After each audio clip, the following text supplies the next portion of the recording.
Hey everyone, welcome to Pagers and Pages, where we are medical students who read more than just textbooks. I'm Erin. And I'm Alondra. And today is our third episode in the Empyrean series. We're covering chapters 21 through 30 of Fourth Wing.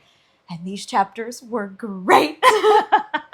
Yeah, that's one way of putting it. Girl! I was like, the entire time. Yeah, but also, I definitely reread chapter 30 like 4 times before, because I finished these, I don't know, maybe like 4 days ago or something like that, and was like, okay, I'm not going to be able to talk to Alondra, because we were both like getting ready to graduate, and we're like getting ready to move and all this stuff, so we were both like out of town, and being able to meet up to talk about it was going to be delayed, so I was like, I need the high of reading it. Yeah. So I just kept rereading the same chapters. And then I also started listening to the audiobook, or the graphic audio, not just like the regular, like narrated audiobook. Yeah. A movie in your mind. Yeah. And it's crazy to me, though, that they reuse voice actors. Like, maybe not everybody picks up on it. Yeah, that it's like the same voice actor. Like, maybe some people don't notice, but I noticed it right away. And I love graphic audios. Like, definitely highly recommend them, especially with as much driving as I've been doing lately. I think they're great. This one I had to kind of suspend a little bit of like disbelief, or I had to force myself to not fixate on the fact that the voices were reused. You recognized. Yeah, because the guy Gabriel Michael that voices Xaden is the same guy that voices Lucian in the ACOTAR graphic audios. I have to like listen to that because I haven't heard like Xaden's voice. Yeah, so it's the same guy, and I will say it made me very excited for whenever we get like Lucian's storyline in ACOTAR, because his voice was great, but I had to take a moment and be like, okay, I gotta stop picturing a redhead. Like, I gotta, and then the girl that voices Violet is the same girl that voices Hypaxia in Crescent City, but she's not British. But okay, so she sounds a lot like Keke Palmer when she doesn't have a British accent. There's like some words that she says that sounds a lot like Keke Palmer. And so like I would hear her voice and that's like what I would picture. And I'm like, that's not what Violet looks like. So I was like struggling a little bit with like the voices not fitting like what the characters look like. Yeah. Keke Palmer is like one of my favorite all-time celebrities. Every interview she does cracks me up. Yeah. I love her so much. And so I'm curious to see if like you get that same feeling if you like happen to listen to it. Audio.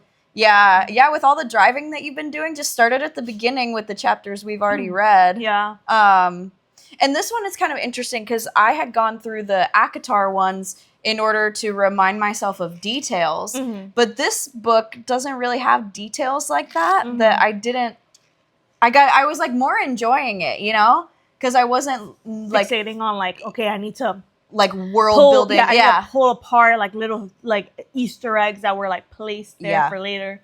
Yeah. I'm very excited for us to talk about these chapters. I know, me too. I feel like this whole time I was just like, I know. like, yeah. It's super exciting. Yeah. But first, I think that we deserve to highlight the newest addition to our setup. Oh, of course. This is Thomas. He's the St. Thomas duck. I have a thing where I like to collect ducks. I have like a whole cabinet full of rubber ducks. So that's where like these ones came from, my mom getting them for me, knowing that I like to collect rubber ducks. And then we just went on a cruise a couple weeks ago now. It's crazy that it was already a few weeks ago. But I saw that guy in St. Thomas and I was like, well, I'm going to have him. I need it. Yeah. So that's Thomas. He's our new addition to the crew. Yeah. Say welcome to Thomas. Welcome, Thomas. Yeah. And then this is going to be our last episode as med students. Yeah. Guys, we're graduating. I know. Can you believe it? It's crazy. I can and I can't.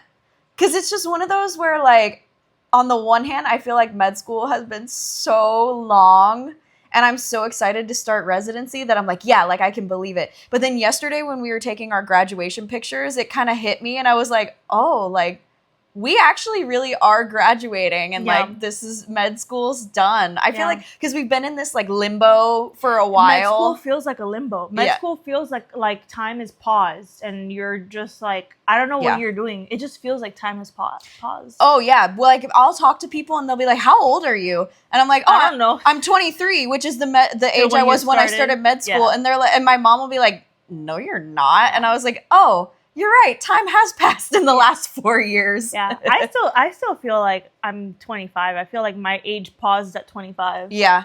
Yeah. But yeah, so this is crazy. It's our last time as med students being able to do an episode. Yeah. So.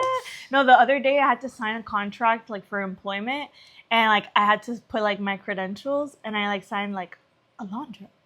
MD. And I was like, oh, MD. I feel like I don't deserve those letters, but I did the work. Yeah, exactly. But I'm like, y'all gonna let me take care of people now?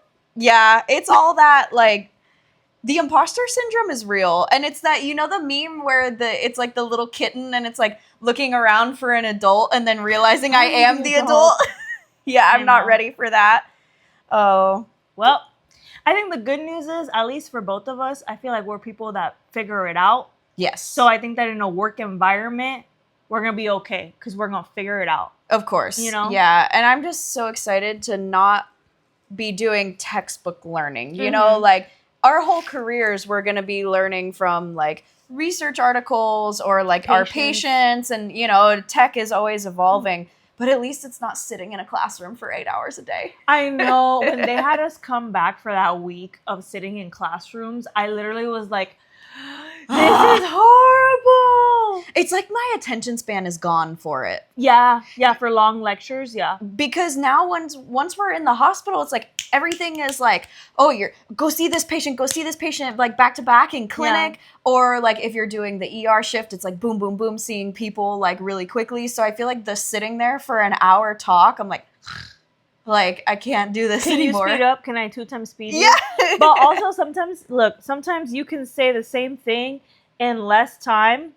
There was one lecture that we had about just like some legal stuff. Yeah. And I was like, Aaron literally summed it up perfectly. I'm like thinking to myself, like, this could have been a bullet point list.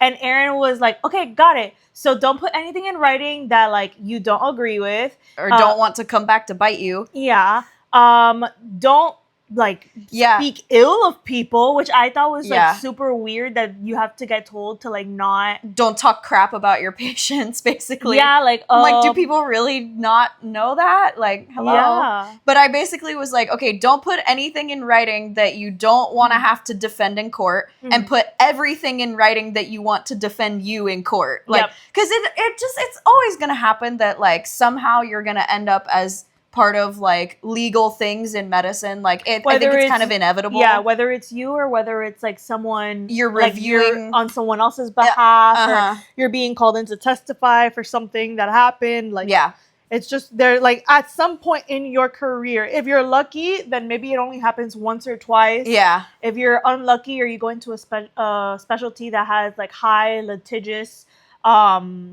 like activity, then like you might get like sued more often. But on that wonderful note, I know, right? You ready to dive in? Yeah, I am ready. Chapter 21. I'm so ready. So just to like remind everybody, or if you weren't following along with our previous episode, we ended chapter 20 with the girl Amber that was the wing leader getting incinerated. Yeah, getting executed for her crimes against Violet of trying to like kill her in her sleep. Yeah. That goes directly against the Codex. So that was where we left off.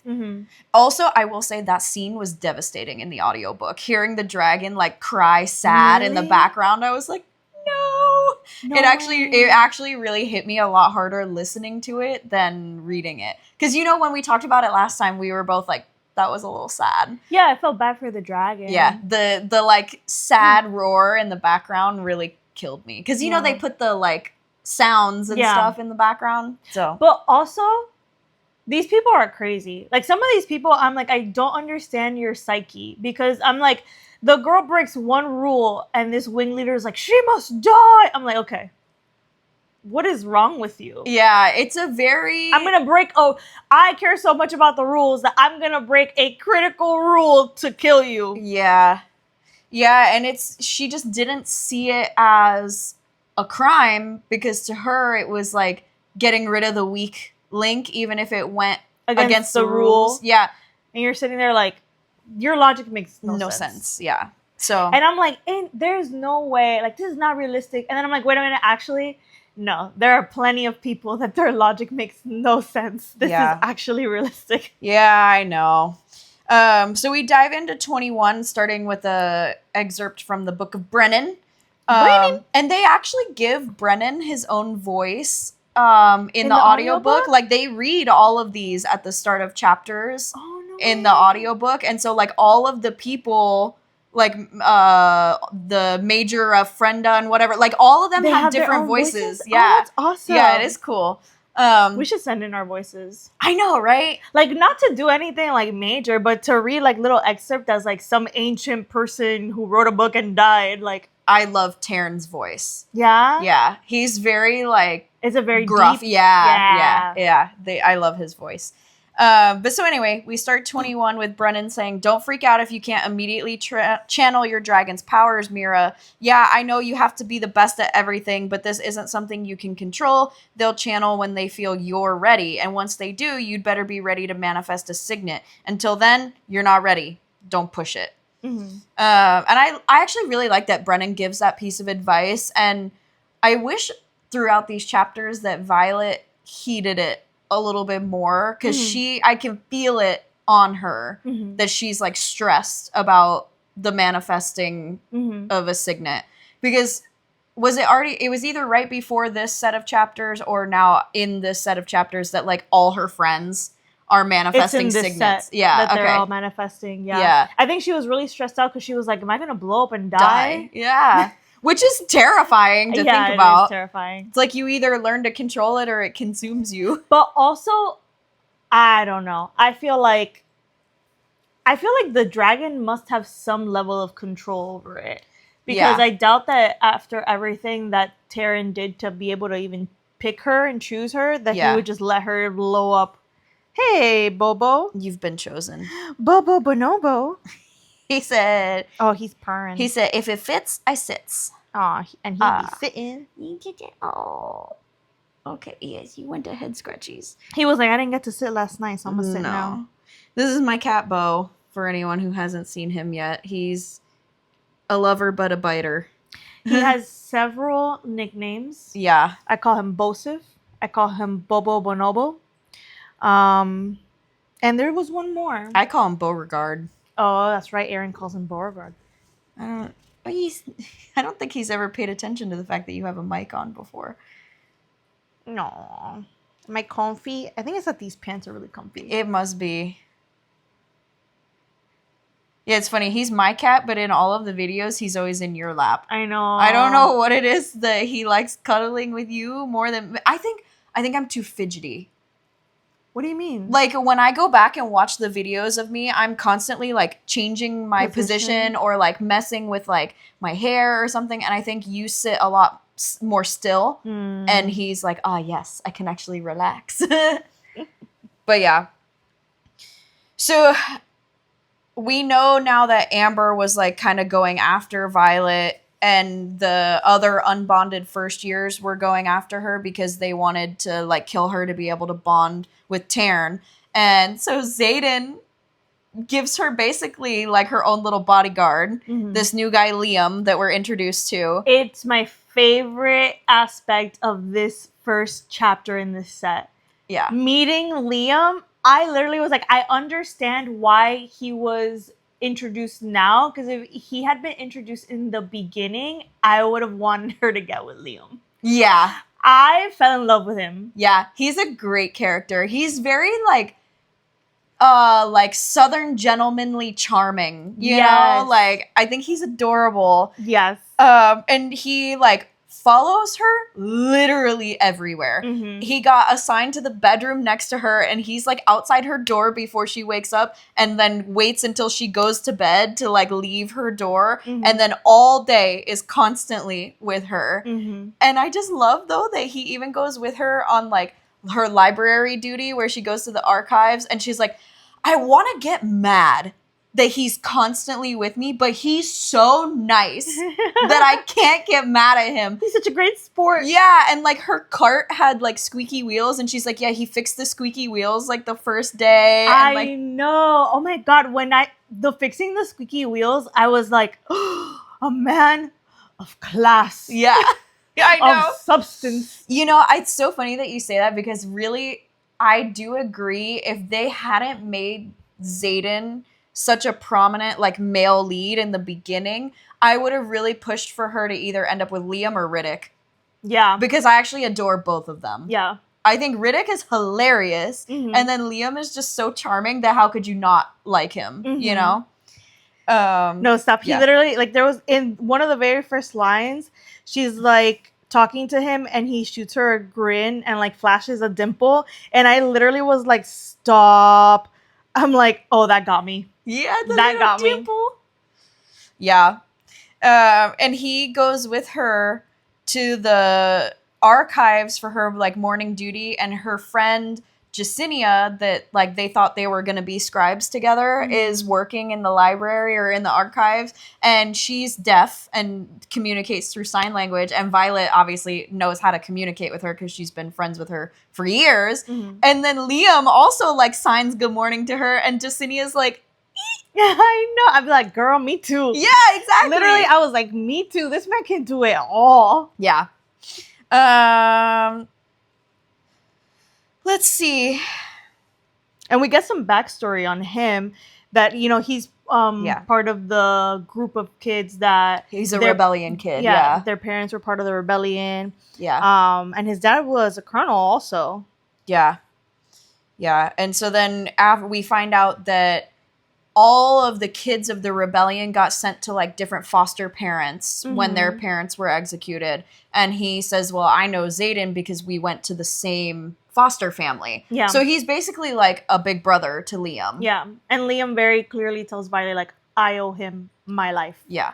You know, and Xaden, because also we find out that Liam is actually top of their class of all the first year. Yeah. Like, he is basically good at everything. He's the elite. Yeah. Yeah. And it's essentially because like he had years of training with Xaden. Yeah. Before Xaden like got into the war college. Yeah. Yeah. And we learn later why, but at least for now you're kind of like, this is like intriguing. Like he's giving Violet just enough to kind of be like, be nice to him. He's a good guy. He means a lot to me. Like I like him. And she's like, why are you like pushing for him so hard? But he doesn't give any details why. So yeah.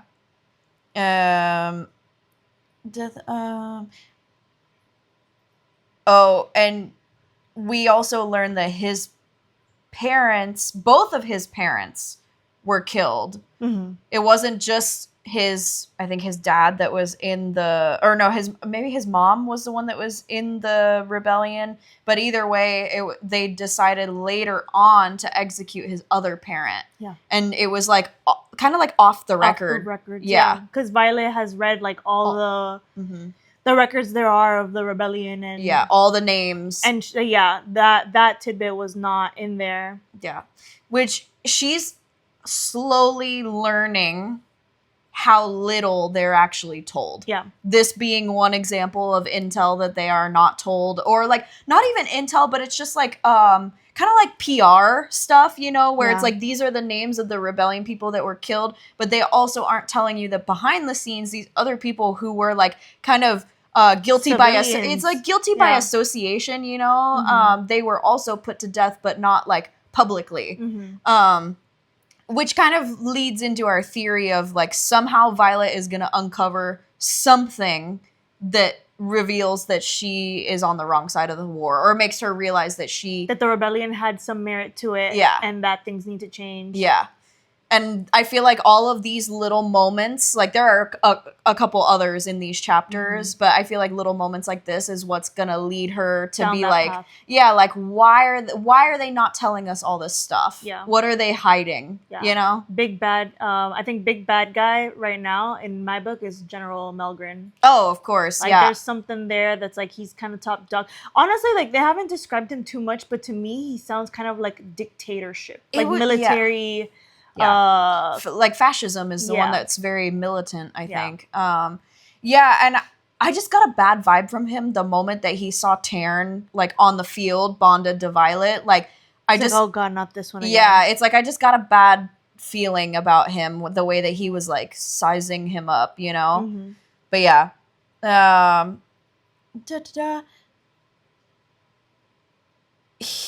Oh, and Liam's kind of talking about like how they ended up here in the like writer's quadrant. And we had talked about this a little bit, but he says, I personally think the quadrant was chosen to give us the best chance of rising in rank. But like he's trying to look at it like positively, like we can still make something of ourselves even though our parents were like part of the rebellion. But he's like, others think it's because the death rate is so much higher for riders, so they were hoping to kill us off without having to do it themselves. Yeah, because that was Imogen's, like she's the one that said that earlier on in the book. Yeah.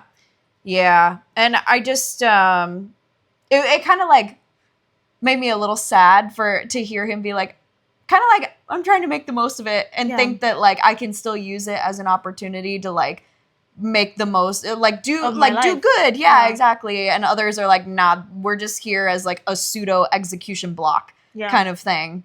Because when you think about it, like, yeah, maybe for him that he's able to do it. Yeah, not everyone can. Not everybody is able to do it, but everybody's still forced to do it. Yeah. And we find out that the youngest, Xaden is the oldest of all the children. Yep. And the youngest is she's only 6. like 6 years old. 6. She was like, no. Yeah. She was, 6, but she was born with the relic marking on her skin. Yeah, because like her mom was pregnant at the time. Yeah. Which I was like, that's insane. Yeah. I know. And we learned that there's a total of 107 of them, children. Because I think there were, like, they make this rebellion sound like it was massive. But I guess just because there's dragons involved, you don't have to have, like, quantitative power to make it a large rebellion, you know? But I guess also if you look at it, like, a squad is, what, like, 9 people? Yeah. So that's, like, almost 11 or like a little over 11 squads that were involved. So like, okay, when you do put it that way, it sounds large. But yeah, there's 107 of them. I wonder if there's any survivors.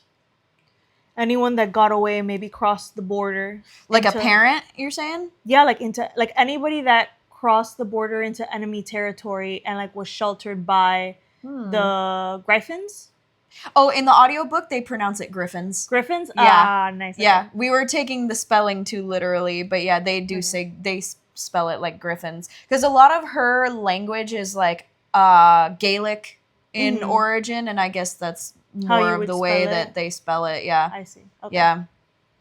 But yeah, you're right. I didn't think about that. Because also, like, maybe that's why the wards are failing, is somebody with information is like on the other side. Yeah. Yeah. Yeah, you're right. I didn't think about that. And they're kind of talking about this scroll. So they go in, they get their stuff that they need for books to take to the professors, like for the lessons for the day. Because it's basically like her job is she gets a list of what the professors need. She goes to the archives and gets it and brings it back. So they don't have to. It's like, that's like her chore or whatever. And on her cart, there's this scroll that is the intel for that day to be presented in battle brief, or like the daily update that goes to the professors that do the battle brief class. And it rolls off her cart, and when she goes to pick it up, it kind of rolls open, and it says she's able to see the conditions at Somerton are of particular concern. A village was ransacked and a supply convoy looted last night. And she kind of like flips it, and she doesn't see any confidential mark on it. So, but she was like, okay. So she doesn't read the whole thing. She rolls it back up and puts it on the cart. And it's like, oh, I guess like we're going to hear about it in battle brief. So like, we'll just learn about it then. But they do make a comment about like attacks along the southern border are rising, all with this same description, which makes it very clear to me that they're looking for something. I know they mentioned that in the first battle brief, but it's like becoming more and more apparent that they are very clearly looking for something. Mountain villages are being torn apart wherever the wards weaken. So somehow, like, they know where the wards are going to be weak, and they're looking for something. And somehow what they're looking for, they know is not in the middle of their territory, that it's on the borders. Yeah. Let's see. And that was... okay, one of the things that I think is going to be like important later on that I thought was really like funny is we get a little bit of an insight as to like how the bond works, in the sense that Violet feels an intense, incredible hunger strike her all of a sudden, and she's like, I could go for blood of, and she's like, what the heck is going on? And it's like, you know, like that is Tairn basically like being hungry in the morning. He woke up and is like, sheep blood or something like that, you know? Yeah, that's true. It is. It's more than just like telepathy. Like she's almost like feeling his emotions. It's like they're becoming one in a way. Like one mind instead of two separate that have a bridge between them. Exactly. Let's see. I don't remember why I highlighted this. Oh, that there's a lot of students kind of avoiding Violet, but also like treating her like she's like something to be afraid of a little bit. And I love that Tairn is kind of like... As they should. Yeah, as they should. And she's like, no, like, they're afraid of what I could be bonded to you, not, like, what I am. And he's like, no, they're just showing excellent forethought. Yeah. And with his comments, like, okay, maybe he just knows that because he's a powerful dragon, like, odds are she's going to end up with something powerful as a signet. Or, like, do the dragons have insight? As to what it'll become? I think that they do. I think they do too. Because as we see, not to like reveal anything just yet, but the dragons have insight into their riders' minds. Yeah. And when they do like grounding work and they picture their place and stuff, the dragons have access to that. Yeah. So they get a feel for who their rider is pretty like quickly, I think. Yeah. And so I think they can see where something is going to go. Like they might be like, I think this is going to go in this general direction. Maybe it's not like very specific, but they're like, I can definitely see this teetering one way or another. Yeah. Yeah. So they go to class. Are they in class? I think so. And I just love that Liam's like, do you enjoy pissing off the most powerful rider here? And she's like, yeah, it's fun. You should try it. And he's like, yeah, that wouldn't go so well for me. I don't know how it goes well for you kind of thing. And I'm like, it's just so funny to see from the outside that everybody else is like, oh, he's so big and bad. And she's like, no, he's not. She's just like, he's really not. Well, I feel like it's because she's had moments with him. She's had private moments with him. You know? So that's true. She kind of gets like a feel. Also, it's like at this point, because she doesn't start getting snarky with him until... When is it that she doesn't start getting snarky with him until she starts realizing that she can feel him like watching her, like in like the shadows and stuff. And he didn't kill her that one time. Yeah, he was very like, I think everything started to change in the moment where he was like, okay, I owe you one. Yeah, for not like spilling the fact that we're gathering in more than 3. Yeah. This cracks me up, though, that she's talking with Liam. And Liam, she calls him, like, a shameless flirt. Because she's talking about, like, keeping an eye on her. And she's like, it's not like Liam's, like, sleeping in my bedroom. And he's like, I mean, I'm not opposed. And then she's talking about, like, basically having to, like, present candidates to Xaden, and he was like, this is awful. Please don't make me go through this. And he's like getting like, so he'll flirt, but then when things get a little bit like uncomfortable, he's like, no. Yeah, he's like bright red and like, no, don't make me go through this. Oh, yeah. Oh, gosh. Oh, and I wrote in, yeah, I just thought that like this chapter with the more we get to know Liam, just, I was laughing. Oh my like, God, no, this chapter is the Liam chapter. Yeah. He steals the show. Violet who? Yeah, and we learned that Liam is like, I couldn't even get in your room if I wanted to. And she's like, what? And she's like, Xaden, like warded. Locked it. Yeah, he warded your door, so only like you can get in. And she's like, well, technically, and him because he's the one that made the wards. And she wants to be like that was like crossing a line. And then she's like, but it's also oddly sweet, so I guess I'm okay with it. Aww. You know? Yeah, which is a really interesting. Violet is interesting. Yeah. In her mentality, I feel like other female characters that we have read are very like, no. It's like she's not hot-headed. She's not hot-headed. And she like acknowledges that like she thinks he's hot. Yeah. You know what I mean? Because sometimes it's like you read like other female main characters and you're like, dude, it's so obvious that you're like into this guy and you're actually being annoying by constantly being like, trying to fight him on something that you're like, no, that made perfect logical sense. Like, somebody did break into your room and try to kill you in the middle of the night. Yeah. Like, no rule was going to protect you from that. So, like, yeah, it makes sense that he has a higher level of magic, is your wing leader, and would, like, do that.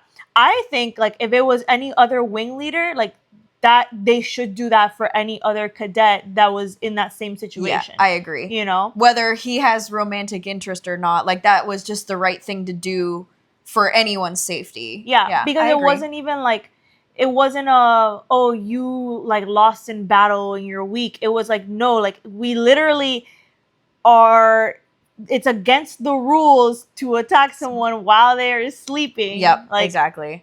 Well, it's like upholding order at that point. Yes. And this whole scene is unraveling, like, while they're waiting for their lecture to start. So they're sitting in, like, an auditorium and, like, kind of having their little, like, I call it like girly chat, you know, that they're like kind of talking about like, ooh, like Xaden and blah, blah, like, you know, like bantering about it. And it looks like when she looks at Xaden, he's talking to Garrick, like really like in depth in conversation. She drops her pencil and it's picked up and given to her by his shadows. Mm-hmm. And I'm like, oh, he's listening to the girly talk, isn't he? That he's like, what are they saying about me? Wow, a man who can multitask, wonderful. Yeah. That's how you know it's fiction. Okay, fair enough. Fair enough. But I was like, oh, he's actually like obsessed with her. Yeah. Like he's Cue Mariah Carey's like, why are you so obsessed with me in the background? Yeah, exactly. Yeah. Because he's just, you know, he's listening to everything that they're saying and enjoying, like, what they're talking about. Maybe getting a little jealous. Yeah. But is also, like outwardly not interested. Yeah. And they go to start... Let's see, what did I make a note of here? Okay, so they start talking about this thing called the squad battle at the end of the year. And I said, oh, so is this how Violet, like, ends up at the front lines before graduation? Mm-hmm. Because they're talking about, like, the reward for the squad that wins takes a trip to the front lines to shadow an active wing. We end up learning in this chapter chunk that that's not the case. Something does happen, but I was like, oh, is this like, because we had the prediction, like, so I'm looking for something that is going to send her into the war before she graduates. But I thought maybe that was going to be it. Let's see. And so they start talking about battle, like they get ready for battle brief, and we know she saw the scroll. And then Professor Markham, though, says the front lines are relatively quiet today, so instead we're going to take this opportunity to dissect this other battle that happened, like, a long time ago. And Violet and Liam are like, the hell? That's like, not true. Because she had already, like, written out on her paper, like, the name of the village and was, like, ready to outline her notes about what happened and everything. And so I just was like, why is he lying? And my thought was, did the Griffin Riders finally find what they're looking for? And that piece of information is classified. And so they decided not to like delve into this. Like, what is it about this instance that they're not talking about in Battle Brief? Did it serve the purpose just for Violet to realize that they're keeping information from them, even if it wasn't marked classified? Or is there something else about that situation specifically that's important? Yeah. And I don't know which one I feel that it is. And in this 10-chapter chunk, we didn't get an answer to that question. So I don't know if you have any thoughts about it. I feel like for me, when I was reading this part specifically, like it didn't have I didn't feel like one way or the other. But I feel like after finishing this chapter chunk, I think that it served the purpose of beginning to realize that they're not being told a lot of things. Yes, I agree. Yeah. Because I think we later find out that there's more attacks. Oh, yeah. That they don't get told. Yeah. So I think it's the beginning of Violet realizing, like... We're pawns. Yeah. We're pawns at the disposal of people who are leading the war. Yeah. You know, and it's... Yeah. And it's like, we are... But this is the way that, like... Even, like, our military works the same way, where things are, like, on a need to know. And it's understood that when you are, like, lower on the totem pole... The things you're doing are like for the good of the mission kind of thing. And you don't need to know what it is. You don't need to know what it is. Yeah. And a lot of times like things that we do that are like covert ops and stuff, like people will be working for months and then all of a sudden on the news they find out about something and they're like, oh, that's what I've been doing. Well, yeah, exactly. I think it's also interesting though because Violet is like, I know that I didn't miss it being classified. So she's like, I know that it wasn't a classified document, so why did it not come up in Battle Brief? Right. And then it's like, okay, so they choose to dissect this old battle of Gianfar or Gianfar, however you want to say it. And Violet's like, I've dissected this battle a million times over, to the point where she's like, I don't even need to write notes about this because I just have it like memorized. And they bring up this interesting topic, though, that this battle is one of the final battles where griffins and dragons actually worked alongside each other to annihilate the army of the barons, which we had kind of wondered, like, is that the army that had wyverns involved in it and the venom? Yes. Even though that was brought up in the Fable book, we've kind of, like, started to piece together. I think it's decently. I think it's a very likely idea of like train of thought. Yeah. That this Fable book is actually important and kind of like a lost history. Yes, more than like because you remember that line in Brave where she's like, legends are stories that ring with truth, kind of. I think that's applicable here. That they may have it marked as a fable, but it's actually like almost like forbidden history or like the history that they don't want them to know. And the fact that it's not in the archives is like a huge red flag. Yeah.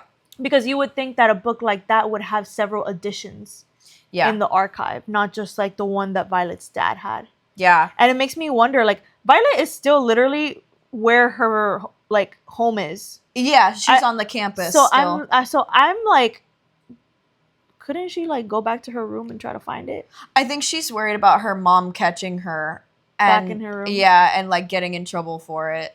I feel like at some point she might either start to recite it and write it down from memory. Yeah. Or she's gonna go back and look for it. Yeah. I know I would. Yeah.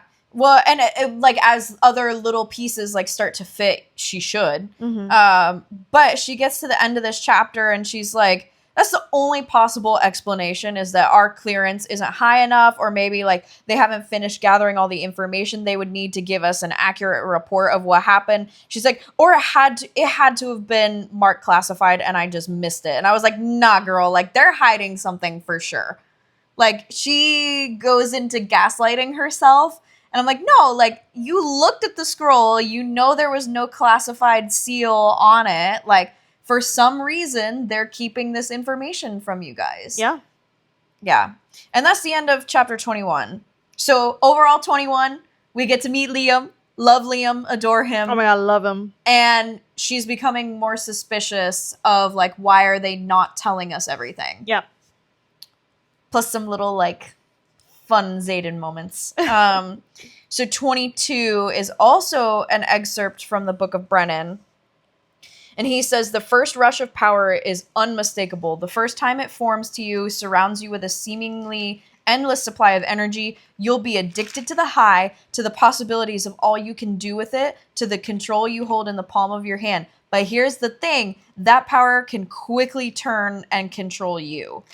And this is going to give us, like, a little bit of insight into the fact, into, like, Violet's struggle of knowing, like, she gets, like, channeled to, and that it's going to be a struggle for her to control what gets channeled to her and not let it consume her. Look at him. He's like, what you got? What you drinking? Is it something for me? I'm like, it's like, no, not my face, bro. I'm just trying to, like, put it somewhere, but I can't. Here, you want me to take it? Yes, please, thank you. Yeah. Thank you. Scratchies. Oh, yes. I think that actually gives a lot of really good insight, because I might be getting ahead of myself, but when she does finally, like, channel, there's a little moment where Tairn is like, she's ready. You know, and I think that he is holding off to see kind of like what we said. Violet is not hot-headed. Right. And I think that Tairn needs to know that, because he is a dragon of immense power. He can't just give that power to someone who has no self-control. Yeah, no self-control and no self-insight either. Exactly. Yeah. And, like, we've not really seen any instances of her being either of those things, like having no self-control or no self-insight. Like, she's actually very hyper in tune, like, or aware, you know? You know what thought just came into my brain? You know how Andarna's parents are dead? Yeah. You think there were dragons involved in the rebellion? Well, they were dragon riders. The rebellion was riders. I know, but I'm saying, do you think that her parents were directly, like, the dragons of riders in the rebellion? Could be. And they died because the bonds with their riders were so strong, or they died in combat? So, I don't think timeline-wise that makes sense, because the rebellion was 6 years ago and Andarna's 2. Unless it takes a while for the egg to hatch. Hatch. Okay, fair enough. We don't know how long, like, an incubation period is for them. Okay, so maybe not impossible. Yeah? Because we know... It's so funny. You're going to be able to, like, look back at this video and see when the thought hits my brain. Yeah, well, for a second I thought you saw, like, the recording stop or something, and I was like, oh, crap. And then I was like, no, the light's still on. Yeah. So, yeah, okay. That's an interesting thought, because she doesn't... She says that they passed away before she hatched, but that's, like, kind of all the information we know. I just think storytelling-wise, it would be very interesting. Yeah. And Tairn's previous rider was the one who died trying to save Brennan. So at least Tairn's rider was not on the rebellion side. Yeah. So it'll be interesting to see, like, at that time, Tairn and his rider were of the mentality of not being on the rebellion side. And I wonder, like, did he learn something that he switches, or, like, you know, I don't know. I could pull at that thread a little bit more, but I am not formulating a full thought on what I'm trying to say with it. Look at that little bean. Okay, so yeah, she just kind of is, like, at the beginning of 22, basically, like, time is passing, and she's just, like, wondering, like, what else it is that they don't get told in battle brief. She's like, but I just kind of, like, keep that thought to myself. And she's talking with Rhiannon, and Rhiannon's kind of like, you know, I can tell you're getting, like, faster and stronger, like, whatever Imogen is doing to train you over the past, like, 2 months it's working. It's working. And though Tairn specifically says you're not ready to channel yet. So whatever it is that he's looking for, he knows it's not there yet. Which I appreciate, though, that he is the type of dragon to wait to channel to her so that she doesn't start channeling and then like self-combust because she's not ready to manifest a signet. Right, all those things, all these writers that are dying because they're just like randomly channeling and like they're not ready for it, I don't understand. Right. I don't understand. The only thing that I could understand is if you have a dragon that is like newly bonded and impatient. Yeah. But then I'm like, isn't there like little like dragon school where they talk to you about how to know if your human is ready or not? Maybe. You know? But also remember, Tairn is the most intelligent. The black ones are the intelligent ones. Yeah, so maybe it's that the other ones are just like... They don't have that like... foresight. Yeah, they are doing what their body like naturally does in a bond with a human. And if you can take it, you can take it. And if you can't, you can't. Yeah. Because the other thing I was thinking of is like maybe a dragon bonds to a rider as like a last resort because they want to bond. Yeah. And then they end up realizing that they don't really like their rider and are like, you know what? Let's just off this one real quick. Yeah. Yep. And we get this like little quippy moment where Xaden is like kind of watching as like Liam and Rhiannon are working with her training, and Violet's like, go away unless you have something useful to say. And he's like, move faster, you'll be less likely to die. How's that for useful? And Rhiannon and Liam are both like, I can't believe you just talked to our wing leader like that. That's exactly what Rhiannon was like. I don't understand how you get away with talking to him this way. She's like, I don't understand. It's because I think it's really funny that none of them have like put two and two together of like they like each other. Yeah, exactly. You know? There's like tension. Because I feel like the only way that in this dynamic, the only way that you actually get away with that is if they like each other. Yeah. You know what I mean? Yeah, like, because you would think the only people that would talk to each other that way are people of the same rank. Yeah. Because there's like no consequence when they're... But he's not even a wing leader in another wing. Like, he's her direct superior. Yeah. Yeah. Like, yeah. Yeah. And also the fact that their dragons are mates is like... Yeah. So they're supposed to be like Liam and Rhiannon are they're basically taking time to practice in the training ring because it's too cold right now for them to be out flying. Yeah. So because it's like December. And then we get this moment where Xaden is kind of like gonna like show off a little bit, and him and Garrick start like what's the word? What's the word I'm looking for? Sparring. Thank you. Yeah. I was trying to say spawning, and I was like, that's not the right word. Not the word. Sparring. That's the word I was looking Sparring. for. Yeah, they start kind of, and they like take their shirts off, and everyone in the room is like, stop right there. it's pretty. They're like beautiful lethal weapons. Literally, basically. I was like, girl, like when I was reading that and reading Violet's like internal monologue, I was like, girl, Put your tongue back in your mouth. put your tongue back in your mouth. You're drooling and close it. Your jaw is on the floor right now. I was like, girl, this is not a good look. I was getting secondhand embarrassment. Yeah. Like, I literally was like, get it together. Like, I feel like if it were me, I'd be like, oh my God. Yeah. I'd be like, get it together. I can't be like this, but also. And it's just funny because like everyone is looking, and we know that Riddick is bi at this point, and even he's like, ooh. You know that man's internal monologue is like, damn. But even like Liam also is looking at them, and you don't know if he's looking at them because they're pretty or because he's like, dang, like I wish I could fight like that or something. Like, but you know? he does. Yeah. Liam is like, but he's probably looking at them like, wow, they move like gods or yeah, something. exactly. Yeah. But like the whole room is just like focused on them, and then Dain like realizes that Violet is like sucked into it, and he's kind of like, like, get back to work. Like, put your tongue back in your mouth and pick up that jaw off the floor, girl. Because he's basically like, if you get distracted so easily, you're gonna get killed.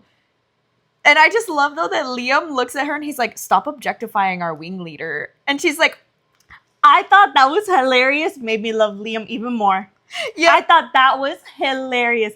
Also, this is how I know that like Dain kind of doesn't have a personality. No. Because the way if my friend was doing that and I was trying to get them to like focus, the way that I would have thrown a shoe at Violet's head and been like, get back to work right now. Yeah, You know? exactly. Like something more, a little bit more spicy. Yeah, literally. He's just like, Yeah, like, dude. like you can just, he's the wrong type of jealous. Yeah. He's, you know, like you can be jealous. You can be and playful jealous. Exactly. And be like fun about it. Or even be like angry, spicy jealous. Self-deprecating about it a little bit too. Yeah, he's just such a dud. Yeah. I don't like Dain. I know. But this dialogue cracks me up because Rhiannon and Violet are like doing their own sparring during this, and she's so distracted looking at Xaden that Rhiannon kind of like hits her, and she's like, pay attention, and Tairn like laughs in her internal monologue and is like, serves you right, like for not paying attention. Yeah. And so then Rhiannon is like starts paying attention to them sparring, and she's like, ooh, like that is nice. That's something, I'll tell you that. And Violet's like, yeah, it sure is. And Liam's like, stop objectifying our wing leader, and Rhiannon's like, oh, is that what we're doing? And Violet's like, yeah, it kind of is. And Rhiannon's like, well, we could be watching for technique. And Violet's like, you know that that's not what we're doing. I love all the girly pop moments. I know. When Violet is like describing the whole like scene of them like sparring, I literally highlighted the entirety of it and go, it should be criminal to look that good. Yeah. Oh my god. Let's see. Oh, is it, remind me, his mark for, is it Sgaeyl? His dragon's name? So in the audiobook, they say Sgaeyl. Okay. Yeah. Nice. Yeah, Okay. yeah, they do say Sgaeyl. I looked up the pronunciation, and it is technically not incorrect to say Gale and make it a silent S. Oh. But if you assume the author is using like Gaelic origin of language, it's Sgaeyl. Sgaeyl. Yeah. I do like that name though. Yeah. I think it's really nice. And some of them pronounce it not in the audiobook, but online. Some people were saying scale, like a dragon scale. I like Sgaeyl better. I do too. Yeah. I think it's like prettier. Yeah. But is it me or my memory could be wrong, but his relic tattoo of Sgaeyl, like the mark, is the same as Violet's, right? Across his back. It's on his back, but she doesn't say like if it's the same shape as hers. Because hers is the it goes Tairn's like wings up her back, yeah, and then Andarna's like inside of that one, Yeah. like a smaller gold one inside of it. inside of it or next to it. No, I thought they were like overlapping. Ah, I see. Okay. I might be wrong and need to go back and check that, but I thought they were overlapping.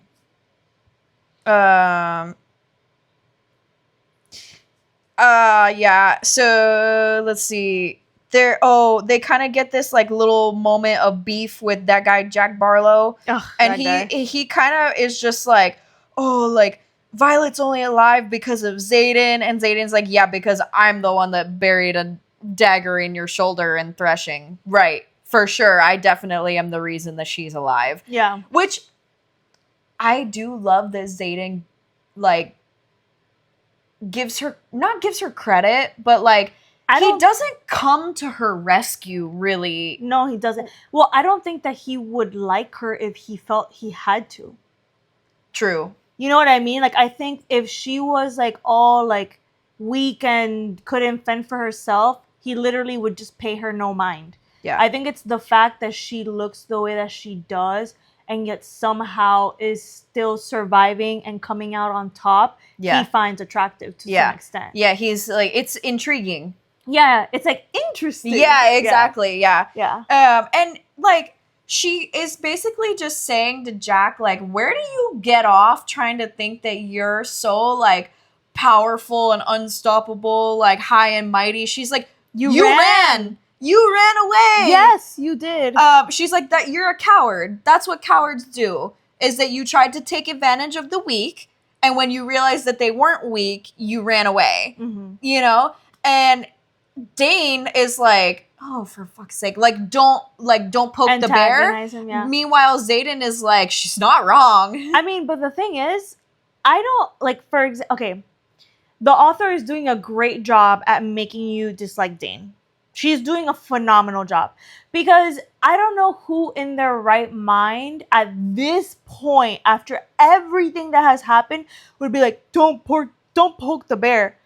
Violet is the bear. Yeah. Facts. She is the one with objectively the most powerful dragon in all the entirety of this war college. Yeah. And Jack Barlow, like, what did he like bonded to some orange tail? Or yeah, something, orange dagger tail I or think. something. It's like some like basic dragon, and it's like Jack Barlow should stop. Like, if he had any inkling of intelligence, he would stop being such a freaking buffoon. Yeah. And it's just so infuriating that even at this point, Dain is still like, don't poke the bear. Yeah. I know. He's kind of stupid, actually. I can deal with a character being like uptight if they're like intelligent. But Dain is just downright stupid. I feel like Dain is everything that people tried to make Kale to be. I agree. You know, all the Kale haters. Okay, I was not the biggest fan of Kale. I was kind of neutral. Yeah. About him as like the series went on. I didn't hate him. But like when I read things online of people like bashing Kale, I'm like, no, that's Dain. That's Dain. Yeah. That's Dain. And I know that because, okay, I really liked Kale. As he starts to get more insufferable, like, yeah, I didn't like what he was doing, but I could always go back to he's someone who's just lost everything. Yeah. He loves his best friend, and his best friend is like in a situation that he doesn't want him to be in. Yeah. Like all this stuff. He's the only human. At his core, he was never a bad guy. He was a normal guy in a world where everyone was extraordinary, and he's like trying to find how to best support everyone that he loves while also like being hurt that everything is like happening to him, basically. To him, crumbling, like everything, right? Yeah. Dain is just annoying. Like, he has nothing, there's nothing to complain about for him, and yet he somehow manages to be infuriating in all aspects. Yeah. Yeah. He's infuriating also in the fact that he has no insight into what's going on around him for like what is good for Violet. Yeah. You know, like he doesn't want what is good for Violet. He wants what's good for his peace of mind. And that's what I detest. Yeah. Yeah. And they're kind of having this like Xaden and Violet are kind of having this like intellectual sparring, and he's like, you got to learn how to like fight better. You need to like figure out your strengths. Like, stop fighting with a bow. Mm-hmm. Her and Rhiannon were kind of like doing that. I'm picturing like a Mulan. Or they say a bow in the thing, but I pictured a staff kind of like in Mulan, you know? And he was like, you're too small for that. Like, you need to be working with your daggers. Yeah. And they're like, there's like inches away from each other. Yeah, and she's like, I was doing fine until Tairn like butted in my brain and distracted me. And he's like, learn to block him out then. And you know, like fighting with her about it. And he's like, I am like aware of everything that you do. And I highlighted that she says thanks to Liam, and I was like, is it because of Liam? Mm-hmm. Because I had said in the last video that I figured there was going to be some sort of like telepathy between them. And I was like, is he hinting that maybe he's like starting to get like a channel to her and is getting like inner monologue or like I don't know. But I was just kind of like, like, I don't think it's just because of Liam. But also, it doesn't. No, it's not just because of Liam. It could also be because he's like obsessed. Yeah, like him being like, I'm aware of everything that you do. Yeah, could also just be like his shadows. He can't fight the attraction either. Exactly, like he can't stop himself from stealing looks. Yeah, from like being like, what is she up to? Like, where is she going? Like, all this stuff. Yeah. And it must be infuriating as for someone who didn't have to worry about someone in that way. Yeah. Now he feels like it can be a lot. Yeah. That's a lot. Yeah. And I also just don't understand why in this moment, Dain decides to like speak to Xaden kind of in a disrespectful way that he's like, she's just not used to the bond yet. Like, she'll learn how to block it out eventually. And Xaden is like, you choose the oddest times to defend her and the most convenient times not to. And I was like, facts. Like, say it one more time for the people in the back. It's like Dain is like this childhood safety blanket that has like holes in it and is like all dirty. And it's like, so you make excuses for her that those excuses just end up keeping her like placated and not growing. But then when it comes time to break a rule to save her life, you're like, I would never break a rule. It makes no sense. Yeah. So anyway, she has this like intellectual sparring and heat with Xaden, but ultimately is like, he's right. I should, because this Jack like confronted her in the training ring because she was training with Rhiannon without her dragon scale armor on. Yeah. And Xaden's like, are you fucking stupid? This is not the time for you to be without your armor. And she's like, well, I have to wash it at some point. And he's like, now is not the time. And eventually, like, I understand her point of view, though, but I also understand his point of view. Of course, I understand both points of view. I understand the whole, like, oh, yeah, I'm really gonna get offed in broad daylight with my wing leader literally right there next to me, and my friends all surrounding me, and my squad, and Liam watching me spar. Like, exactly. If anything, this would be the best time to, like, not have the dragon scale on and let it air dry. Yeah. And he's like, you're in the middle of the training ring where everyone is training with weapons that can come flying at you anytime. Yeah. I see both. I see both sides. Yeah. Because she did get attacked in the middle of her sleep. So I'm like, well, nighttime is definitely not a safe time to not have it on. Exactly. But this is when, so he has silver lines down his back that she sees as scars. Are scars like on his back that his tattoo, like his dragon relic kind of like hides a little bit, but they're still clearly there. And I highlighted that words. I know how to speak English, I promise. I highlighted that. God, still can't say it.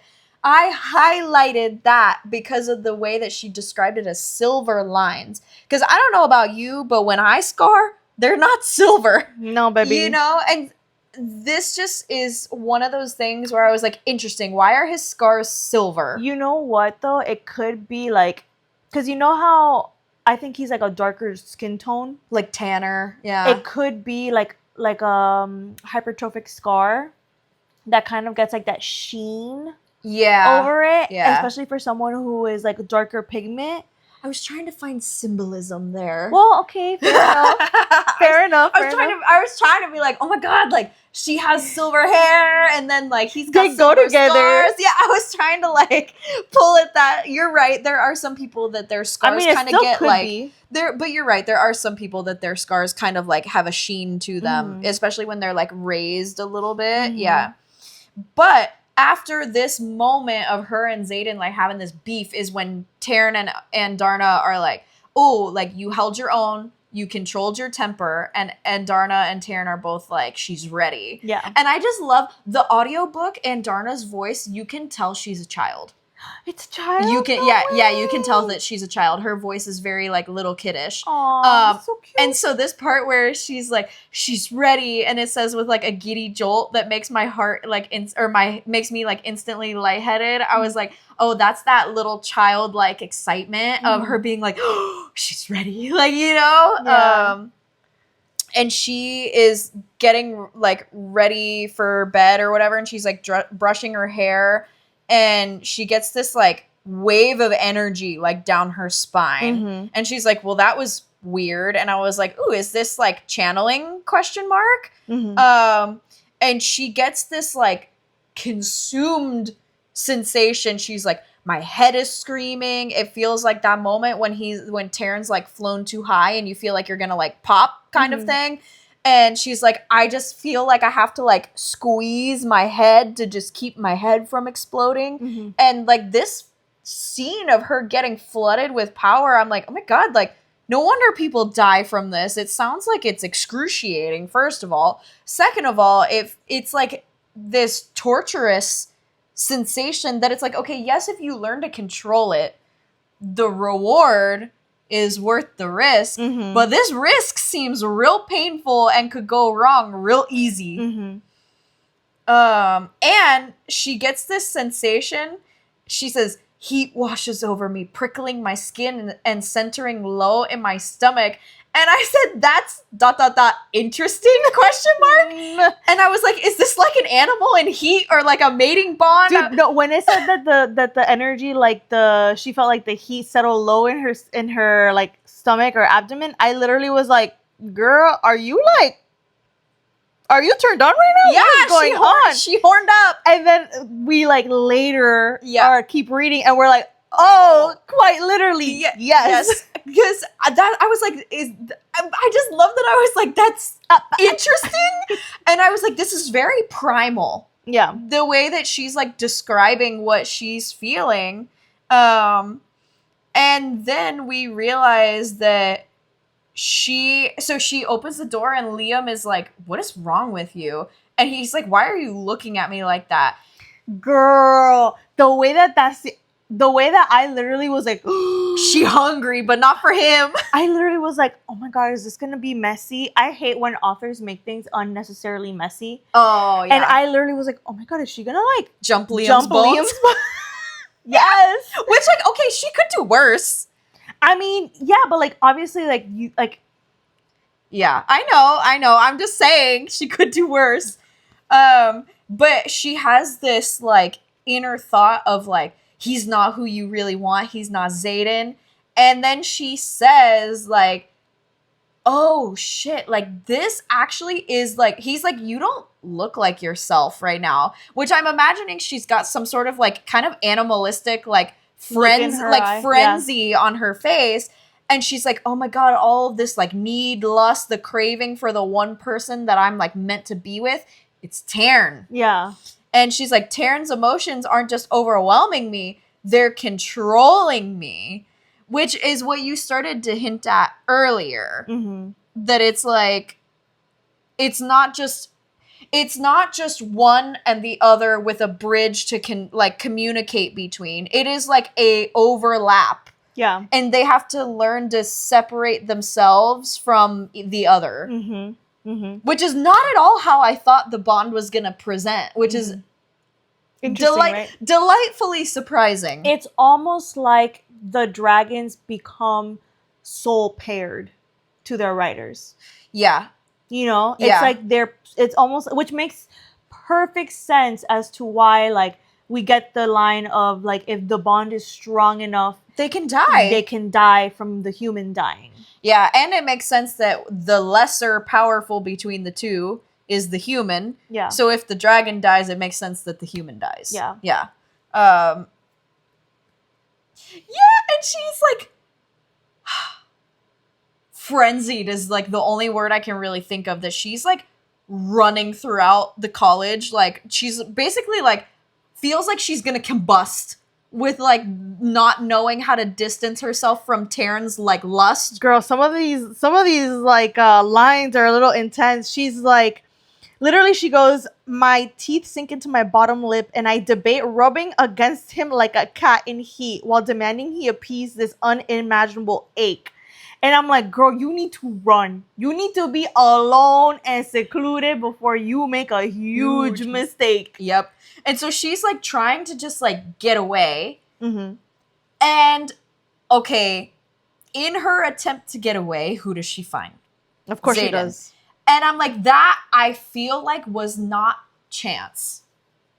That she was drawn to him? Yeah, exactly. That there was like some sort of pull, whether she knew it or not. You know? For sure. I didn't think she just magically ran into him. Like she was running towards him. Yeah. Yeah. But he's out there like smoking. I'm guessing the equivalent of weed. Yes, that's kind of what I was saying, is that he's basically out there smoking weed, and she's like, is that Huram or like Churum, however they pronounce it. Churum. Yeah, I thought maybe it was like Hebrew, that it was like Churum or something like that. That sounds more like a drug to me. Yeah, no, fair enough. And he's like, do you want some? Unless like you're here to continue like our arguing, in that case, like none for you. And she's like, we're not supposed to be doing that. And he's like, okay, well, clearly the people who made the rule that we're not allowed to smoke weren't bonded to Sgaeyl and Tairn, now were they? And he's like smirking at her. Because he knows exactly what she's going through. And I was like, oh my god, he feels it too. Yeah.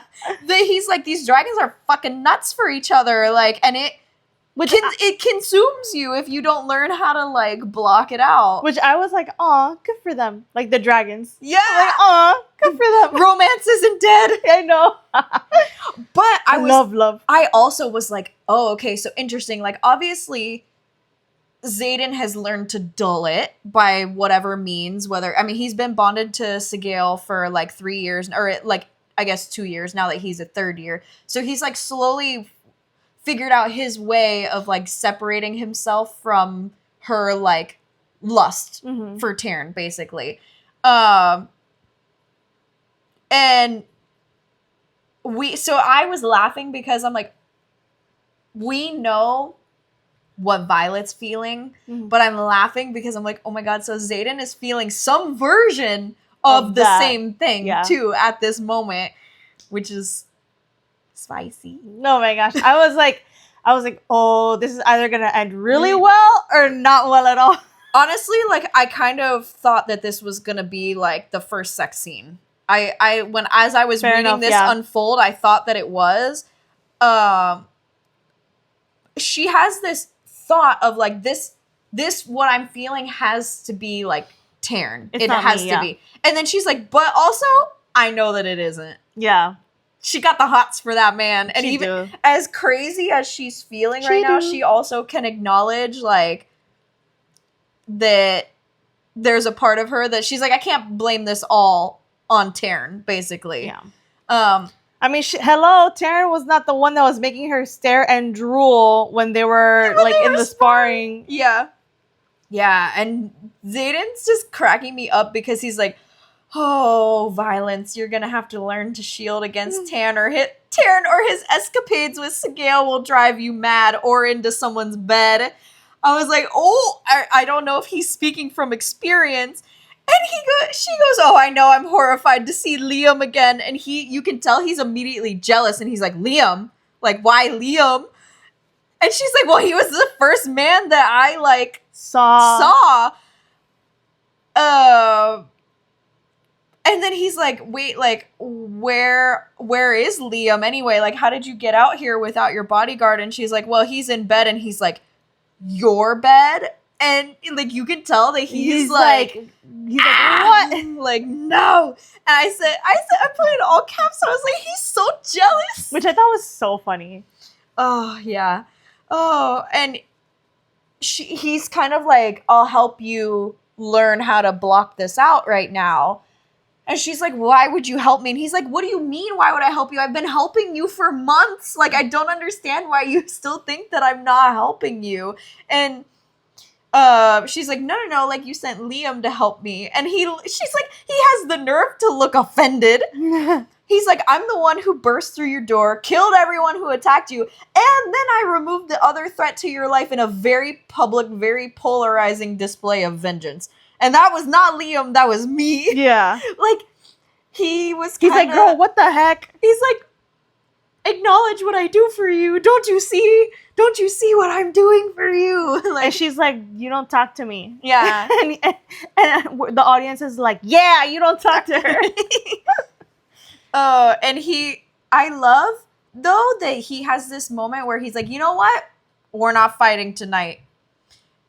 Because he also understands that some of this tension between them right now is because of what's going on with Tairn and Sgaeyl, like, in the background. Yeah. So he's like, you know what? Right now, no fighting. I'm just going to teach you how to ground yourself and be able to slowly, like, separate yourself a little bit from what Tairn is channeling into you. So he, like... I think it's so funny that she's holding everything together. I feel like, because she says that she feels like she's on fire. I would go roll around in the That's snow. literally what I was about to say. If I was her, I would literally be face down in the snow, just like rolling. Like I would look like so insane because I'm just rolling around in the snow, being like, "Please come," and then I'd probably get frostbite from it. Yeah, but the fact that she even realized he was there is like, for me, that wouldn't have happened. I would have dove straight into that snow and not even he would have watched me realize that he was there. Yeah, he would have watched me roll be around like like an a idiot. maniac. Yeah. Yes, for sure. I don't even think I'd be able to have the conversation that she's having. I think I'd literally be like, I am dying. Yeah. I am actually dying. And now, okay. Jump in the river. So we learn, though, it is important in these scenes that she's describing herself as feeling like she's on fire. Yeah. We learn later on that correlation. That is not because of the way that Tairn is like feeling because of like his bond with Sgaeyl. Like that's not what this is. That she's like actually burning up a little bit. But he does teach her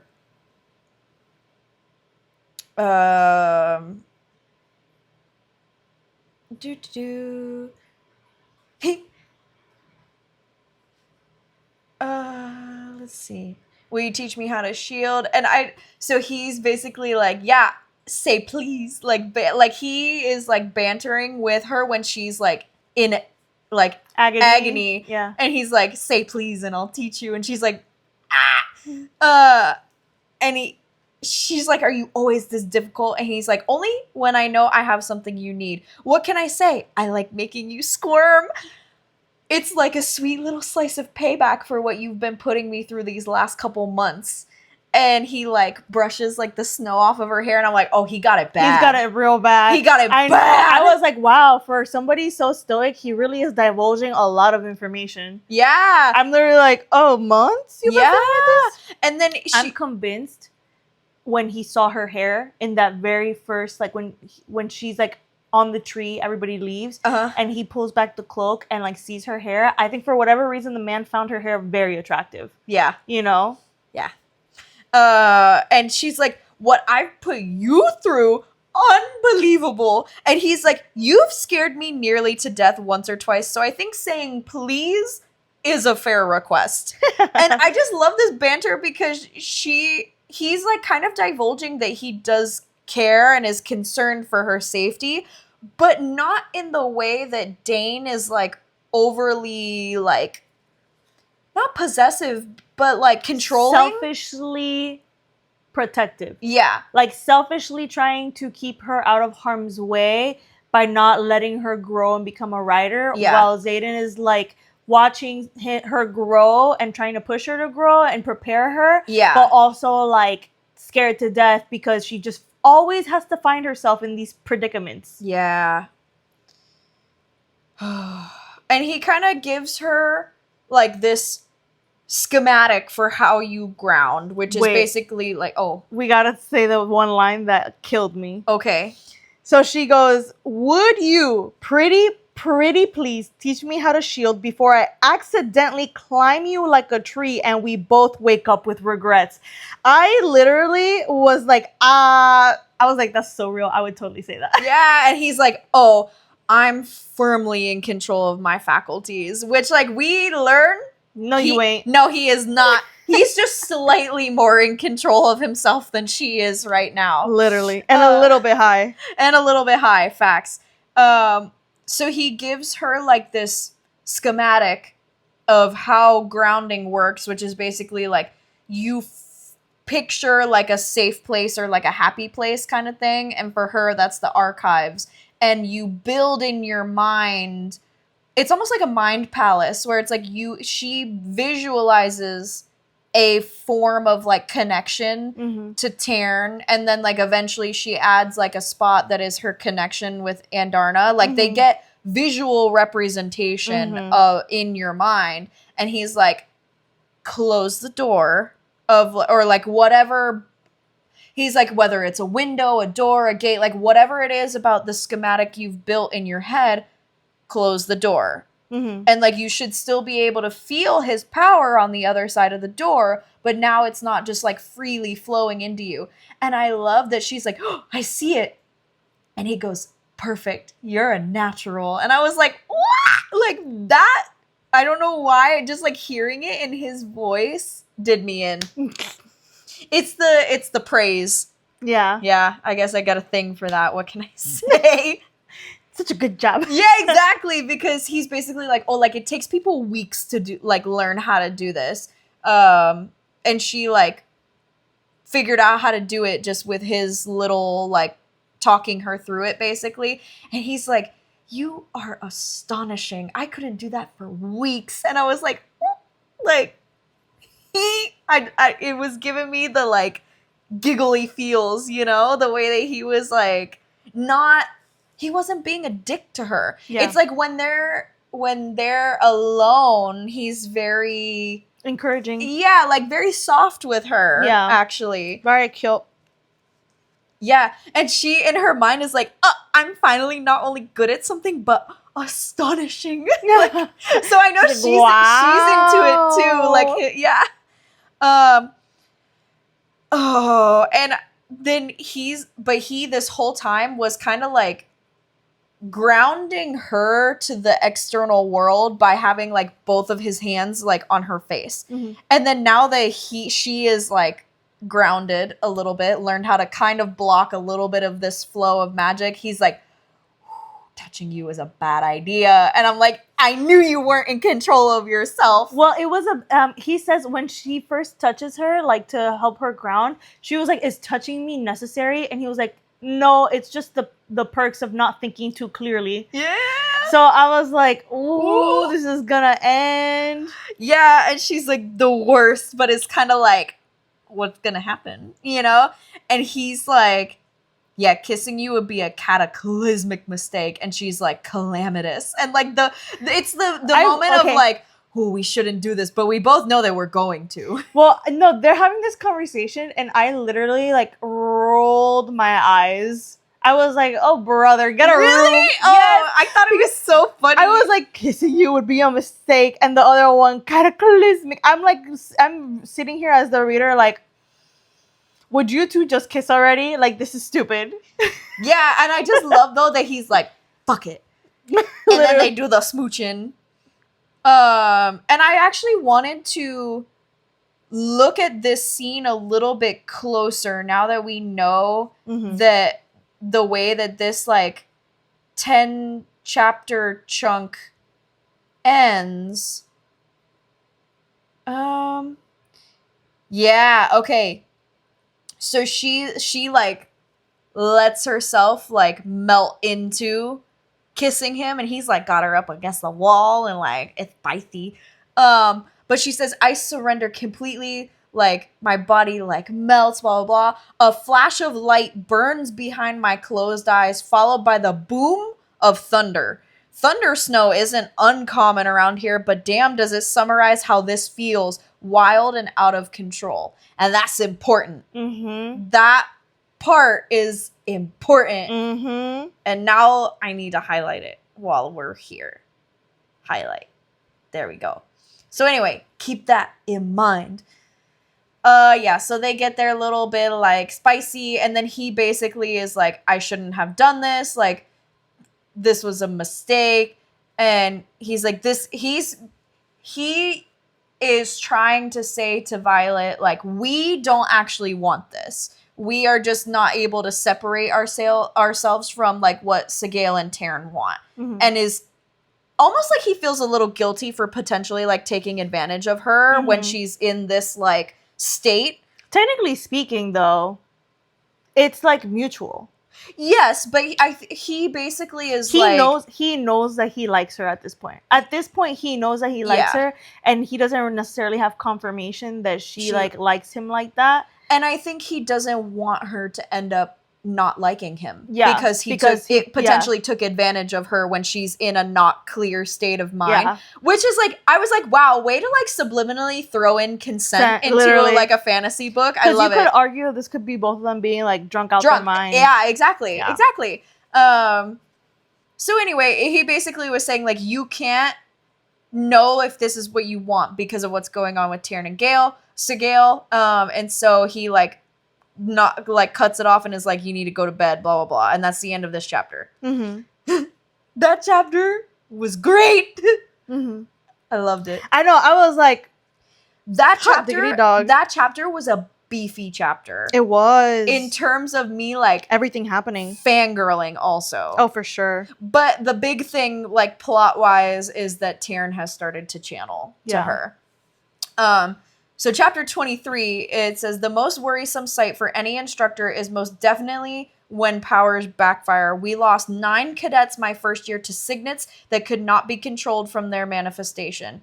Pity. And that's Major Offendra's Guide to the Rider's Quadrant. Mm-hmm. And like this, I think, is here to give us an idea of like now that Violet is being channeled to from Tairn, like her life is definitely at risk if she doesn't figure it out. Yeah. Which is kind of scary. One of the things that I don't understand, or that might come into play later on, this like unauthorized addition, right? Like, who? I wonder if we ever get any say as to who Major Offrenda was or is, because why would you write a guide and why would there be something in the guide that's unauthorized? Yeah, is it almost like his own version of the Book of Brennan? Yeah. Is this the guy that tried to save Brennan? Do we know that? We don't know the. Oh, no, it's that guy was Nolan. Naolin or Nolan. Yeah, you're right. Never. But this is Major Offendra. This is his last name. So maybe. Oh, Major, because like Cadet Sorengale, General Sorengale, this is his last name. Oh, so it could be. It could be. I just don't understand it. So this is someone in the military that wrote a guide. Why unauthorized?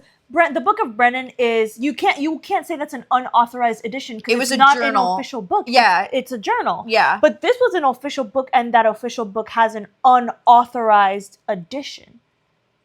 Yeah, that's interesting. So what makes it unauthorized? Is Major Offrenda maybe like were they part of the rebellion and so like they took the books off the shelves? Is there something in the unauthorized edition that higher ups don't want cadets knowing? That's like technically maybe classified or something. Yeah.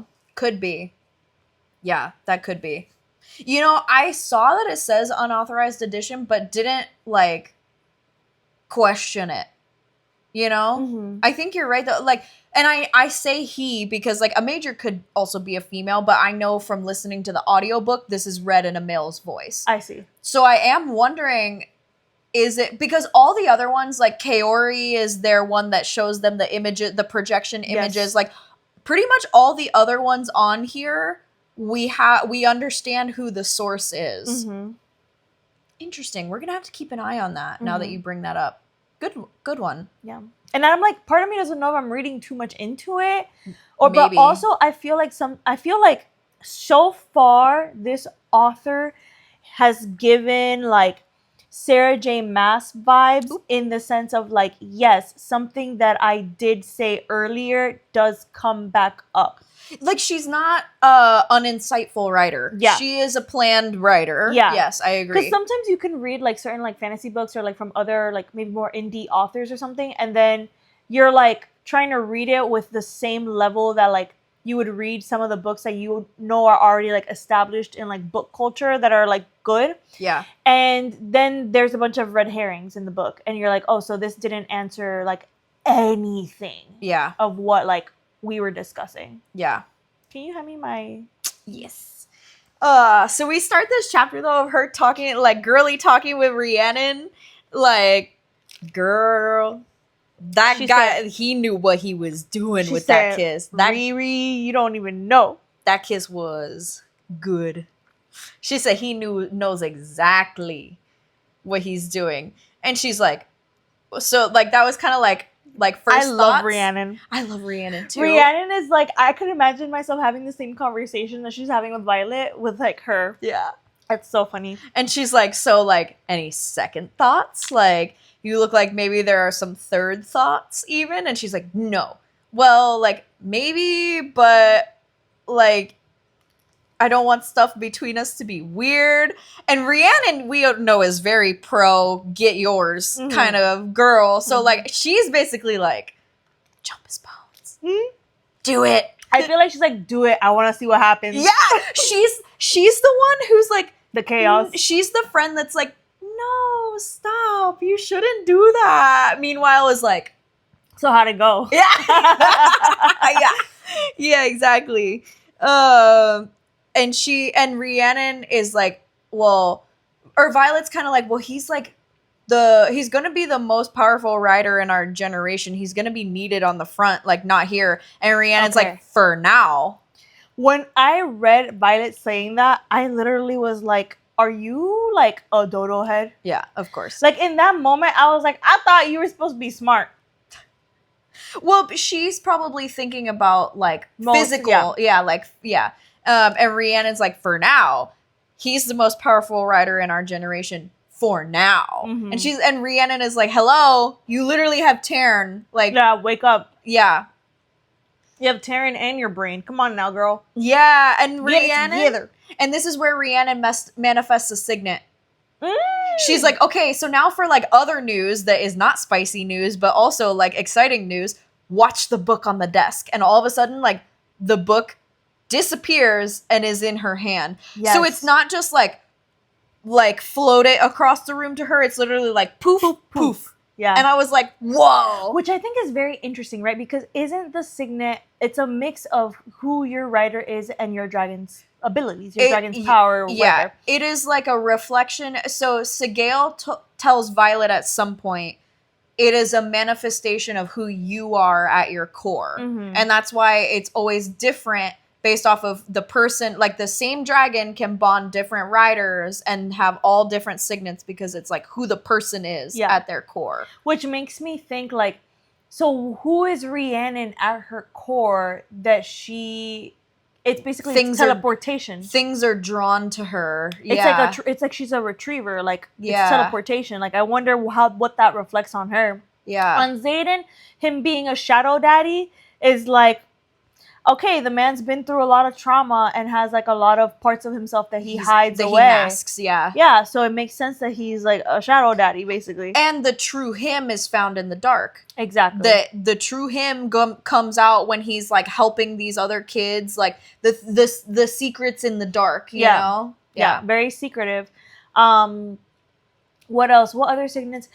It also makes me wonder, like, I know this is probably, like, minuscule, but going back to Tairn's previous rider, like, what was it about that rider that made it so that he, like, redistributed people's abilities?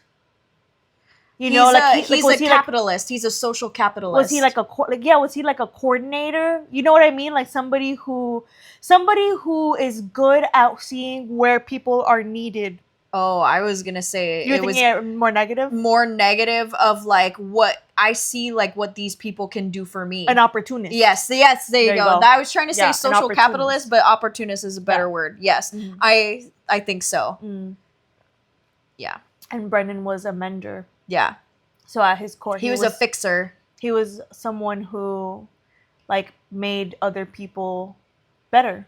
Yeah, he was a fixer of some kind. He was like, I go in and I make things better. Yeah.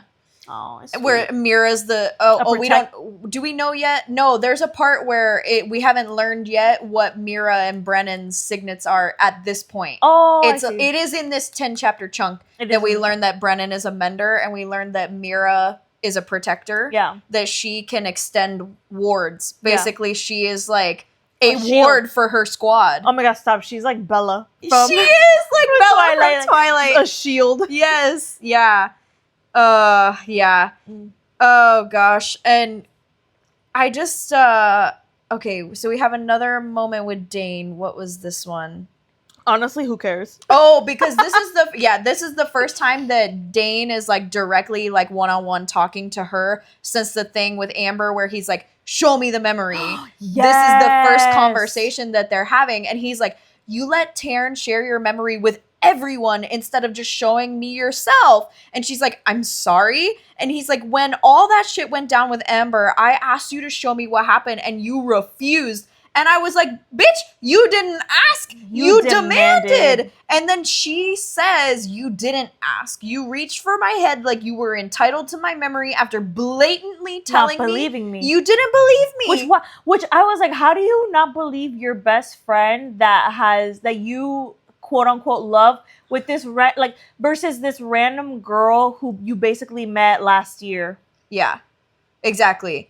And he makes no sense. The thing that throws me is he looks at her and is like, I didn't ask. And I'm like, no, you didn't. Like, how are you that disconnected from your own actions? Yeah. You know? He has no insight. No. And then he's basically like, well, like, when you get a little bit more into the root of it, he's upset that, like, Xaden was the one that helped her and not him. Mm-hmm. And she's like, bro, that had nothing to do with me. I didn't ask Xaden for help. Tairn asked Sgaeyl to ask Xaden to help me. Yeah. Because it was the quickest way that Tairn could get help to her, yeah. Like that, Tairn was flying on his way, and he's like, I can't make it on time. Yeah, and he just kept screaming like he's almost there, meaning Xaden. Yeah. So like, you can't fault Violet for that. No, that was literally her dragon trying to protect her the only way he could figure out how. And as a reader, I'm like, does Dain not understand how this world works? I guess not. All these writers kind of like really upset me when they act like they have any say in what their dragons do. Like, I'm like, it's a fully autonomous like being. Yeah. What makes you think you can control them? Yes, I don't know. And he like kind of is, you can tell at the root of this, he's upset about that like he's kind of getting replaced in her life by Xaden. And he's like, you trust him more than you trust me. And she's like, that's not true. And then she kind of in her head is like, wait, is it true? It is true. Yeah. Because can she say, I can tell Dain anything and he wouldn't report me? Yeah. No, she can't. Yeah. And she's like, neither of us can do anything about the fact that Sgaeyl and Tairn are mated. And we have to like figure out a way to navigate this, which inherently means I have to learn to trust him, basically, because we're tied to each other. And their dragons are mates. Like, it's not just like, like... There's not a layer of deceit to something like that. Exactly. It's like as genuine of a bond as you get. As possible, yes, yeah. Because they're like husband and wife. Yeah. They're mated. Like, exactly, yeah. And he's like, she says, I know you just want to keep me safe, but keeping me safe is keeping me from growing too. Like, this whole conversation needed to happen. Oh, for sure. She's finally like, it doesn't matter what you think, it only matters what I think. Mm-hmm. Like, trying to basically say, like, it's my life. Stop trying to control my life. Because, like, who are you to control my life? Yeah. I'm not the same person that I used to be. I'm still becoming the person that I'm meant to be. And this has nothing to do with you. Yeah. You gotta let me figure it out. Gotta let me fly.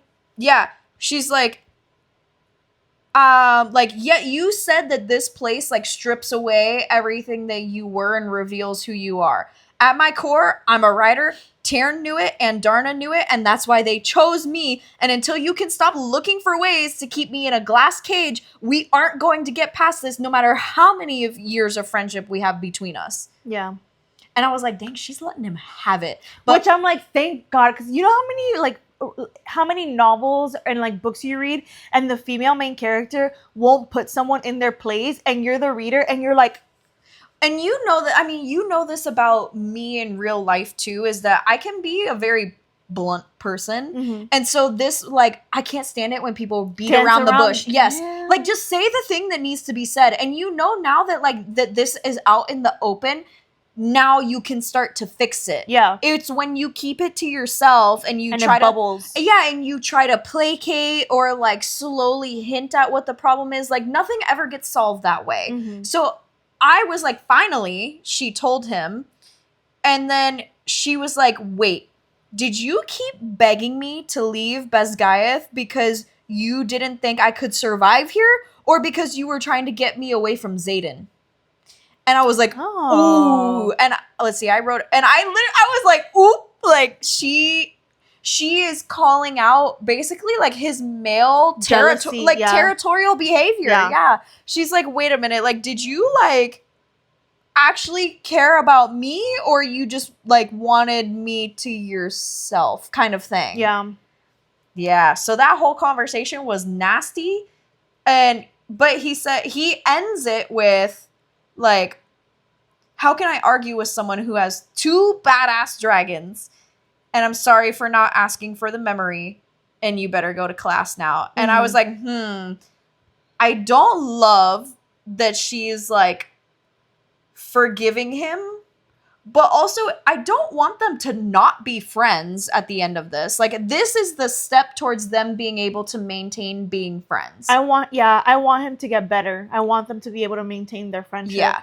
I think he needed to learn what role he has in her life. And it's not the role that Xaden has in her life. And it's not the role that he might have wanted but took forever to decide on. Yeah. Because, like, it seems like they could have dated when they were younger if he had really wanted to. Yeah. Oh, yeah. She's been crazy about him for a long time, but he just never, like, entertained it. Yeah. Well, and so now, like, okay, that conversation ends. This is where we learn about Mira's signet. I see. That Mira's signet is that she can manifest a ward around her and her squad. And, like, that's cool. And then Brennan was a mender. And I wrote, oh, he was a mender. Because you had made the prediction that Violet was going to be a mender. And of the people in her family that are riders, she seemed to personally relate the most with Brennan. Mm-hmm. Her dad is who she related to the most in her family, but he was not a rider. Yeah. So I think it's funny that you made that prediction, and now we learn that the person she kind of like, not respected the most, but just like personally aligned with very closely was a mender. Yeah. And it's like interesting too, because I'll tell you what I felt when I read this. When I read that he was a mender, I thought to myself, I had the moment of like, I don't think she's going to be a mender. Yeah. Because being a mender is such a rare, like it's one of the rare signets. Okay, just by the nature of her being the main character in the book, I'm like, whatever signet she gets is going to be rare. Yeah. Yeah. But then I was like, I'm like, it's rare, and I think it would be extra rare and almost not fitting her arc if she has the same ability as someone else in her family. Yeah. Because I'm like, it completely defeats the purpose of her developing who she is separate from everybody. Yeah. Because if she becomes a mender, then it's gonna like she's gonna be out in the front lines. People are gonna be like, I like served with your brother and he was great and he was a mender. Like, she becomes Brennan's little sister, not Violet. Yeah. So so when I read that he was a mender, I was like, she's not going to be a mender. Yeah, that definitely, like, I already was kind of like, I don't think so. And in this moment, I was like, yeah, she's definitely not going to be a mender. Yeah. I feel like her arc so far is like stepping into like leveling up. And I'm like, I don't know. At this point, I was like, I don't know what I did not predict her signet. I figured it was going to be something that makes her like powerful, but I did not predict exactly what her signet was going to be until like a few pages before it was revealed. Yeah, exactly. Yeah. Let me see. What did I think her signet would be? Aside from the mending? I don't think... Oh, you're saying like after this point, did you make a new prediction? I don't think I made a new prediction. I think I gotta say, her signet has to grow on me more because when it was revealed, I didn't feel like it fit. I think the audiobook would change your opinion of that. Yeah? You think, okay. Because the way, when I read it, I also was kind of like, nah, like, all right. Like, I wasn't like, yeah, that's amazing. I was like, okay, that's kind of cool. In the way that they deliver it in the audiobook, I was like, oh, like, it actually sounds really cool in the audiobook. Oh, interesting. Okay. Yeah. in my opinion. Okay, because when I was reading it, it just wasn't. I thought that her signet would be, I guess, a little bit more intellectual in a way, like a little bit more strategic, a little bit more like less brute strength, and a little bit more like OP in the sense of like how General Melgren's signet is being able to see the outcome of a battle before it happens. Yeah. I thought that her signet would be something much more cerebral.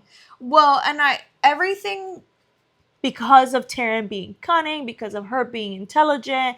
Like, it seems like they played up that strength, and then her signet became, like, something else. I feel like once we get to the point with Professor Carr's conversation with her, I'll bring up my point. Got it. Because I had a different thought, but it's not relevant yet. Okay. But in this chapter, we learned that Jack is the one that's assigned to go against her in the next challenge in the map, like in the training ring. And she's like, oh, he's gonna kill me. Lovely. And she's like talking to Liam about it, and she's like, we both know that you report just about everything that I do. I'm not ignorant. And he's like, he worries about, Liam is like, Xaden worries about you, and I alleviate the worries. And he was like, she's like debating whether to tell him that she knows that Jack is going to be the person that she goes against. And he's like, would keeping it to myself alter your safety in any way? And she's like, no.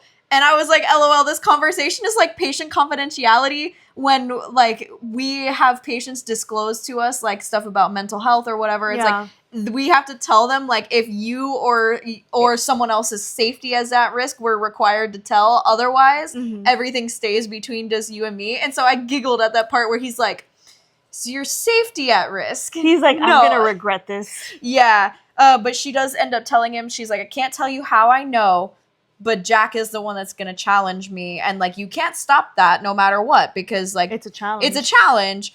And he's like, okay, but if we tell Xaden, like, he can put a stop to it. And she's like, no, he can't. But anyway, like, goes through, she is about to, like, go into the challenge with him. And she's like, well, now at this point, I'm walking into the mat, and you can basically tell Xaden you learned right now when it was announced, like, in front of everyone. Because, you know, she's been finding out in secret who it is that she's going to battle ahead of time. Yeah.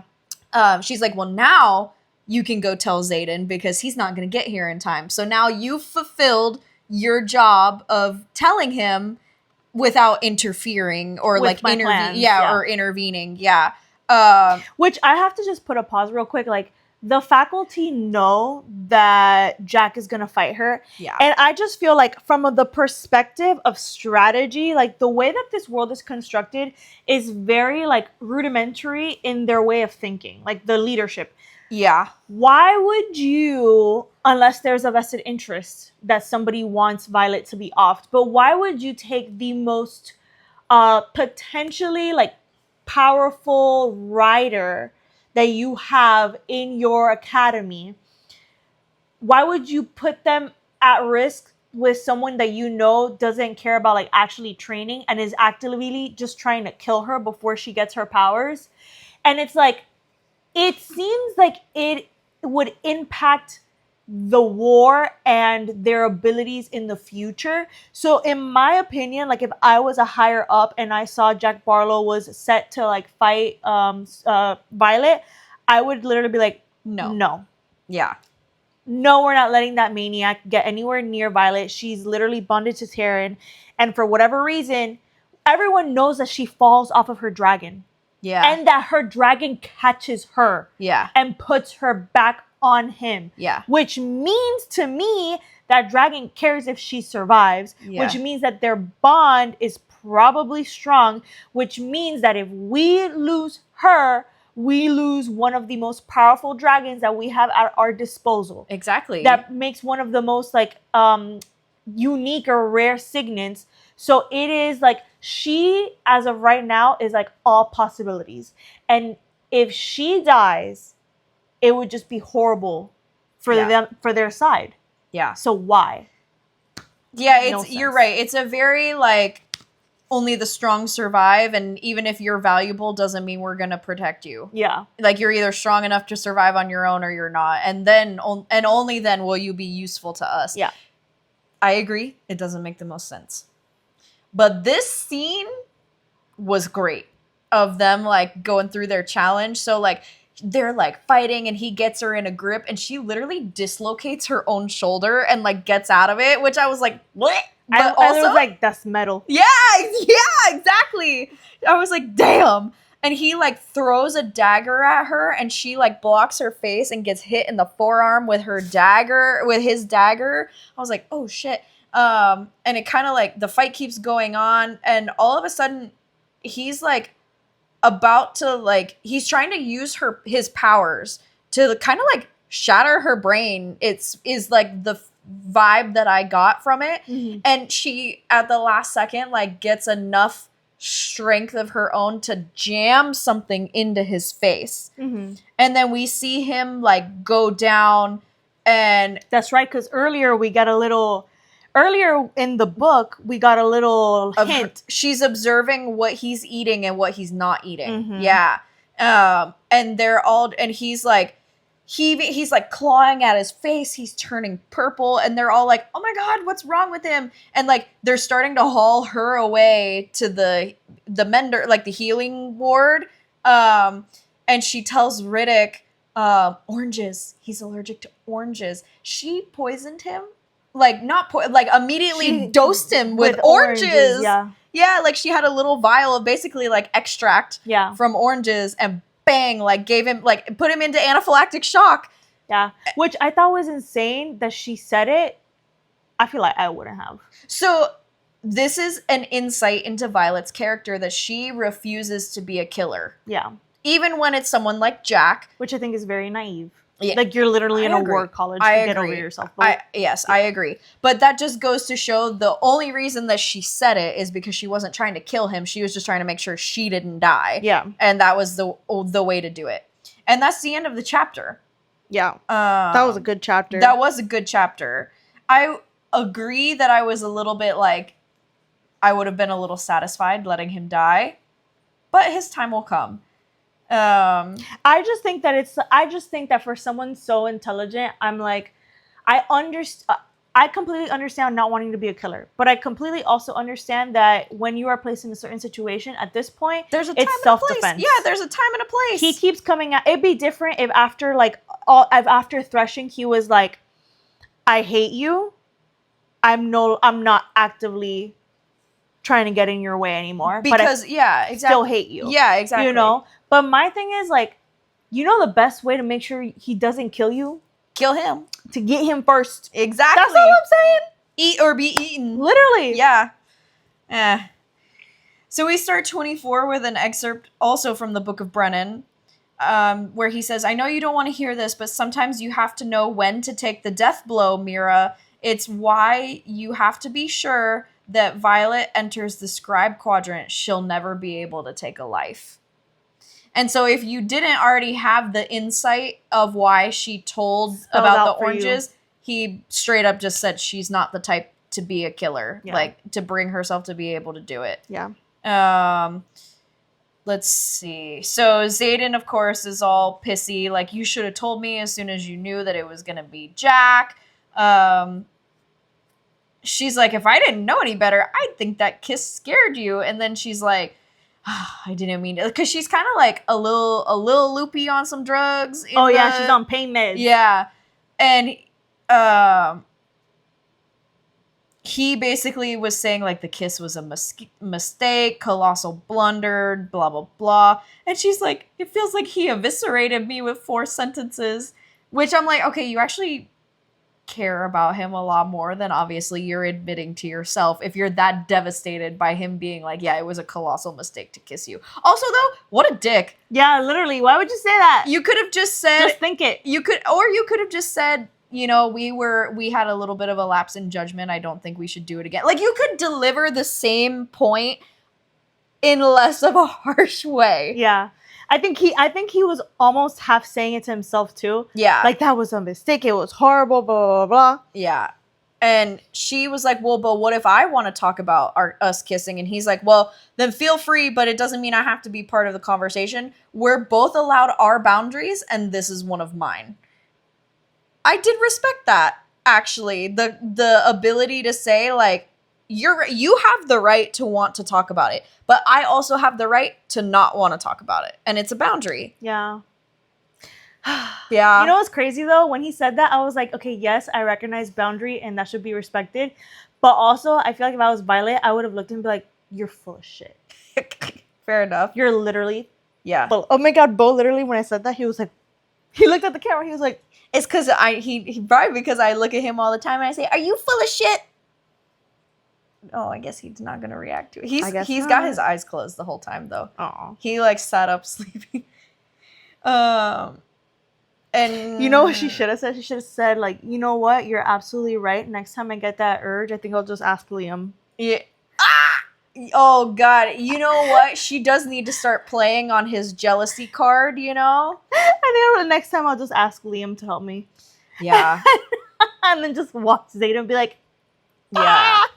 But it's like he's so hot and cold where, like, his words are like, I'm Mr. Tough Guy, I want nothing to do with you, blah, blah, blah. And then he does this thing where he is like, we need to optimize you. You have little hands. These daggers are too big for your hands. He had a dagger specially made for her. Several. And she's like, oh my God, it's spectacular. And he's so like, pretty. it's yours. Like, I had it made for you. And she was like, what? And she's like, that gives me feelings. I really don't want to have soft, confusing feelings. Aww. And she's like, he's protecting me. But, like, also, it's not even that he's protecting her. It's like, he's enabling her to protect herself better. Yeah. Yeah. So I thought that was cute that he had, and it's got the relics on it from where he's from. Mm-hmm. It's got the Tyrish, like, relics on it that are, like, engraved in the handle. Mm-hmm. And my brain immediately was like, okay, I don't know what these relics mean, but it was giving Rowan, like, putting protective, like, relics. I was like, I wonder if actually any of them are protective. I don't know. If they're, like, magic, like, or warded. not, Yeah, exactly. Maybe, like, magic to come back to her. Yeah. Like, to be retrieved, like Thor's hammer, like, yeah. Yeah, and they just they just always have this, like, heat in their dialogue. And, like, somehow she's like, he's like, you don't know how to handle an opponent on top of you, and if so, that's, like, a whole other issue. And she's like, I know how to handle you on top of me. And I was like, what? Like, what? And he's like, you won't like what happens if you push me, or maybe I will. Like, this like, spicy banter was getting to be too much for me. And he's like, disarm me before I test that theory in front of everyone in this gym. And I was like, is he talking about screwing her in the middle of this gym? Whoa! I know, right? And isn't there a part that was like, oh, wasn't there something that she goes, interesting, I didn't take you for an exhibitionist. And wasn't there something, maybe it's coming up in the other chapters, where it's like, don't you care what people will think? Oh, that's later. Yeah. Anyway, so they're, like, having this banter, and he, like, uses it basically in that moment. He's, like, disarming her, and she doesn't even realize it. And he's like, tell me, Violence, are you disarmed? And she's like, yes. Really quick, I just want to say something that like I didn't see the highlight earlier, but she says, like, when she gets the daggers, it's a shame there's so many parts of Tyrish culture that were lost centuries ago during the unification, including most ruins. I don't even know what they all mean. And I highlighted that and go, that's gonna be important. Yeah. Because that's why I was kind of like, I feel like one of them has got to be, like, a protecting one. Yeah. You know, maybe I'm wrong, but my spidey senses are suspicious. So they, like, are fighting, and that's, like, the end of their little, like, training montage. And so now they're getting ready to go into they are doing, like, the squad games to figure out who it is that's, like, gonna get to go to shadow like an active wing that's on the front lines. Which I was like, doesn't seem like much of a price to me, but whatever. They're talking about them. I didn't highlight anything here. They're just talking about them like manifesting signets, blah, blah, blah. And then who is this that's talking? She runs into her mom. How do I see what page I'm on so that you can get with me? I'm on page 412. So she says she runs into her mom, and her mom is like, I hear you. All her mom says to her is, I hear you're having trouble wielding. And Violet's like, I blink and step backward as though physical distance is going to shelter me from the icy rebuke. I have the best shields in my year. And for the first time, I'm actually glad I haven't manifested a signet, having given her something to brag about. Mm-hmm. And I just highlighted that because I just have a hard time with, like, interpreting her relationship with her mom. Because her mom is like, with a dragon like Tairn, I would certainly hope so.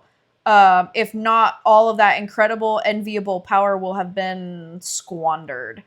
And I'm like... It was there that I was like, okay. I feel like I misread the initial, like, her being, like, in the threshing. Yeah. It was in that moment that I was like, all right, your mom is a bitch. I'm sorry, I didn't believe you. Yeah. I feel like I give a lot of side characters the benefit of the doubt a lot. Yeah. Because I always love when an author like plays. Okay, I love when an author takes like a side character and kind of makes you feel like their motivations is one thing, because you're getting it from a biased perspective of the main character. Fair enough. And then they reveal that the motivation is actually different. And then if you go back and reread the book, you're like, oh my gosh, like it was right there in front of me. It was just colored by the main character's like own internal monologue. Yeah. But now your mom is like a bitch. And I honestly think that a lot of that ambiguity goes away for me when I listen to audiobooks. Yes, the audiobooks make it like... Because you have delivery, you have tone. You know what I think it is? I think that it's like somebody definitely like they read the book throughout, and then the casting director is like, oh, this is how it's like supposed to be like played. Yeah. Once they read everything throughout. Yeah. So it makes it so you kind of like, it's almost like a series. Like they know how it's gonna end, so you can layer things like tone, delivery. Yeah, exactly. It becomes harder for things to be ambiguous when it's not you. Because even us reading it in our head, we're bringing our own tones and perspectives and stuff. But in this interaction, like we learned before that Dain's dad is like Violet's mom's like aide. Yeah. Like he goes wherever she goes. And he's also in this moment, and so Colonel Ados is kind of asking her like, oh my god, like what have you learned about like your Feathertail, because we don't really know anything about her. And she's like, she's like a little private even with me. And he's like, pity, we've had the scribes on it since threshing, and the only reference we can find in the archives about the power of Feathertails is hundreds of years old, which is funny because I remember your father doing a bit of research about the Second Crovlin Uprising, and he mentioned something about Feathertails, but we can't seem to find that tome. Mm-hmm. And I was like, interesting, another missing book? Seems like Violet's dad. You know how they say scribes are really the ones that have the power? Yeah. Because of the knowledge that they hold. I feel like Violet's dad, as of right now, because we're seeing it from the perspective of her as a writer and like her mom's like perspective of her own husband, he's kind of made to seem like not weak, but kind of like submissive to Violet's mom. Yeah. And these little things are like, no, he was someone who planned. He was smart. He was a planner. And I think that whatever research he had, when he realized what it was, he probably hid it. And I was going to ask, do you remember when her dad passed away? I think her dad was still alive when Brennan passed away. No? Okay, because I was wondering if her dad was part of the rebellion. I'm curious. How did her dad die again? It wasn't like a sickness, right? See, I don't remember. I don't remember. I'd have to go. Now that I'm like thinking about this, I would have to go back and honestly, I'll just ask ChatGPT. No, because maybe what if we get revealed later on that he died a certain way? No, I always ask it like yes or no, no spoilers. Up to chapter 30, do we know how Violet's dad died? Oh, and it says nice. like yes or no. And if the answer is no, then I just like don't probe Ask any anyone. further. Oh, yeah. okay, And if fair it says yes, then I'm like, okay, can you remind me what the book says in like up to chapter 30 without like and Any it spoilers? does very good about like very brief Like answers, summary? you know? Okay, cool. Yeah. But she kind of is having this conversation then afterwards because Xaden like witnesses this whole interaction between her and her mom and Colonel Ados, and she's like, oh, that was nothing. Like, that was my mom being warm. Yeah. And she's like, which is almost as wholesome as the years she spent barely tolerating my existence because I wasn't perfect like Brennan or a warrior like Mira. And Xaden's like, she doesn't know you very well then. And she's like, or she sees right through me. The problem is I'm never quite sure which it is. I'm too busy trying to live up to whatever impossible standards she sets to ask myself if they're even standards that I give a shit about. Yeah. I highlighted it because it just like hit my heartstrings a little bit, The you know? insight. Yeah. It also shows why the siblings are so close. Yeah. Because sometimes when you're as a siblings, like when I feel like it's easier for siblings to be at each other's throats if the parents Are healthy. Are healthy. Yeah. True. You know, if the parents are not healthy, then it's almost like the siblings are like we against them. Trauma bond. Trauma bond. Yeah, I agree. And that was like all that I really had highlighted for 25. Yeah, same.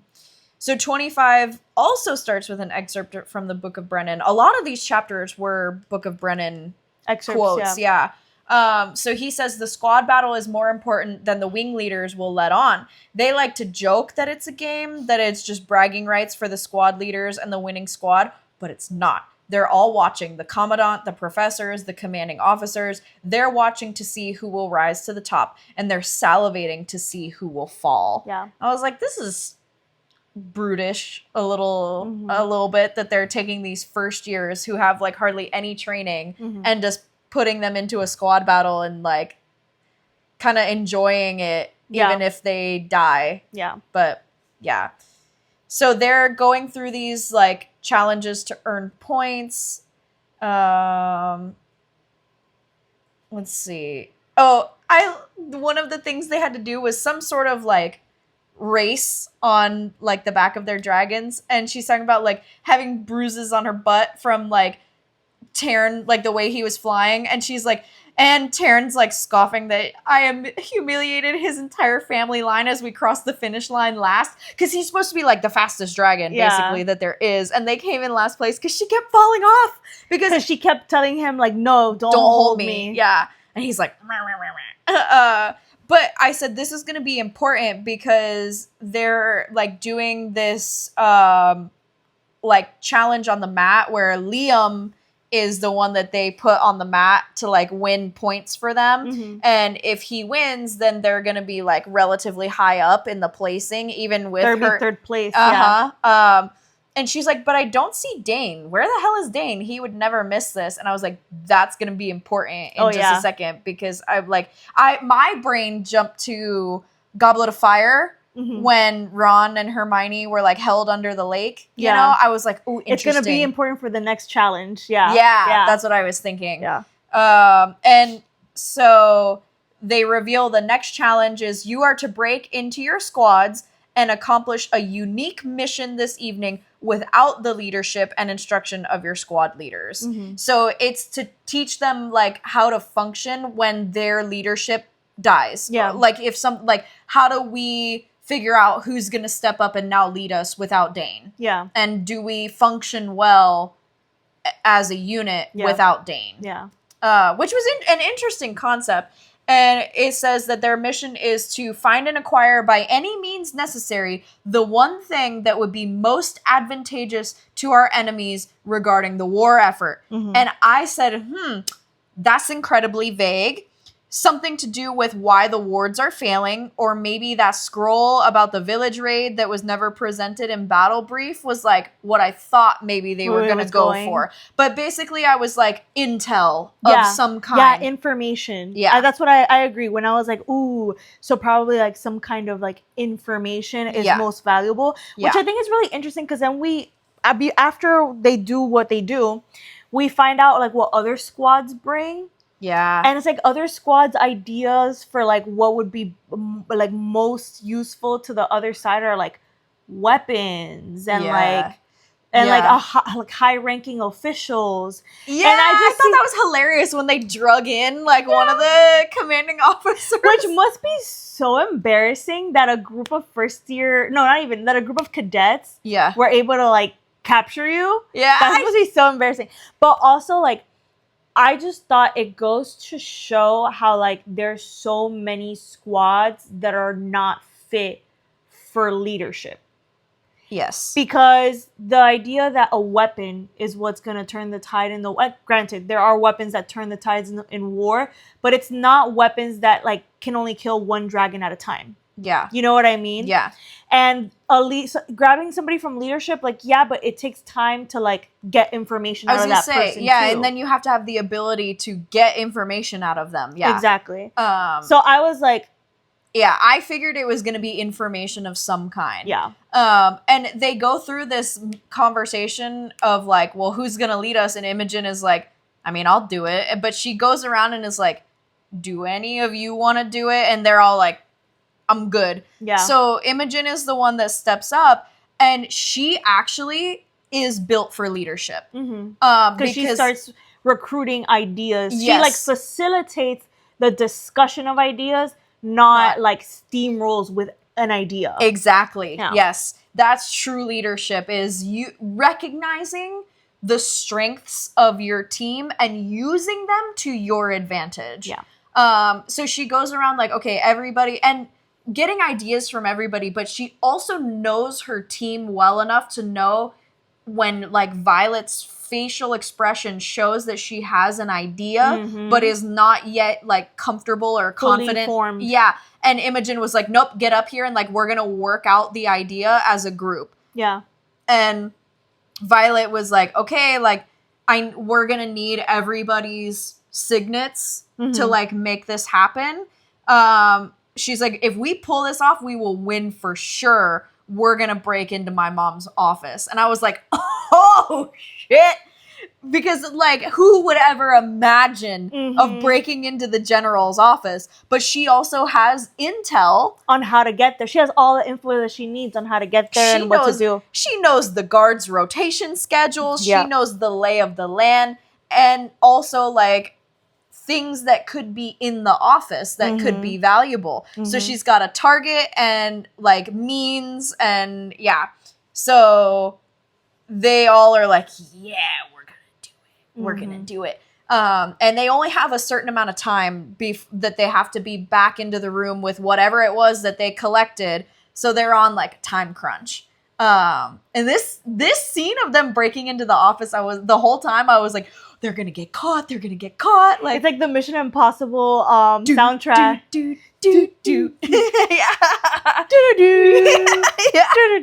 Yeah. Yeah. So they're able to like successfully break in. I just love that Violet's like, oh, sure could use Xaden right about now to like hide them in his shadows. And I love that Andarna in the background, she's like, you're doing great.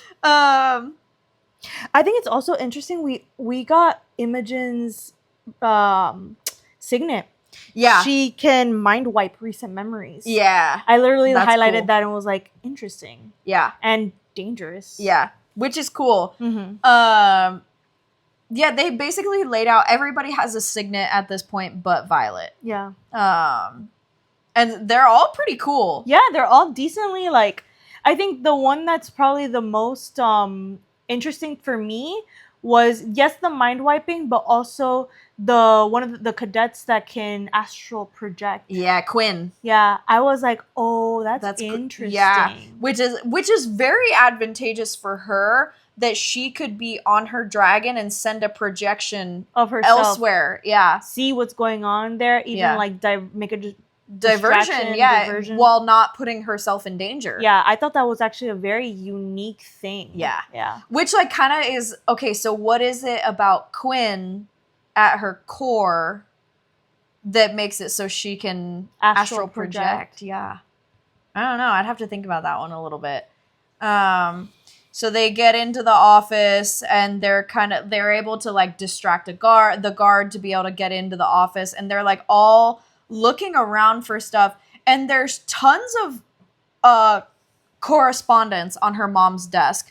And I thought all of these are going to be important at some point because, okay, obviously her mom is a general. So if anyone's going to have access to confidential information, it's going to be her. So this first one we get is talking about the raids at Athabine. And the major there is saying like, please send us reinforcements.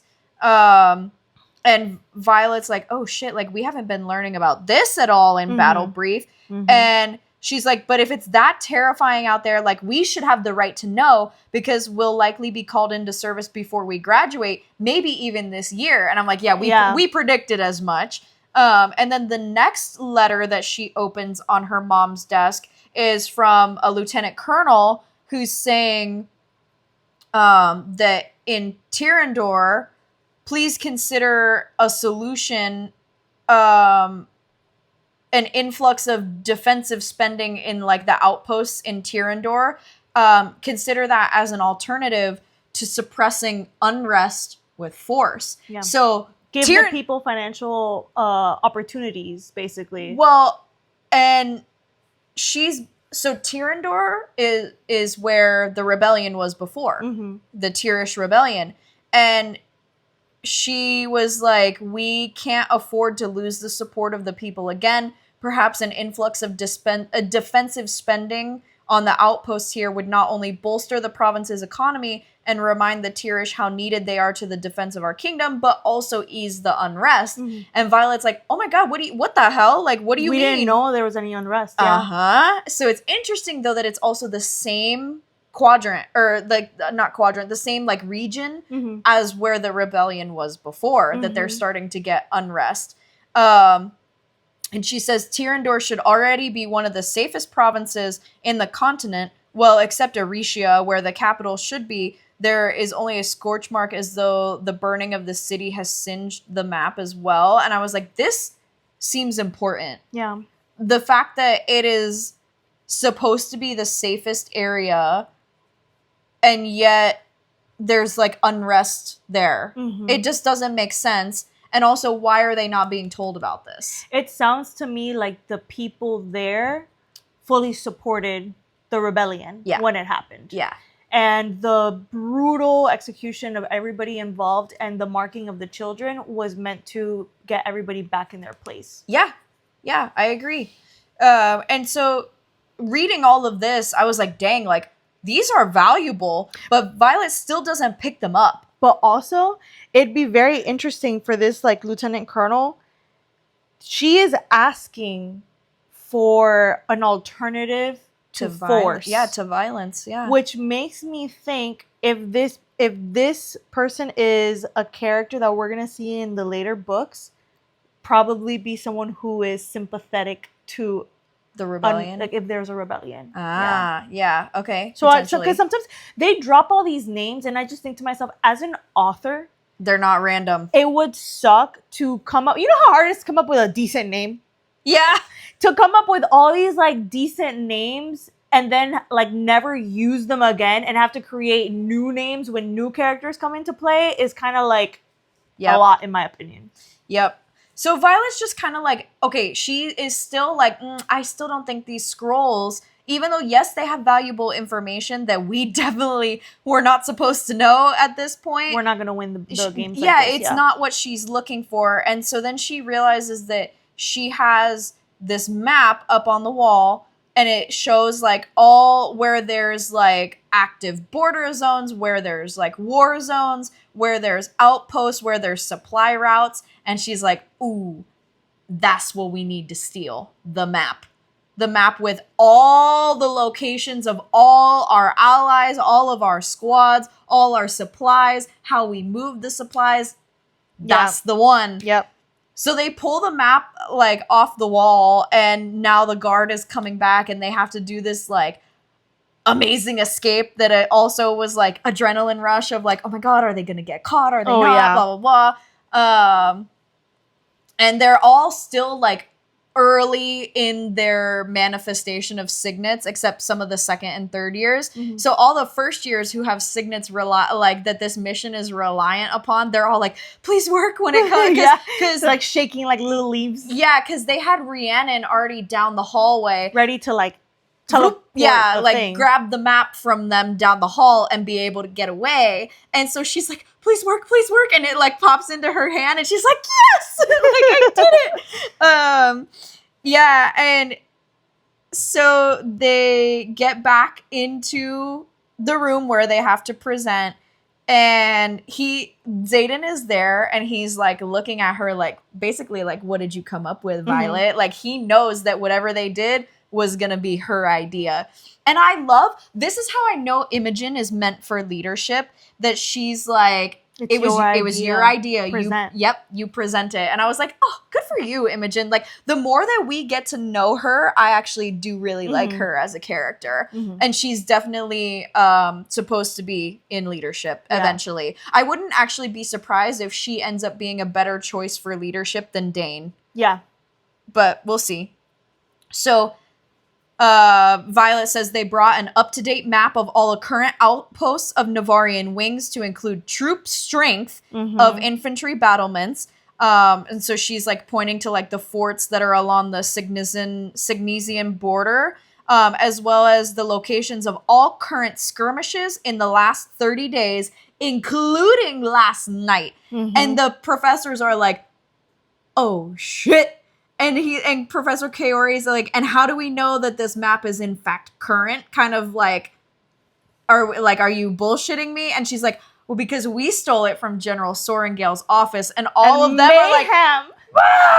Like, which I can imagine, like just the sheer mayhem that like came from that. Yeah, like for sure. I'm just imagining the crowd going. Yeah. And then it says like all the cadets like get up and try to like run towards the stage to see everything. Yes, as they should. And the professors run towards the stage, I'm assuming in the attempt to like hide it, yeah, and like get it back. Yeah, exactly. And I just love that Xaden is like smirking, like tips his hat to her. Yeah, he's like very good. And Violet even says like it doesn't matter how like the vote pans out, I've already won. Yeah. And I just love though that to her, like the two of them both just want to like be acknowledged for their strengths, and like for her, like seeing him be like, well done, she was like, thank you. Like, that's all I needed. Yeah. Was someone to, like, acknowledge that she did good, you know? I did good. Yeah.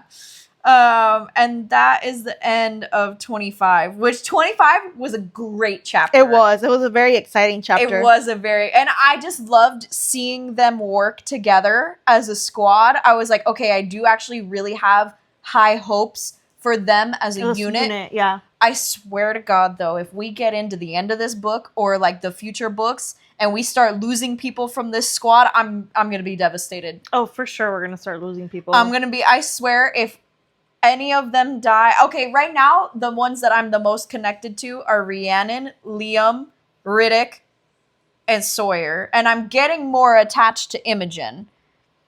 I'm really attached to Liam right now. Yeah, he like won me over literally in a chapter. Yeah, it's like immediately. Insane how much he won me over in a chapter. Yeah, Rhiannon, I would be like devastated because I'm like, it's a girly pop friend. Riddock, I think that he's like so funny. I'd be ashamed to lose him. Like throughout, he has like really funny lines. Like when they're deciding who's gonna lead, he's like, well, why not me? And everybody's like, because you turn it into a prank. And then immediately one of his first ideas is to do a prank. And they're all like, thank you for proving our point. Like, literally. Yeah. So we now start 26 with Colonel Kaori's field guide to Dragonkind.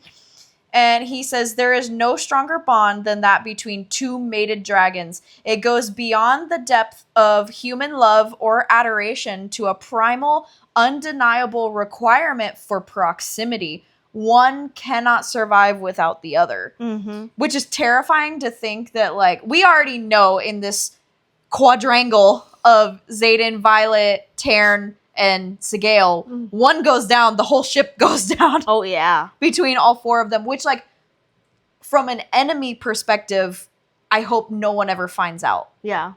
On the enemy side, that they are bonded. Otherwise, they're all screwed.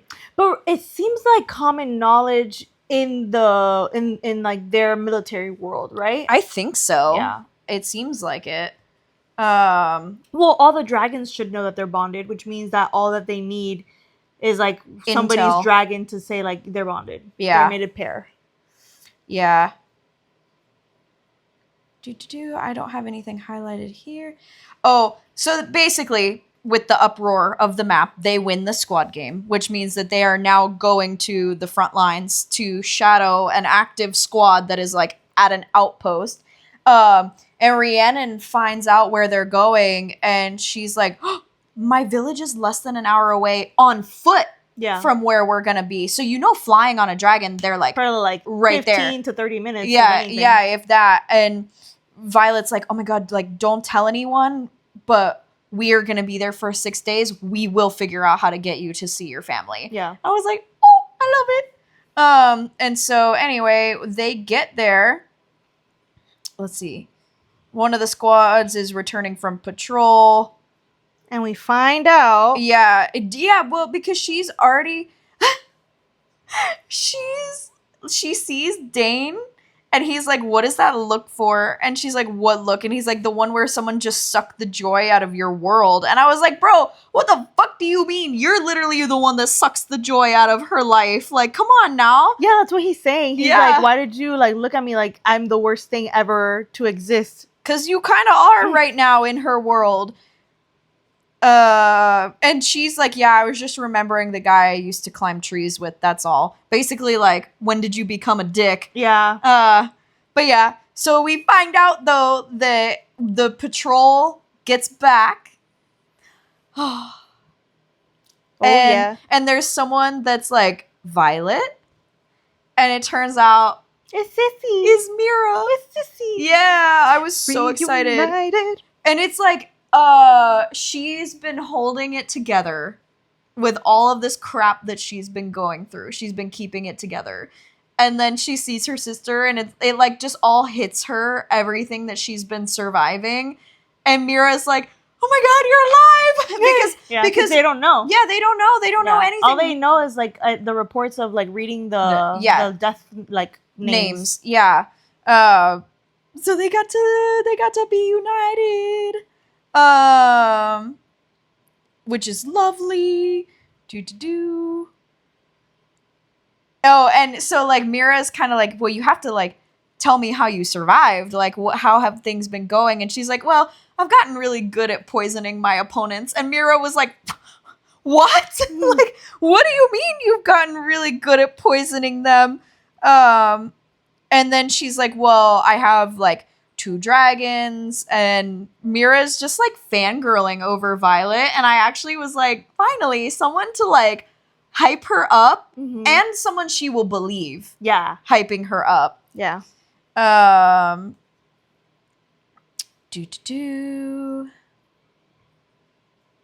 Oh, and she's having this conversation with Mira about like her realizing that they're not telling her a lot of stuff in like Battle Brief, telling all of them. And Mira's like, okay, at the rate that our borders are being attacked, they'd have to devote like all day to Battle Brief in order to dissect each assault. And then like, well, of course there is. Like, you don't expect Battle Brief to relay classified information, do you? So like this moment. Yeah, Mira was like, yeah, dummy. Yes. But I also was like, I feel like this is the difference between Mira and Violet, that Mira is a soldier, Violet is a leader who questions. Yeah. You know? That I didn't like that because Mira is someone who Violet holds in such high regard, it made Violet kind of like waver in her like, wait, am I being unreasonable by being concerned that they're not telling us? I don't think she's being unreasonable, but I think it's a fair assumption of like, you're not gonna get you're not gonna get classified information. What I think is interesting that you really see the distinction between Mira and Violet. What you said is perfect. Like, Mira is decorated, like she for like saving people and like all this stuff, and she is like an essential, like, she's not a foot soldier because she's not infantry, but she is a foot soldier on a dragon, right? Whereas the thing that I found interesting was she said at the rate at which our borders are being attacked, like you would need 4 hours in battle brief. That means that every battle brief they could dissect one new attack, and they're not. They're going back to old attacks, and that I found to be a much more like, it was that sense, not so much the like, did you expect them to give you classified information in battle brief? Like, that's like a no-brainer, like, done, no. Yeah. But it's the fact that she said it's happening a lot. You would need 4 hours. Okay, but then why are they not even choosing one to discuss? Yeah. That's very suspicious. Yeah, exactly. And the fact that Mira didn't think anything of it, I was like, oh, this is the difference. Yes, exactly. That is the difference. And she's also like, okay, so like, what is going on between you and Dain? And I love this summary that Violet gives. She said, I needed to change in order to survive. He wouldn't let me. It was the simplest explanation for the last 9 months. I got his friend Amber killed. She was a wing leader. And honestly, everything with Xaden just pushed us so far apart that I don't know how to repair our friendship. Not to what it was, at least. And like, that about sums it up, you know? It does, yeah.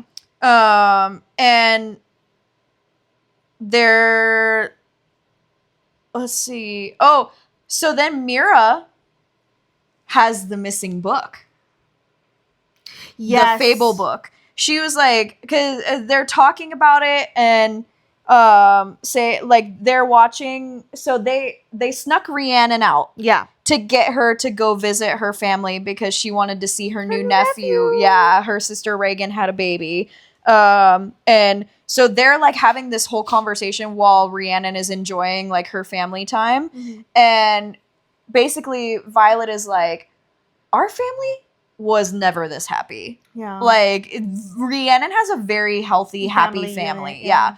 And Mira's like, yeah, even when like Dad was alive and Brennan was alive and like Dad would read us stories and stuff, like we were never. It was never like that.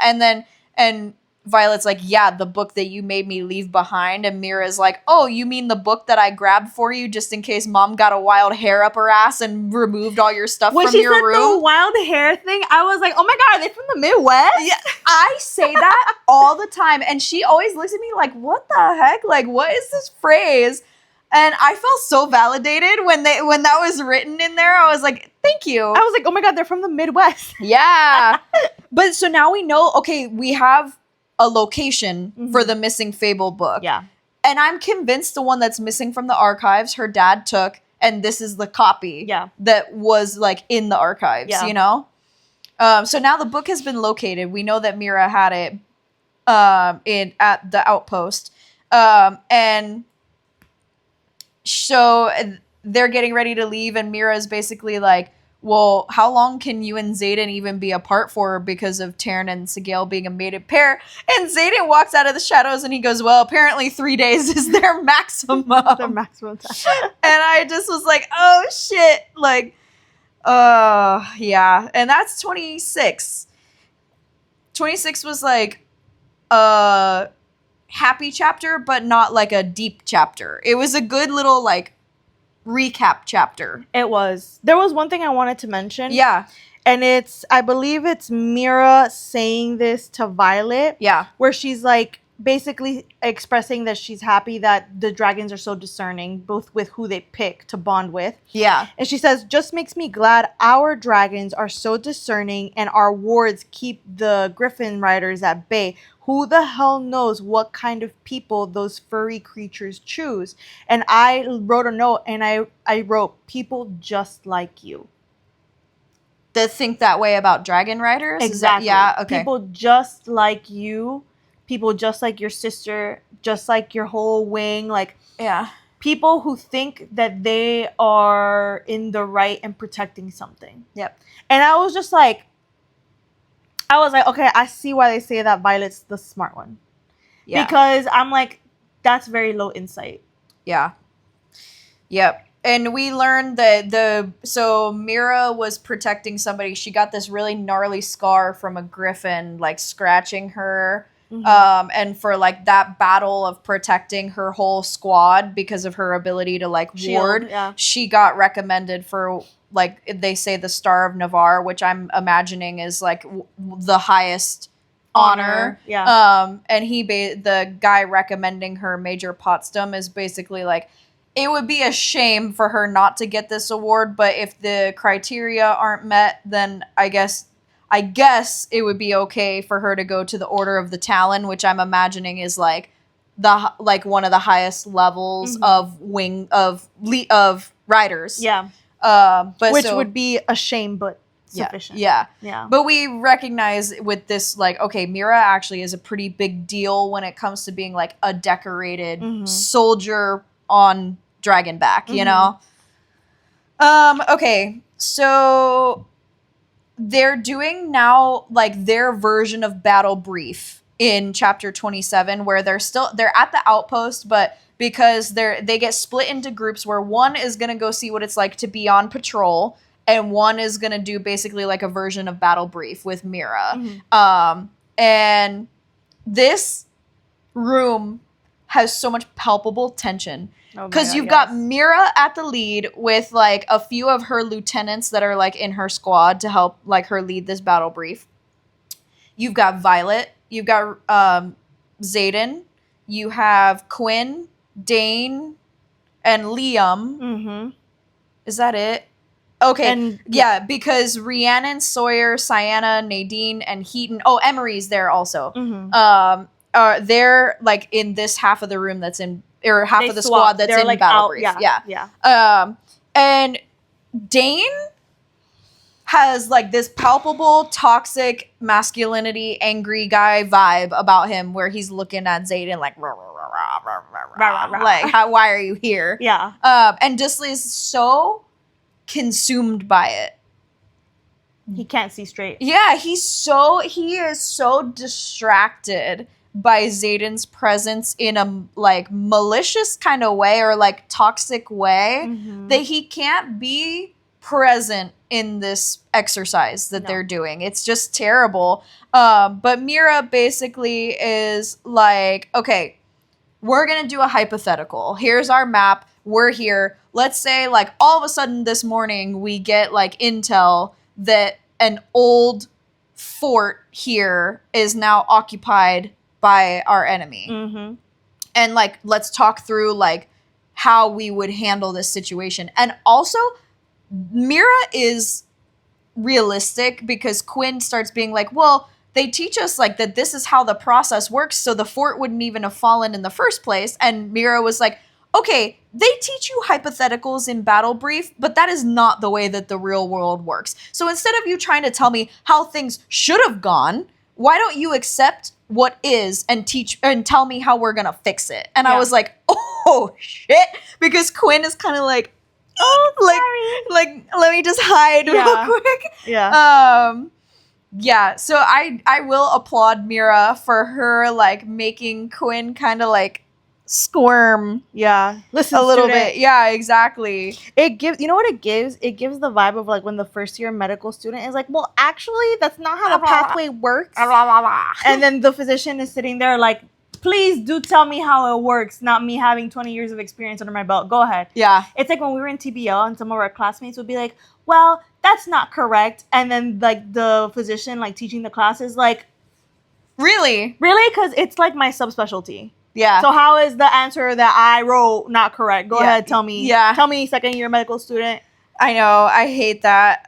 And that's exactly what Dain does. So Mira is like, okay, we have some third years in the room. We have Xaden and Emery, our third years. And she's like, how many third years have been called into battle? And Xaden and Emery both raised their hands. And Dain is like, that's not how it works. We're never called into service until graduation. And I was like, bitch, like, I don't. She just told you, and they just raised their hands. What are you doing? I'm like, I don't understand why he thinks he knows everything. Like, I put STFU, shut the fuck up. Like, he's so annoying. Like, why does he think that he knows things in this room full of people that clearly outrank him and would know more than him?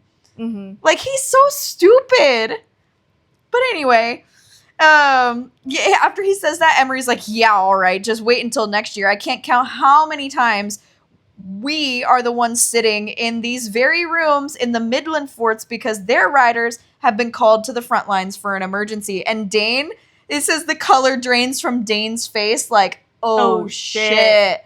And I hope that he also is slowly starting to go down the road that Violet is going down of like how little they actually know. Yeah.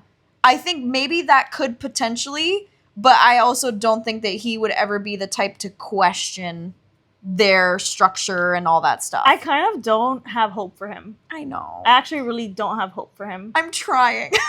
I'm really trying, but I don't see, the only way I see him becoming valuable is if he is below Violet, like in leadership. Like she ends up outranking him and he has to like learn to listen to her. Yeah. I feel like that's the only hope I have for him. Oh yeah. So anyway, they are starting to get this kind of like increasing tension in the room. And they're like, Mira's like, okay, you have to like assume I'm not here because clearly I'm the one that would be leadership in this group of people, but pretend I'm not here. Formulate structure in your leadership amongst yourselves. And of course, Dain is like, I'll be leader. Of course, Dainy boy is like, I want to do it. He must have a penis that is like this big. If that. Like, for sure. Okay. Because there's no way that you have this kind of like toxic masculinity without having a small peepee. I'm right. Like he would drive like a souped up truck that's like massive and like loud and overcompensating. You know? Oh god. I'm right. Vroom, vroom. But yeah. Liam is the one that's like, do you forget that your wing leader is in the room? Clearly Xaden would be the one in charge. And Xaden was like, you can have it. He's like, I pretend that I'm not here because I wasn't supposed to be here. I'm literally here just because Sgaeyl couldn't like control herself. Yeah. So for the sake of argument, pretend I am just someone at your disposal like the rest of the cadets kind of thing. And like, okay, you know that he's like from the outside being the bigger man. Internally, he's like, I'm winning. Yeah, exactly. Internally, he's like, I'm winning and I'm ready for you to be an idiot Dainy boy. Yeah, and Violet is like, to him, like, she's kind of like, don't be a dick. And wait for it. Because in italics, we get, you haven't even seen me start to be a dick. So, and Violet's like, did I just hear that in my head? What is going on? I literally highlighted it and wrote, here we go, Aaron for the win. I was like, OMG, I knew it. So he's like, she does this moment where she's like, don't be a dick. And then goes to like start paying attention to the exercise again. And hears him in her head be like, you haven't even begun to see me be a dick, or like however he says it. And she's like,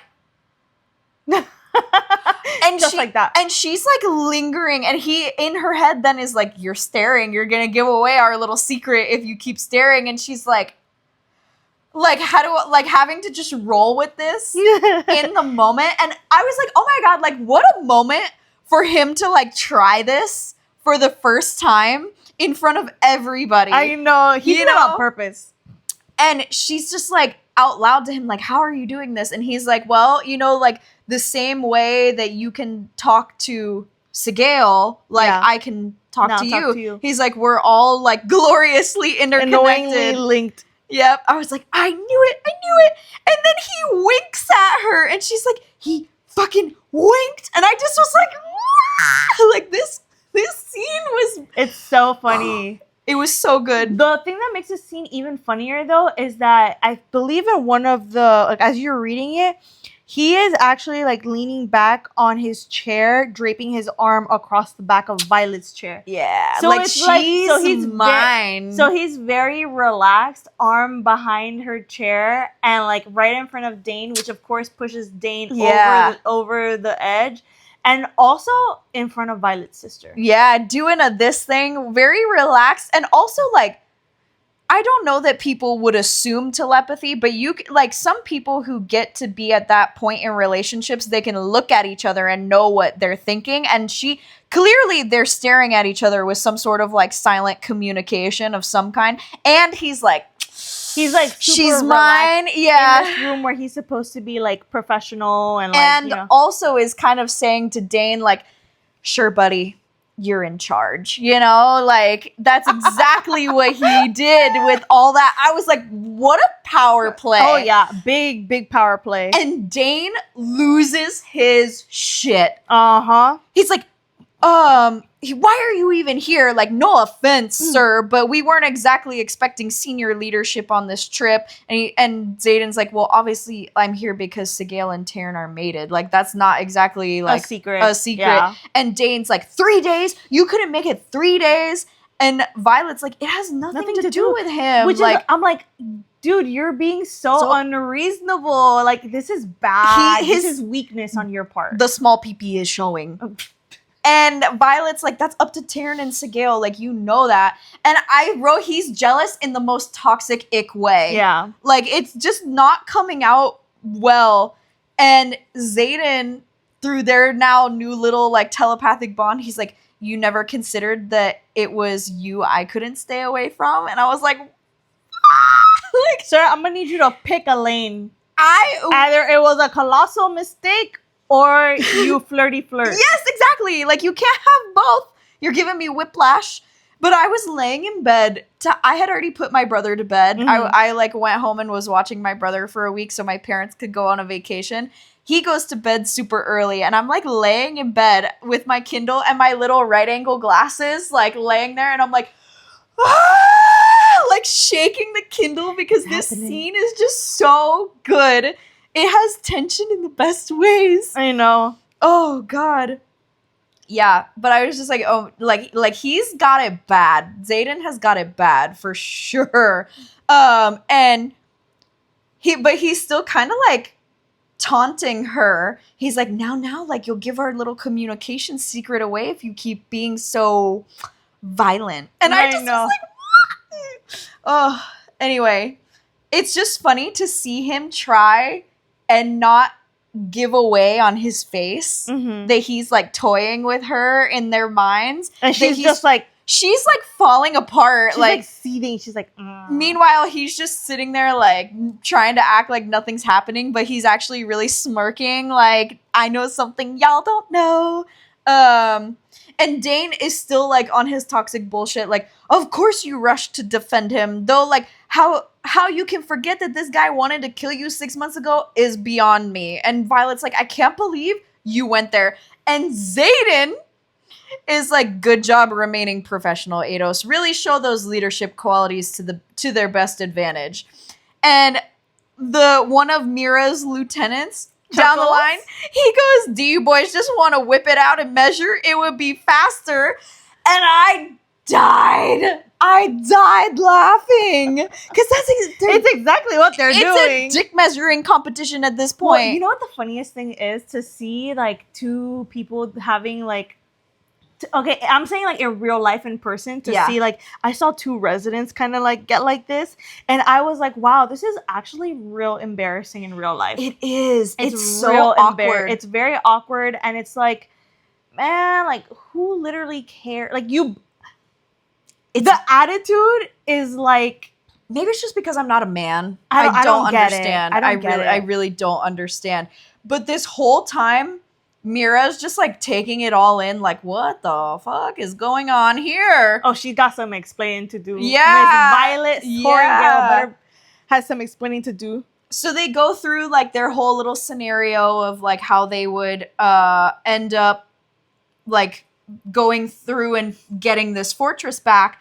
And Dain, like, is, yes, like, leading them through it, and he gets to the point where he's like, well, does anybody have, like, any ideas? And this is exactly why I know Imogen is better meant for leadership than Dain, because of the complete difference where Dain, like, Violet gets them started with, like, the scenario, Ideas, like, trying to, like, bring them back into what they're supposed to be, the task at hand they're supposed to be doing. And Dain just starts going off, like, I would do this and then do that and then do that. And then when he gets stuck is when he turns to his squad and is like, any ideas? Whereas Imogen had been like, all right, ideas, let's hear them, before diving into like, what's the best plan to move forward. Whereas Dain was like, I know best until, boom, boom, boom, and now I'm stuck. Yeah, exactly.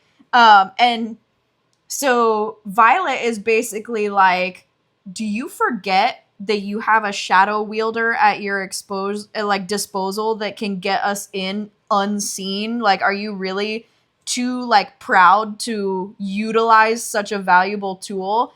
And Dain is like, Violet is basically proposing like, Xaden is powerful enough to shadow us all, like our entire squad. And Dain's like, you really can do that? And Xaden is like, yeah, and he like makes the whole room dark, shadowed, like blacked out. And I just love though that she gets this little like caress, and he's like, relax, it's just me, like through like the telepathy. And I love it. It's like he's okay with like showing it when no one else can see it. I feel like that was spicy. Yeah, I was like, whoa. I was like, you didn't expect that to happen. You know that he was like just dying to like put Dain in his place. Well, I also know that he was just dying to touch her. Yes, exactly. That's what I was saying. I was like, he's got all this tension between like not liking Dain at the moment and like about to combust, just like sitting next to her, that I'm like, okay, he needed the little bit of release to like show his shadows, and then that gave him the second to like, you know, have some sort of contact. And this is where like she's being reflective about like what Sgaeyl had said about the signets, that they reflect like who you are at the core of your being. So she's kind of like talking, okay, like Mira's protective, Dain has to know everything, which makes sense with him like being able to like look in people's minds kind of thing.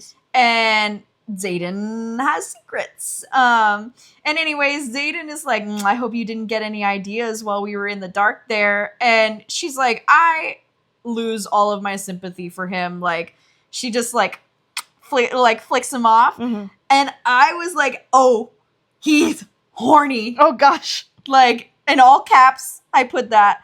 And she's like talking to Tairn, like, get him out of my head. And Tairn's basically like, you'll learn to control it the same way that you do like your communication with me and Andarna. And she's like, he's being a pain in the ass, like, help me shield him. And Tairn's like, you have the power to be a pain in the ass too, believe me. And I just love that Tairn is like a grumpy old man. Like, sarcastic, grumpy old man. Yeah. You know? And he's like sitting here like, young love. Yeah, exactly. Because we also don't know, like, how long have Tairn and Sgaeyl been mates? You know, like... Dragons are old, so probably at least a long time. I know he's over 100 years old, but, like, how long have they been mates? I don't know.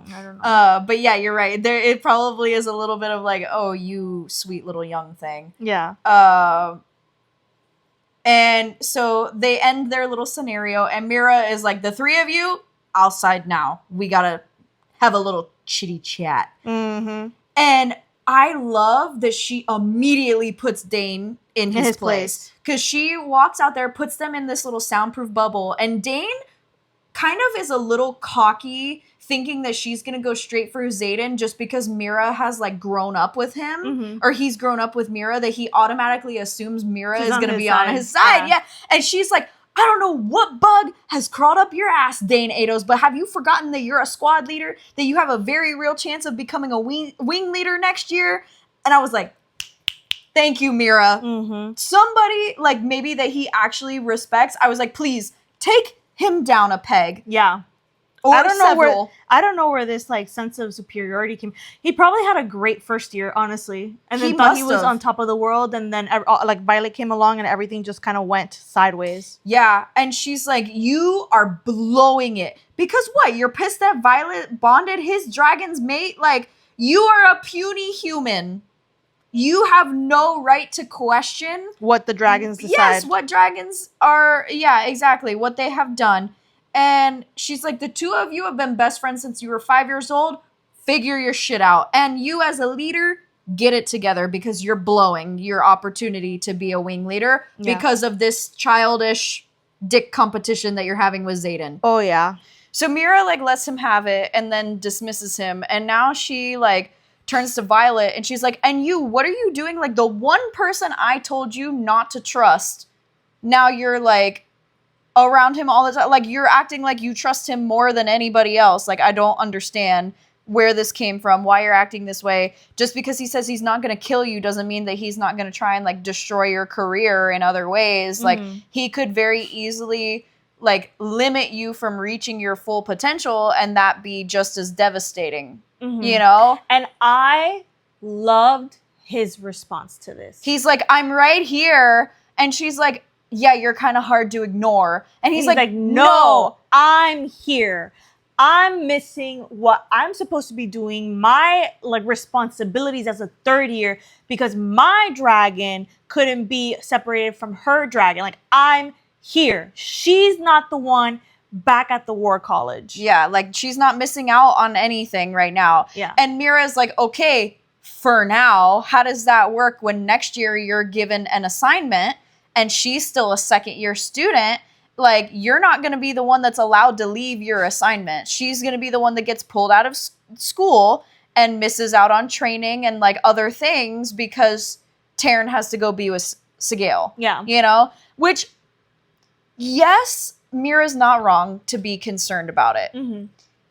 However, I feel like Tairn is smart enough of a dragon that he wouldn't have bonded Violet without some sort of insight as to how to make it work. Yeah. Leave her hat alone. Also, it could just be like, what do the dragons really care?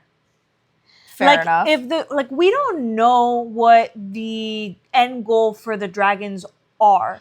Like, And, what if an assignment that the humans assign Violet or Xaden to is actually not that important for whatever goal the dragons have? So they're like, screw your post. Yeah, and I also wonder how much of it Tairn kind of says screw it to the education that's provided at Sgaeyl. Because he can educate her. Yeah, I mean, he's already been pushing her in flight, like, way past what they've been teaching, doing harder maneuvers, like, all this stuff with her, that I wouldn't be one bit surprised if he's like, you don't need to graduate, or like you don't need to be there, because what I can do for you is much more. Yeah. I wouldn't be surprised if something like that ends up coming up. Yeah. Just help yourself, sir. Did you see that he, like, couldn't come around this way, so he decided to go that way? He's like, I will get to the spot I want. Yeah.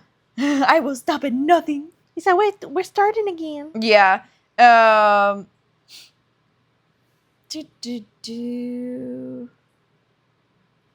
And so Mira also is, like, furious when she finds out that Violet can't keep her seat yet. Mm-hmm. And I do appreciate the way that Mira, like, she recognizes what she said to Violet in the, like, what do you mean you can't keep your seat? And Violet's like, it's just the way that I'm made. And Mira's like, no, like, I'm not saying there's something wrong with you. I'm just saying, like, you look so much stronger than the last time I saw you that I thought you could. Yeah.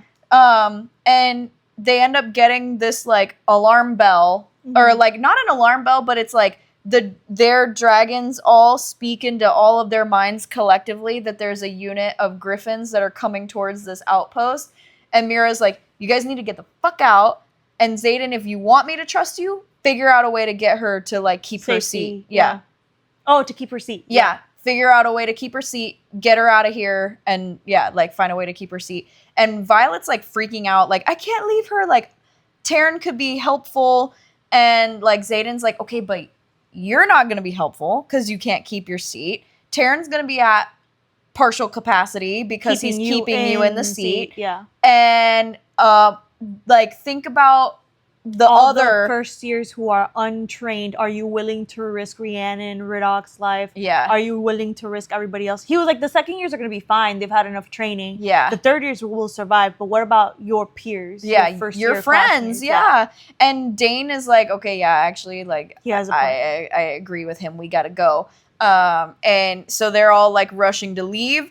Notice we didn't explicitly get told that Mira gives Violet the book. Yeah, I know. And so I don't know, like, was it given to her that night that they got back from taking Rhiannon to see her family and we just weren't explicitly told? I know. Or because they left in a hurry, Mira never had the chance to give it to her. I don't know. I know. And I was reading it thinking like, oh my gosh, she's going to be like, wait, I have to get the book. Yeah. But that didn't come to pass. No, it didn't come to pass. I really don't know what happens with that because we're not like explicitly told. But he is like trying to convince her to leave, and she's like, "But she's my sister. She would choose to stay and help me. Like I can't leave her." And he like definitely looks at her compassionately and like he does some smooching. But I was a little sad that he was doing it to, like, distract her and bought Tairn enough time to, like, make it to them. Yeah. And so then they, like, take off and leave. And the shitty thing about this is you have no idea what happens. Like, she gets no insight as to whether, like, Mira lives or not. She's just looking back and, like, sees, like, the griffins coming as they're, like, flying away. And, like, how terrible and frightening must that be? To know that, like, she only got these few days with her sister, and now she may never see her sister again. Yeah. But at this point, as a reader, I was not worried for her sister. No, I was like, she is, like... She's plenty capable. She's plenty capable. And she's, like, battle-worn, and she's been through this before. Like, I am not... Like, I was like, Violet being there is actually a distraction and could get Mira killed easily. Yeah, I agree. So when she was like, I have to stay, I was like, you're being an idiot, actually. Exactly, yeah. You may be correct in your assessment that Tairn could be helpful, but you are a handicap at this point in time. Yeah. So... Just because you're a first year. Yeah, I agree. So then we start 28 with the Book of Brennan, and he says, winning the war games isn't about strength, it's about cunning. To know how to strike, you have to understand where your enemies, your friends, are most vulnerable. No one stays friends forever, Mira. Eventually, those closest to us become our enemies in some way, even if it's through well-intentioned love or apathy, or if we live long enough to become their villains. And I didn't like this quote. I didn't like it. I was like, oh, this feels not good. And part of me was like, okay, who was it in Brennan's life that became like friends to enemies that made him write this? Maybe Nolan. I also said, who is it in Violet's life that's going to become friends to enemies? I mean, I feel like the most obvious answer is Dain. I feel like he'll never become her enemy, though. But he'll become hers. I don't think so, though. I really don't foresee him. I foresee him going through a similar change of heart that Xaeyl went through. Where, like, how Xaeyl was like, what do you mean you're an assassin? You're a killer, blah, blah, blah. And then you know how Heir of Fire was all him, like, actually supporting Dorian without, like, his words were saying he was in support of the king, but then his actions were actually in support of Dorian. Like, I feel like eventually that's what Dain is going to go through. I don't know. I feel like this quote is just so, like ominous. It's like spooky. Yeah, exactly. It's like bad omen. As of right now, like, I can't see anyone in her squad really being her enemy. The only person that I can see, because I think it's interesting that he says through well-intentioned love or apathy. So I feel like Dain will become Violet's enemy in the sense, like, he is going to get in her way of doing something that is vital and important. Yeah, could be. You know? even if he feels like he's well-intentioned. Yeah, please fix his ear. It's been driving me crazy. You flipped your ear. But so here, like, we basically, for when Xaden kisses her, I for a second was like, oh my god, like this is gonna be like huge, like she's not gonna get over this, and then I feel like she got over it actually really quickly. Did you do it, both of them? Aaron, fix it. I hate it. He did it. He Oh, fixed okay. it. That's funny. Oh, I hate it. Yeah, I feel like she was a little like upset, but also understood. Yeah. Because he did do it. I think it was both that he was like, because he basically was like, leave for me, Yeah. you know, so that like I'm not worried kind That of thing. something's gonna happen to you. But also he was also like, I can use this as an opportunity to get her to stop freaking out for a second, to get Tairn time to get here. Yeah. And so she goes to like wait outside of Professor Markham's office. He's the scribe guy. And it turns out Xaden and Dain also have the same idea of they're going to go wait outside his office because he's the one that gets the like intel for battle brief and stuff like that.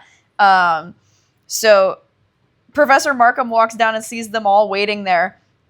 And she's like, you have to tell me if Mira's alive. And he's like, you are going to have to wait for battle brief. And she's like, I know it's not classified. I was there. Yeah. Like, if it was classified, I know about it anyway because I was there. So, like, you might as well tell me if she's alive. I deserve not to learn about it in a room full of people. Yeah. And she's right. And she is absolutely right. And I think it's so insane that Markham gives her, like, makes it not difficult, but, like, he gives her a hard time. She was supposed to be his pupil. Yeah, his star pupil. When you work with someone as like a mentor and they're your star pupil, like you bend the rules for them. Yeah. Whether it's like fair, not fair, like they do get special privileges because you've invested so much of your time. It's almost like it's your kid sometimes. Yeah. And I'm like, dude, you could easily look at her and be like, she's fine, Violet, go away. And like, that's it. Yeah. You know? Yeah. Yeah, and they're having this kind of, but while they're waiting for the professor to show up, she's kind of having this, like, not beef with Xaden, but again, their classic, like, tension where she's like, I don't understand, like, do you care about me or do you not? And he's like, when are you going to learn that I, like, am on your side, basically? Yeah. Like, when are you going to figure it out? And then he's, like, talks into her head and she's like, don't do that. And he's like, don't do what? Tell you that I can't get you out of my head or speak directly into yours. And she's like, either. Like, you know, like you can tell that she's at the point where it's like, she's so into him that she's pissed at him. Yeah. And this is the moment where he's telling her, like, come on, like, you can try and figure out how to talk to me when Dain gets there. Yeah. And she actually, Violet or Dain is like, oh my god, Violet, like you've been here forever waiting for Professor Markham to come down here. Like, do you want breakfast? And into her mind, Xaden is like, no, dumbass, she doesn't, obviously. And Violet says back to him, like, knock that the fuck off. And Xaden's like so like giddy proud that he's like, look who figured it out. And now they officially have a two-way communication. And then Professor Markham's there and like he says, yeah, there was damage, but nobody died. So at least we know Mira's alive. Not that I was concerned. Yeah. And so now Violet is like, oh, I have a direct line of communication to be able to annoy him as much as possible. And she is a little like self-conscious and like upset by the fact that Mira was like, you don't even know him and you're like trusting him pretty much completely. Sometimes it's interesting in life how like you can know you might not know the little details about someone, but you know like their energy and you just like trust them. Yeah, you feel it in your bones. It's that quote. It was a Shakespeare thing, I think, where it's like, I don't remember which book it is, but it's like, whatever souls are made of, his and mine are the same. You know that quote? Oh, no. I'll have to look it up because I'm blanking on what work of writing it's from. But I think about that all the time where it's like, sometimes people like you just immediately are like, yeah, I don't know anything about you, but I know, like, I know you. Mm-hmm. Yeah, I agree. Yeah. But she's basically, like, randomly popping into his head, and he's used to figuring out, like, how to handle Sgaeyl in his head. But it's like that same moment how she, like, gets a little scared the first time that Tairn, like, speaks into her mind. Xaden does the same thing when she just randomly, like, pops into his head. Like, they're sitting in, like, their auditorium, and it's, like, in the middle of battle brief, and she, like, says to him, what's your favorite food? And she hears, like, something drop in the back of the room because she, like, spooked him speaking into his head. And he's like, chocolate cake, stop being weird. I thought that was so funny. Yeah. And I was like, also, chocolate cake? Like, that's not a food, that's a dessert. That's exactly what I was thinking. I figured when someone says favorite food, I'm thinking, like, entree. Like salty, like. Yeah, not a dessert. Yeah, no. But yeah, I was like, ooh, okay, so chocolate cake was an interesting choice, but also, like, they're now getting, like, good banter telepathically, and I'm obsessed. But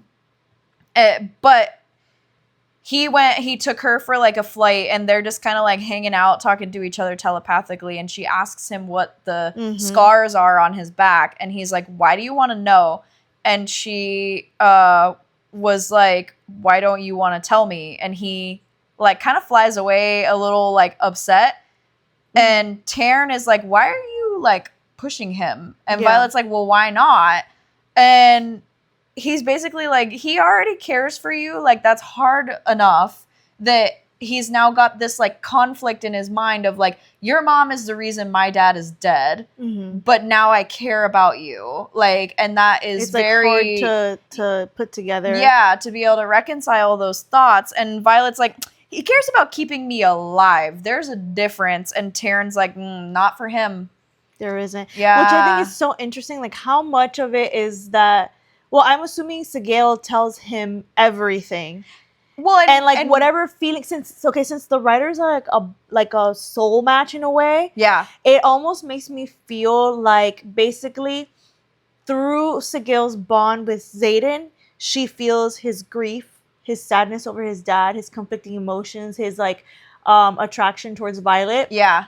And because she feels his feelings and they're a mated pair, how easy is it for her to directly show Tairn, like, what Xaden is feeling, versus does she kind of project into his mind, like, look, this is what it is? Or does Tairn kind of get, he just, like, feels a glimpse of it? Yeah. I was wondering if it almost is like all four of them can feel what the other ends up feeling. You know, the way that Violet and Tairn can, like, end up kind of becoming indiscernible about who's feeling what. Will all four of them end up having something similar? Yeah. Or the other thing I was wondering is how much does Tairn just talk to Xaden? Yeah. Because we know Sgaeyl can talk to Violet, so how much does Tairn just talk to him? And I think it's interesting because you don't, like, just because Sgaeyl doesn't necessarily talk to Violet all the time doesn't mean that, like, Tairn doesn't have, like, a good relationship with Xaden. Exactly. Like, maybe Tairn actually really likes Xaden. Yeah, exactly. You know? Well, because also maybe they're broskies. You also have to remember that without knowing Violet was going to be coming into the Riders Quadrant, we have 2 years of Xaden as halfway through his first year bonding Sgaeyl, his second year, and now halfway through his third year of being with Sgaeyl, and, like, Tairn probably, like, has heard a lot about. She probably really like Sgaeyl probably really likes him. Yeah, like they're bonded dragons. So exactly, that's her homie. Exactly, and so Tairn probably already really thinks highly of Xaden because of the fact that he has also now known Xaden for years. He might not have interacted with him very much directly, but Xaden has known that they're a mated pair, you know, and obviously then Sgaeyl, like, tells Tairn, like, about their day and, like, you know, like, they're husband and wife basically. So like, I would assume that Tairn has insights about Xaden that Violet doesn't know yet by whatever means, and that leads him to already think very highly and trust Xaden. Yeah. Yeah. But she does say even Tairn feels like there's something that he's not telling me. So who knows, like, what it is. Xaden might have asked Sgaeyl not to tell anybody what the scars are from. Yeah. She probably knows. I mean, she is bonded to him, so she has access to, like, all his memories and everything, but he might have explicitly asked her not to share that, even with Tairn. Yeah. And I would think that a bonded dragon would respect a boundary. Yeah, because it's not something that's, like, necessary to share. No, exactly. So who knows? And then I skipped quite a few pages, but they're getting ready for war games, which is basically like the wings. It's like, it reminded me a lot. Actually, I kind of got a little bit of a reading ick in this chapter. Okay. Because to me, I was like, you just pulled this straight out of Percy Jackson, where their war game is like capture the flag. And I was like, we could have done something a little bit different, a little bit more original, I guess, was kind of the way that I was just like, okay, so we understand that they're gonna win the war game and her power is gonna manifest the same way that Percy's power manifested during capture the flag. And this one literally has a flag that they're protecting. And I just was like, it gave me like that was like the best you could come up with. Interesting. I mean, I feel like, I don't think it's necessarily like that. I think that there's some ideas that are just so like a war game being capture the flag is just so like, and that's why I didn't common. That's why I didn't like it. It's not original.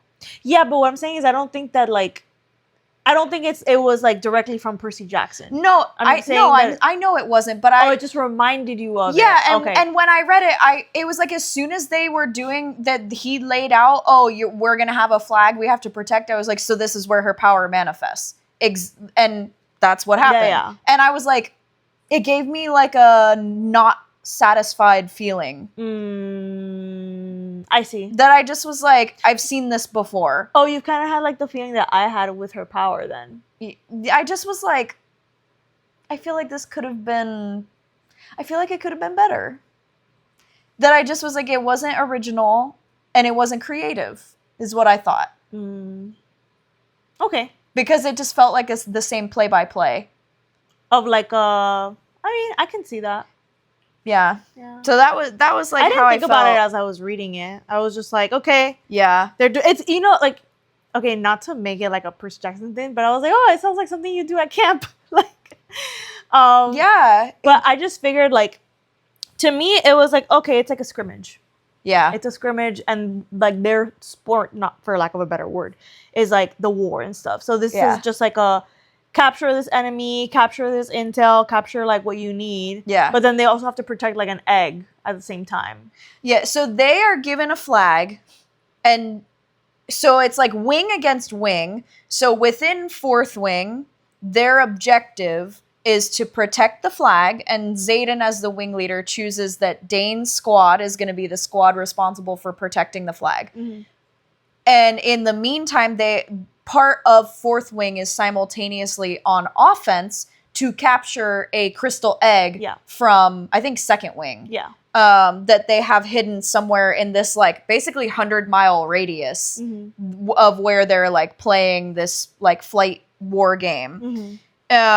And before they get ready to start the war game, she walks up to Tairn and he's like, I picture him standing there so like proud. And she's like, what is that? And he's got something strapped to him and it's a saddle, but it's just, you know what I'm talking about? Like I just see him being I so know exactly what you mean. Like he's like head high, like I am like a gallant dragon. Yeah. And it's funny the way that this I think is going to be important. The way that she walks up and he is in the point position of their squad of dragons. And she's like, he's not paying deference to Kath as the fact that Kath's rider is the squad leader. Yeah. And I was like, I think that dragon hierarchy is going to win out over any human hierarchy. Yeah. And so he just immediately is like, I am in the front. I don't care if anybody's judging my saddle. I'm proud of my rider. I actually thought it was really cute. Yeah, he just was like, hi, like I am mighty. Yeah. Anyone who says otherwise can fuck off. Well, anyone who says otherwise is gonna get incinerated. Yeah, for sure. Haha. No, I think, okay, really quick before we get into other stuff, the crystal, when you know that they like figure out like, oh, this one is probably like this area is probably hiding the crystal egg because of how many like dragons are surrounding it to protect it. Okay. I was like, you know, I feel like my strategy would have been like, we're gonna hide the egg, and then we're gonna like go off to like a different peak that's still adjacent, so that if we have to get there, we can. Yeah. But we're gonna like make it seem like this peak is the one where the egg is at. Yeah. And then protect this peak with everything that we can until the war game is like over. A decoy. Yeah. Yeah, fair enough. Because I was like, dang, that's so obvious. Where it's like after every like it's like dragon after dragon comes out to like protect that area, Yeah. and I'm like, They gave it away. yeah. Yeah, I agree. But Violet kind of tries to like fight having a saddle, like, oh, like it makes me look weak. I'm not allowed to have it. Like she starts giving every excuse in the book, and Tairn is like, no, there's no rule against it. It doesn't make you any less of a writer. You've been working just as hard, if not harder, as everybody else. You deserve to be able to keep your seat. And just because you're built different doesn't mean that you shouldn't be like allowed something to help you keep your seat. Yeah. And then we learned that it's Xaden that like designed it for her. Yeah. I was like, oh my God. And I think it's actually like a really cool moment in like a fictional book that basically just talks about how like accessibility and being and equity. Yeah, and how you can create, like we're human beings. We have this unique ability to be able to create, and creating a tool to equalize someone so that they can do for themselves and be independent is like something that should be like revered. Yeah. You know, like it's not something to be like, oh, you can't do it without this thing. It's like, we have brains for a reason. Yeah, yeah. You It know? was a very good example of equity, of like she is now able to reach her full potential because she is no longer Of accessibility. She and Tairn are no longer hindered by this obstacle. Yeah. Of her not being able to stay on just because of the way that she's built. Yeah. So, yeah, I thought it warmed my heart that it was Xaden that designed it for her. He took what Mira said Personally, yes. And I just think that it's funny that they went through like apparently multiple like models of the saddle. Mm-hmm. And Xaden kind of was like, let me know if you need modifications later because I didn't get to take it for a test ride. And Tairn was like, you can ride me when the flesh melts off my bones. And Violet was like, well, that's graphic. Thank you. But I cracked up because as highly as he might think of Xaden, he still is like, bitch, you're not riding me ever. I don't care what the reason is. Yeah. No. Yeah. It's like, I have self-respect. Yes, it cracked Though me I am up. fond of you, wing leader. Yeah. Do not step out of line. Yeah. Know your place. And there's just so much heat between them. This line was highlighted over 57,000 times. Girl, whenever I see those, it always makes me laugh because I'm like, all the people are like, whoop. Yes. Yeah, because she's still kind of trying to like find a reason to fight the saddle. Yeah. Because it's kind of like she doesn't want to admit that she has a Nemo fin of some kind.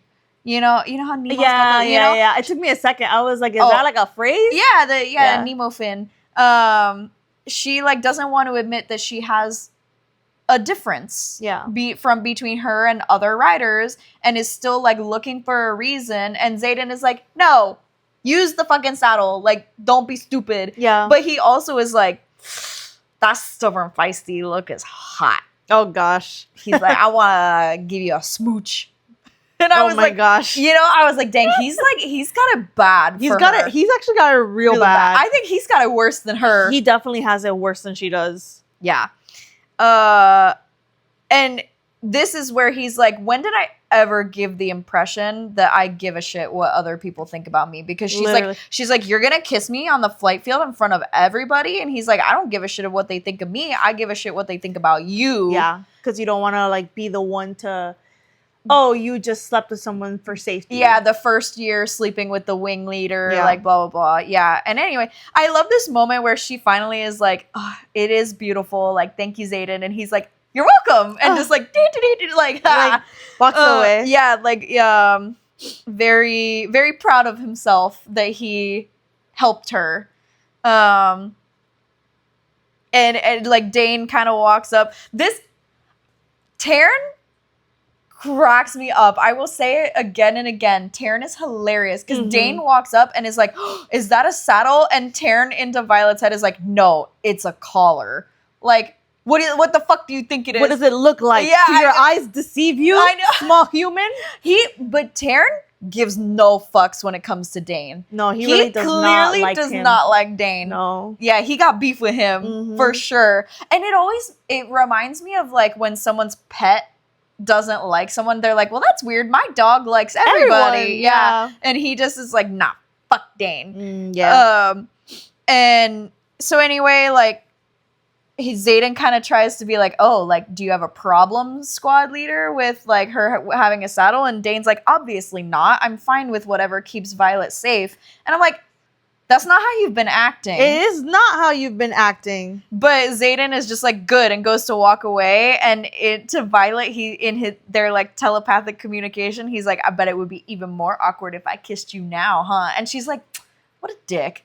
Like, well, she says yes, please. Yeah, but also she's like, okay, like, I personally would get annoyed at if I were Violet, I would start to get a little annoyed with Xaden using his like relationship with me to hurt Dain. Because because Dain is her friend regardless of them like going through this like turmoil. Like, she doesn't need to add insult to injury. No, she doesn't. So yeah, and then she starts talking about like, ooh, next time we kiss, it better not be to piss off Dain. And of course he's like, next time, huh? Like they're like, spicy. Yeah.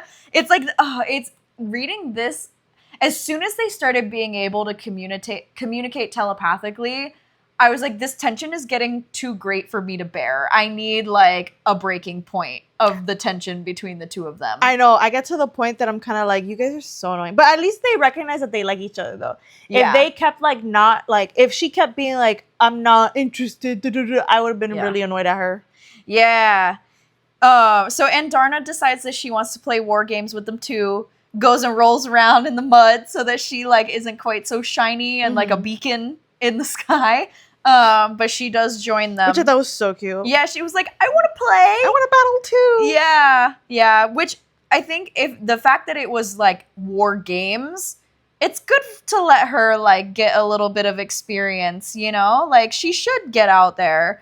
And so she gets to fly around now on Tairn for the first time without fear of losing her seat and without that being like the primary focus of them like flying. Yeah. And she's able to push the boundaries so much more flying with him now. He's able to like bank and make crazy maneuvers, and she's like, yeah, like she has that kind of like that moment in How to Train Your Dragon when Hiccup is like, whoa, like, you know, that freedom that feeling. roller coaster feeling. Yeah. And she just starts feeling this way of like energy is like prickling on her. She's feeling really warm, and she's like, oh shit, like, is this the time where I'm gonna explode? Combust? Yeah, because I haven't manifested a signet. Or has she? Dun, dun, dun. Yeah, and so she's just like freaking out about that, and then they realize that the place where like the second wing, is hiding the egg. And so they are like kind of going in that direction to obtain the objective. And who's in second wing? Fucking Jack. I hate him so much. Jack Barlow. Yeah, fucking Jack. Ah! And Jack Barlow takes it upon himself to basically target Liam. Yeah. And mounts his dragon. Yeah, he like leaps off of his dragon like and like stabs him in the side. Yeah. And that causes like Liam to fall off his dragon, and he's like plummeting down. Yeah. And like just plummeting down, and Violet is watching as they're all racing to try to catch Liam, and they realize Liam's dragon's not going to get there in time. No one that is there, Tairn's not going to get there in time. Like no one of their squad is going to get there in time to save. So Liam is about to die. He is like death spiraling down and is literally going to die. So Violet basically is like, we have to save him. We have to help him. And she is like, and Darna, like, are you basically like okay with us using your power? And she's like, yes. Do it. And so Violet basically like stops time. And we learn that when she uses it, she needs to focus on everything else stopping except her and Tairn. Yeah, like what is it? She has to focus on... She has to focus on everything stopping. Focus on the things that she wants to freeze. Yes. So it makes me wonder, will they get to the point where she can control it enough to also not freeze Xaden and Sgaeyl? Mm-hmm. You know, like where are we gonna push this power? Well, it sounds like she would probably be able to freeze everything she wants and nothing that she doesn't. Yeah. So she could literally like not freeze her entire squad. Yeah, it's like her mind is the limit of this, is what they kind of lead you to believe. Granted, it's for only a couple seconds. A few seconds, but Darna's also still really little. Mm-hmm. There is the possibility of her losing this power when she's no longer a Feathertail, but she's got another year or two that she's gonna get stronger, that maybe this will become like almost like 30 seconds or like a minute, which is like insane. I think it is 30 seconds right now. No, right now it's a few heartbeats. Well, in this scene, but I'm pretty sure that when she was being attacked, it was 30 seconds. No, it was a few heartbeats. In the scene where she was getting like attacked in her bedroom? Mm-hmm. Yeah, it was only a few heartbeats. Because Xaden like blinked and she was like next to him, and Violet was like, she pauses long enough to realize that time stopped for a split second and then moved, and her bedroom is like small and she only was like a few steps towards Xaden. I see. Yeah, so it was only for a few seconds, and then like with these few heartbeats, like, and Darna's like sapped. Yeah. Yeah. But they're able to catch Liam. Yeah. And make it on time. And like, I think they give him, like, Tairn catches him in his talons. Yeah. And they're able to... I think they hand him off to Rhiannon. To go like take care of him basically. And then all this, like, she sees... Yeah, she hands him to Rhiannon. She sees Jack Barlow on the mountain. He's standing up on like a turret that's built into the mountain. Yes. Like a big, like, kind of like, if you've ever seen, it's like, have you seen Lord of the Rings? Yes. It kind of gives the impression of something in Lord of the Rings where the mountain comes out and then it's like built and it's like stone, but then it's like still kind of open, like it's covered with, but it has like pillars, you know? Yeah. Yeah, that's kind of what I pictured. Yeah.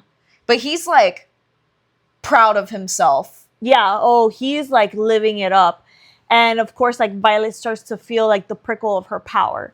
Yeah. And which she thinks is backlashing. Yeah. She thinks she's about to blow up. And then like she kind of makes this cognitive decision of like taking out, if she's going to die, she's going to take out Jack Barlow with her. Yeah. And so she kind of concentrates all her will towards him. And it's kind of like she doesn't know what's going to happen, but she just wants, she's like right there. I want like him to explode. I want like it to all to come down.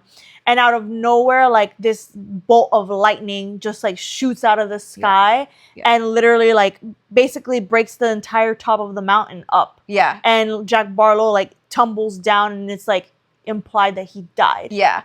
Yeah, because his dragon like cries. Roars and cries for him. But this scene in the audiobook was awesome. Yeah. Because you hear like dragons roaring in the background and she's screaming at Tairn like, faster! And they're flying like the fastest that they've ever flown, and Tairn is also like, rah! And like the sound effects of the lightning made it sound so powerful compared to the way it's described when you just read it. Oh, wow. That I was like, oh, she blew up this mountain. Like, it kind of made it sound like it was like a single, like, kind of like, when I was reading it, it was like she zapped and it was like Zeus come down. Kind of, but like, it just didn't seem as like powerful when I was reading it. But when you listen to it, it's like she like blew up this mountain. Mm-hmm. And then the sound of Tairn's voice when he like roars at the end and is like lightning wielder, like it actually gave me goosebumps listening to it. Yeah. So when I first read it, I kind of was like, all right, like, this is not what I was expecting for her power. It's cool and like we'll take her. It balances out her being physically weak. Mm-hmm. But I kind of was like, meh. And then when I listened to this chapter in the audiobook, I was like, okay, I get it. This was actually like an insane amount of power. Got it. That she, on her first try, what we think is her first try, manifesting the signet, she like blew up like the whole side of this mountain. Yeah, so I was not sold reading it, but listening to it, I was like, dang, that was epic. I see. Yeah. However, the one thing I wanted to point out is that here, so she says, a scream rips from my throat just as lightning splits the sky with a terrifying crack of thunder. The bluish streak of silver death slams into the tower. And I highlighted that because I remember last time I was saying like Tairn keeps calling her Silver One. And I can't help but feel like he knew she was going to wield lightning. And that was partly why he like kept calling her Silver One. Well, when you think about her inner room in the archives, and she is like, you know how the power is described, like Tairn's power, like streaming in? She kind of just describes it as like her connection with him. I don't know why in my brain, I don't know if maybe I read it or I hallucinated it, but I pictured like electricity. Like bolts of electricity, like as like a flowing current. But I don't know if maybe that was just like me taking it there. Oh, see, I don't remember reading that. Maybe I did, maybe I didn't. But this moment, she describes like seeing, she was trying to like ground herself and the ceiling of her archives became like a storm cloud. Yeah. And when that was happening, I was like, oh, is she going to be a storm? Isn't that what her mom is? Her mom is like a storm wielder. If I remember correctly. Yeah, I don't remember. This is what happens when we like we like pause between readings. Well, because also like I kind of don't give a crap about the mom, so I like didn't like pay attention to it. I didn't pay attention to the is details about her wielder. Oh, okay. Yeah. So that was like epic, and Tairn's like, rah, like we are unstoppable. You know? Yeah, it was great. And basically the quote from Major Offendra's guide at the start of 29 is like, Violet, it tells us Violet will have no repercussions for killing Jack. Oh, yeah. Like, that's all the quote basically tells us. And she's like freaking out, throwing up, like when they land back in the flight field, she's like taking it really hard, like that she killed Jack. The scum of the earth. She's like taking it so hard, and this whole time I was like, it was hard for me to be like, I'm sorry, girl, because I'm not sorry. Yeah, I'm like, get it together. Like, he literally was gonna get Liam killed. He didn't have to run his sword through Liam. No, he didn't. He didn't have to do that. He didn't have to attack you. He didn't have to do all the things that he did. Like, the world. What bothers me is that throughout this chapter, she's like basically saying like, I'm bad. Like, at my core, I am someone who like wants power and destroys, so I must be bad. And I'm sitting here like, you destroyed evil. Yeah. How does that make you bad? Yeah. Like, it doesn't, like, not even a little bit. It's not like you're out here like wrecking havoc, killing on civilians, like, innocent people. You literally protected others from a monster. Yeah. So I was just like, it was one of those like, you know, when we talk about like the hierarchies of like development. Yeah. Oh, his name starts with a K. I can't think of it right now. Was it Cosmo? The like stages of moral development. Yeah. So when we talk about them, and it's like people are in like the law and order stage, and they don't do things because Dain. because it's like against the rules, and they can't see the bigger picture. Yeah. I was like, this for someone so smart right now, she is like functioning at a level that I'm like kind of disappointed. Is beneath her. Yeah. I agree. And Dain basically is like kind of trying to like console her, and she's like, he is like, and if you don't want to use that kind of power again, like you don't have to. And I love that Xaden comes charging in and he goes, get the fuck away from her with that nonsense. This in the audiobook gave me goosebumps because his voice was so like stern, commanding that I was like, ooh. Yeah. Oh my god. Yeah, that line did something to me. I must preface that like I read all of these chapters and then went to the back audiobook and like listened to the audiobook because we had a few days of time to kill and I was driving and needed some sort of entertainment. So like I read them all first. Well, the fact that like also like Andarna is literally a 2-year-old dragon, and she's like, you saved your friend. Yeah, she's like, I'm proud that you're mine. And I was like, okay, like that was so sweet. Yeah, it was sweet. And hearing that in the little like kind of childlike voice that they have in the audiobook, I was like, oh. Yeah.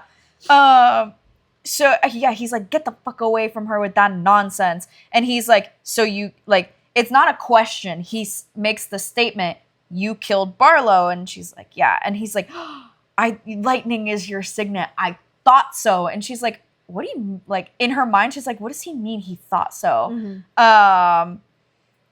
And anyway, he is like kind of like helping her work through it. Like he was nothing more than a bully. He was only going to get worse the more powerful that he got. This is multiple times he's tried to kill you. Now he tried to kill your friend. Like you rid the earth of something bad. Mm-hmm. You know, like you do not need to feel bad about ridding the earth of something bad. Exactly. Meanwhile, Dain is like, again, he's like, you don't have to use your power, Vi. And Xaden is like, stop fucking coddling her. She's a grown woman who's a rider with a signet that you know General Melgren and her mom are not going to let her sit on. Yeah. Because later on, I understand more now what he meant by this in the next chapter when she manifests a lightning strike a mile away. Yeah. Like, everyone saw that. She is now a weapon. Yeah. Like you either lean into it and have some autonomy, or you get used for it, or honestly, you probably get thrown in prison if you decide that you're not going to use it. Like, yeah, like there's got to be consequences if she tries to like fight, like, because she's not General Melgren, so therefore she is below a chain of command and ultimately has no say. Yeah. Does this, and if you try to say otherwise, it's tyranny. Yeah. Or is that the right word I'm looking? No, I'm looking for it's insubordination. There's a different word I'm looking for. What are you trying to say again? Treason. That's the word I'm trying. Like treason. To not follow his orders. Yeah, exactly. It's like like disobedience is like a capital offense kind of thing. Mm-hmm. But this argument is like still going on, and Dain's like, you just want her to be a cold-blooded killer like you. And Xaden's like, actually, my blood is just as warm as yours. I'm not a cold-blooded killer. I understand that there's times when killing is necessary, but you never get used to it. Yeah. Which I was like, aww. He's right. I was like, yeah, because he's actually done nothing in the entirety of at least this year where we meet him to like warrant somebody calling him a cold-blooded killer. Exactly. He's killed people who are an active threat to another cadet in his wing's life. Yep. And he's like, you're going to train this ability, you're going to own it, and you have the power to defend your entire kingdom. He's like, you want to keep Rhiannon's nephew alive in that little border village? This is how. You want to keep Mira alive when she's behind enemy lines? This is how. Like, yes, you might see this power as like destructive, but you are still a valuable asset with protect this. people. Protect the people that you love and care about. Like, he is giving her like cognitive reframing, basically. And so like he's like telling Rhiannon, like, get her out of here. Like, she just needs to go like back to the Citadel. And Rhiannon is like, you two have the weirdest relationship. Oh yeah. And that cracked me up. And Violet's like, we're not in a relationship. And Rhiannon's like, you most definitely are in a relationship. And she's like, I just can't figure out if it's the opposites attract partnership that has you two bearing claws, or the slow, lethal burn of scalding sexual tension. And I was like, oh, she hit the nail on the head with that, like, for sure. I just wanted to say that, like, when he goes on his, like, not montage, when he goes on his monologue where he's, like, talking to her about how useful the power is, and he tells Rhiannon, like, can you get her back to the Citadel? Yeah. I literally, like, highlighted all of it, and I go, duh, I feel like this guilt would make more sense if it was an accident or not Jack Barlow. I agree. Like, if there had been some kind of accident where she meant to protect Liam, but didn't mean to blow up the other rider that was attacking him. Yeah. I would completely understand this, like, falling apart. Yeah. But the fact that it was Jack Barlow and not an accident, I'm like, get a fucking grip. I know. I also was like, this is stupid. And so she has this moment, though, where she has to decide, because Rhiannon is like, I don't understand how you guys caught Liam. Like, it looked like no one was going to catch him. I blinked and literally you guys had him. And she, like, feels guilty about not telling Rhiannon. And Tairn's like, no. It's not your business. It's not your secret to tell. It's ours. Like, you. Dragon kind, yeah. Exactly. And she has to protect Undarna. Yeah, like, people will and try all and hunt feather her. tails. Yeah. It would literally lead to the mass extinction of all dragons. Yeah, because people would hunt the feather tails, and they're the babies. Yeah. So people would steal eggs to try and have them when they hatch them, burn them out. Yeah. In the process. Yeah, exactly. It would be catastrophic. And so she, like, goes back to her room, and she's like kind of having this, like, hissy fit moment where I also was like, get over yourself, because she's like throwing knives at her target and is like aiming for the throat, the head, the heart, like, and she's like, I'm a killer now. So yeah, I'm a killer. Exactly. And I was like, relax, girl. Get over it. Yeah. And so Xaden, like, comes in and he's like, I just wanted to see, like, I know you were having a rough time earlier, and I'm just kind of like coming to check on you. And she still is going down this same kind of rant about, like, I'm a killer, I'm no better than, like, the people I didn't want to become, and blah, blah, blah. And he's like, get over it. He basically is kind of telling her, like, you will never get used to it. You have the right to process how you want when you're alone. But when you are amongst riders and, like, out in the open, you can't be like this, you know? And he's like, you gotta get a grip. And Jack sucked. Yeah. You know, like this death should not be, what should be something so, like, I guess, like, soul wounding would be if they're out in the field and one of her lightning strikes accidentally takes out, like, friendly fire. Yeah. Like, one of her fellow squad, like, that's different. That is completely different. But this is, like, this I had no empathy for. I was like, can you, like, get over it already? Yeah. To me, I was like, you should be celebrating right now. Yeah. Exactly. You should be celebrating that the one person who still wanted you dead is now gone. But he is kind of like, you know what? Fine. You want to hit something? Hit me. You want to yell at somebody? Yell at me. I can take it. Like, come on, like, show me what you got. And she's like, all right, I'm over it. And instead of hitting him, she goes for the smooch. Oh. Yeah, and that's the end of the end of chapter 30. So it gets spicy. Girl, this entire chapter was cray. This chapter was everything I wanted it to be for the first, like, real spicy scene between them. Oh my god, yeah. And it went on forever. I was like, boy, they're going at it, like, real going at it. I was happy about that because part of me is like, I can't stand it when it's like you get all of this, like, tension and burn and it's like 2 pages. Fair enough, yeah. Of a spicy scene.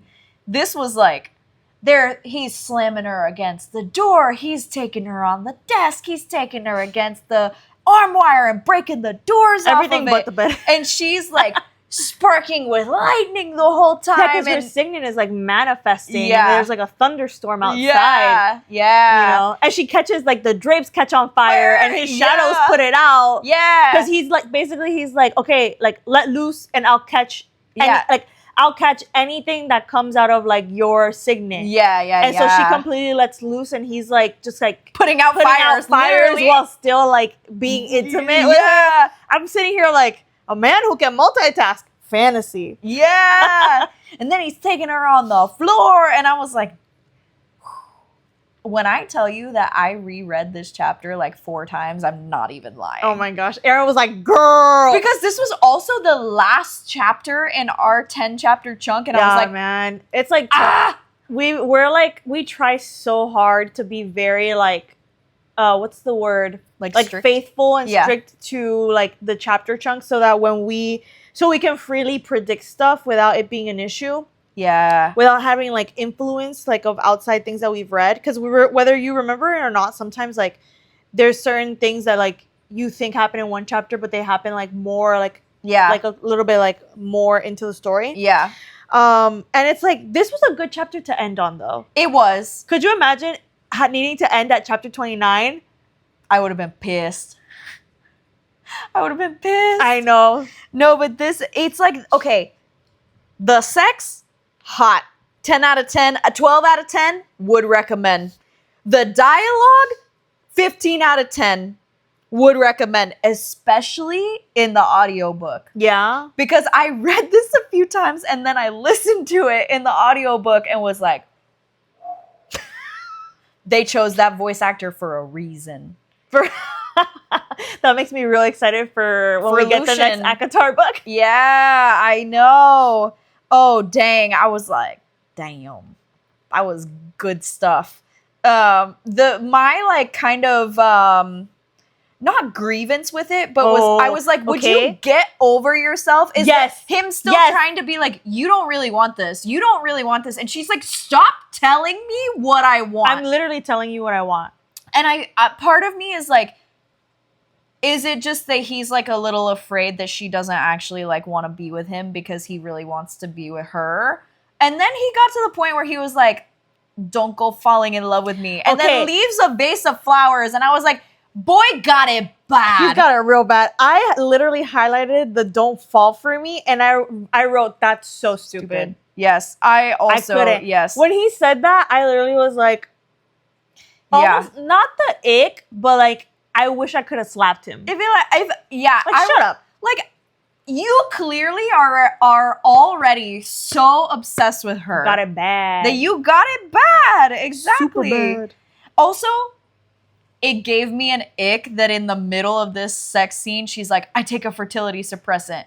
I know, too. I was like, bro, it made me cringe so hard. I was like, I don't need to know that right now. I know, yeah. And then he's like, same. And I'm like, and then it's like the tidbit of like all the writers are expected to take it because nobody wants like a quadrant baby. And I'm like, so why don't they just put it in the food? Facts. Like, why is everybody taking, like, why don't you just put it in the food? Maybe, yeah. And I did love that they switched to like telepathic communication throughout this. It was nice. Yeah. And then my last thing was that I had a grievance with him being like, oh, like, don't go falling in love with me. But they like destroy the room. Mm-hmm. Like, everything except for the bed. But this room is like a tornado went through it. Yeah, it's wrecked. And it's so funny because they both like come down off the high and they're looking around like, oh shit, like we wrecked this room. And like, that was fun. That was fun. Everything's broken around. Yeah, exactly. And Xaden admits, like, I've never lost control of my powers like that. Yeah. Which I was like, because it was spicy. Oh, so she's special. Yeah, exactly. Of course, I'm like, so he's got it just as bad as she does, if not worse. Probably worse, actually. I think worse. And she, you know, they're kind of having their little, like, pillow talk, cuddly stuff, and she, like, feels the scars on his back, and he's like, there's 107 of them, and she, like, freezes. And it's because like, we know that's the number of kids. Yeah. And he basically implies, like, he says, she's like, what kind of deal leaves you with scars like this? Because he's like, they gave me a deal and I took it. Mm-hmm. Because his dad is the one that led the rebellion. Yeah. And he's like, it's the kind where I take responsibility for the loyalty of the 107 kids the rebellion leaders left behind. And in return, we're allowed to fight for our lives in the Riders Quadrant instead of being put to death like our parents. And that kind of sickened me a little bit. He said, I chose the chance of death over the certainty. And I got a little, like, queasy reading that, where what I was kind like, of monster is willing to put 107 kids to death because of something that their parents did? Yeah. Which shows you that right there is the automatic of, like, they are not on the right side of history. Yeah. Yeah. Like, this is not... Absolutely. And the fact that he did that, because she explicitly is like, the scars are too small to be whip marks. Mm-hmm. She's like, they, like, carved him up 107 times on his back. Yeah. For the sake of him saving the other 106 lives. Which I think is a testament to, like, one, that's unnecessary. He could have taken responsibility for all those lives without the physical abuse. Yeah. And it's like, whoever, I have a feeling, like, whoever did it, I wonder if we're going to get... Do you have a guess of who it was? I do. I do. I have a guess. I thought it was her mom. I think if it was her mom, it wouldn't make sense to me the open letter that she did against General Melgren. She just said that I don't think the kids should have to watch their parents put to death. But I would not be one bit surprised if in that kind of sentiment, she freaked out about the Remember how I said I think it's going to be important that there's a misunderstanding between Xaden and Violet's families, right? Mm-hmm. About, like, that letter that her mom had written. This is where I think it comes in that she was the one who freaked out that the 107 kids were also going to be put to death and came up with, I will present you with a way that they live, and was the one that had to do it for the sake of them not dying. And now he, like, thought she was going to be willing to murder the kids when really she was trying to find any way to get it to stop. I feel like there's somewhere... So you think that's the miscommunication? Interesting. Yeah. Because I was taking it as whoever did those marks was, like, sadistic and evil, basically. Very much a possibility. But I'm wondering if this is, like, why it gets... If that's why when they're sitting on the, like, top of the mountains on their dragons and talking telepathically, and she's like, he's like, why do you want to know what those are from? I think he was struggling with, how do I tell her that her mom is the one that did this to me? I might be totally grasping at something there. I think I could see her being the one needing to give the order, and your reasoning for everything making sense. What I'm saying is, she might not actually have physically been the one to do it, but she did the order. But I also think, like, I don't, like, where I was coming from was a level of cruelty that I don't think her mom has. Yeah. I think so in my brain, what I was thinking was, like, it was an order from General Melgren. Yeah. Like, he was like, fine, like, almost as a way to get back also to the Ryerson family. Yeah, but also, like, maybe as a way to be like, maybe it was an order from Melgren And as a way to punish Violet's mom for that open letter saying that these kids should not watch their parents be put to death, he made her be the one to do that to him. Yeah. I can see that happening. I feel like ultimately the details of it unknown, but I feel like her mom is Involved. Misunderstood involved. Yeah. Yes. Is like my thought. I can see that happening, but I also think it's significant enough like that. I think that it still could be someone else because I think that it's significant enough that Violet's mom is the one that killed his dad for it to be, for him to have like issues with her mom. Fair enough. You know, I think it's significant enough that it doesn't need like more tragedy backstory to it. Yeah. But I do think that like, I wonder if we're ever going to get the answer as to who did it. Or maybe it was like an order from General Melgren and then it was some like lower level dragon rider. Yeah. Or some lower level like infantry person. Right. Right. Exactly. But it's like now we understand why Liam is like, I owe him my life. Yeah. It makes sense. Because all the kids owe him, owe their lives to him. Yeah. And I also, the thing that I'm curious about, and I don't know if we will ever get this answered, is the order of events. Which one came first? The parents getting murdered or Xaden agreeing to this so the parents didn't watch their kids get murdered? Because you know how devastating that also would be for the parents to watch their children be murdered for their crimes. Yeah. So I'm curious. I doubt that's something that we would get ironed out as a detail, but I would be fascinated to know which one came first, him agreeing to this or the parents being murdered. Yeah. Yeah. But yeah, and anyway, on a much lighter note, I was very happy that she was like, stay with me, and he like stayed and like cuddled with her and then left her flowers like violets in the morning. Made me so happy. Yeah. But he was like, oh, like, don't fall for me. And then they're like having their pillow talk. And she's like, what made you think that I could wield lightning? And he was like, well, I thought you did the first night that Tairn channeled power to you, but I wasn't sure. So I didn't say anything. And it was the first time that you kissed me. And I was like, and now when we went back just then, I was like, definitely. There it is, yeah. The thunder, the lightning that struck. Yeah, the thunder snow. Yeah. Yeah. And she's like, she wakes up to the flowers and she's like, my heart swells. I'm in so much fucking trouble. And I was like, as if he hasn't already fallen in love with her. I think she's saying like, I'm in so much trouble because she's got it bad for him too. Yeah, but I guess what I meant is like, he says, oh, don't fall for me. And I'm like, as if he hasn't already like fallen for her. Yeah. No, like, that man's got it bad. The man's got it so bad. It's like, it's disgusting. Yeah. And so Professor Carr is the professor in charge of like teaching them how to manifest, like control their manifested signet. He like knocks on her door and is like, come on, we got to go like start practicing, and looks around her room and is like, fucking hell, you can't even control your signet in your sleep. And she kind of is like so embarrassed in her mind, like, oh my God, I definitely can't tell him why my room is destroyed. Yeah. And that it's not because I was manifesting my signet in my sleep. It's because I was banging the wing leader so hard we wrecked the room. Oh my God.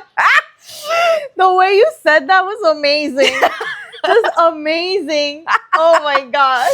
Because they broke her arm wire dresser. Like he picks her up off the desk and like hits the arm wire and the door breaks off of it. Like, I'm surprised she doesn't have any bruises. Man got muscles. Muscles. The muscles. So anyway, like Professor Carr's like, come on, we got to go like work on manifesting or like teaching you how to like train this power. And Tairn shows up, and again, he's all like proud and with his little saddle. And she's like, how did you get that on yourself? And he's like, as if I would let them design something that I couldn't get on and off myself. Literally. Please. Literally. He's like, don't discredit me like that. Come on now. Yeah. And she doesn't, this conversation between her and Professor Carr is very interesting. Oh, yeah. Because Professor Carr is the one that snapped Jeremiah's neck, the intrinsic, when he manifested his power. And she's like, basically, he's like, your dragon clearly doesn't trust me, even though he's the most powerful dragon here, which tells me that you don't trust me. Why? Mm-hmm. And she's like, well, to be frank, I watched you snap his neck because of the power that he manifested, and I don't know that I trust you not to kill me too. Yeah. Which also, okay, this little moment with Tairn in her inner monologue is so interesting to me because she's like basically telling Tairn, like, don't leave me, like, and he's like, never, I will burn him to the ground before he gets close enough to try and kill you, kind of thing. And Professor Carr's like, and considering he's the most powerful of them in the quadrant at the moment, but not the continent, Tairn admits. Yeah. So the only dragon more powerful than him is Coda, right? That we have been exposed to, yes. Is okay. So I just kind of thought that little tidbit was like interesting that he admits, but not the continent. Like that kind of like aside that is inserted. I was like, anyway. And Professor Carr basically is like, look, you are so valuable, I wouldn't dream of killing you. Because not only do you have Tairn, you have this signet that is going to be incredibly valuable. And not only that, you and Xaden are one now. That you cannot have one without the other. And he just was basically like, word to the wise, make it clear where your loyalties lie.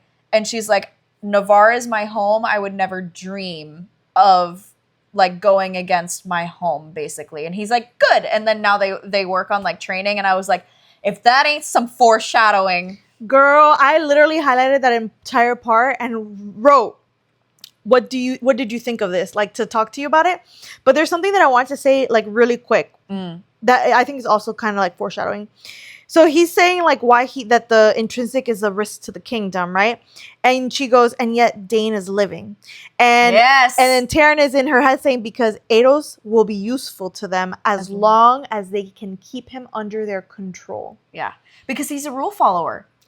And his power is limited to touch. So it's more controllable. Yeah. He can't look at someone and know their thoughts. He has to physically touch them. Yeah, exactly. Yeah.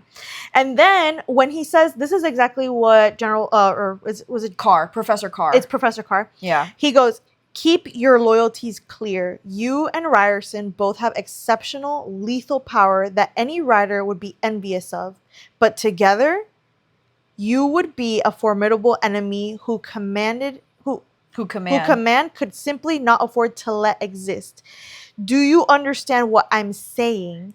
Yeah. So I was like, okay. He's basically saying you step a toe out of line and you're dead. Yes. But also when I read this, I was like, they're rebellion leaders. Well, no, when I read this, I was like, they like can't be controlled. Like they could topple everything. The entirety of everything. Yeah. And at that point, I was like, they are going to topple the entirety of everything. All it's going to take is Violet learning the truth through Xaden being the one that's has been on the other side because of his dad. Reporting, and also like reporting from the front lines if he gets like pushed to the front lines after graduation. And not only that, but also we know that Violet has read and memorized every account of this rebellion. So the minute that something stops adding up, that she's like, this is all like lies, like it's game over. I'm also in part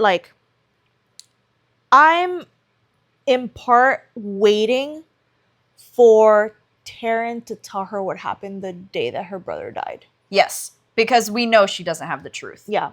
I'm so certain she doesn't have the truth.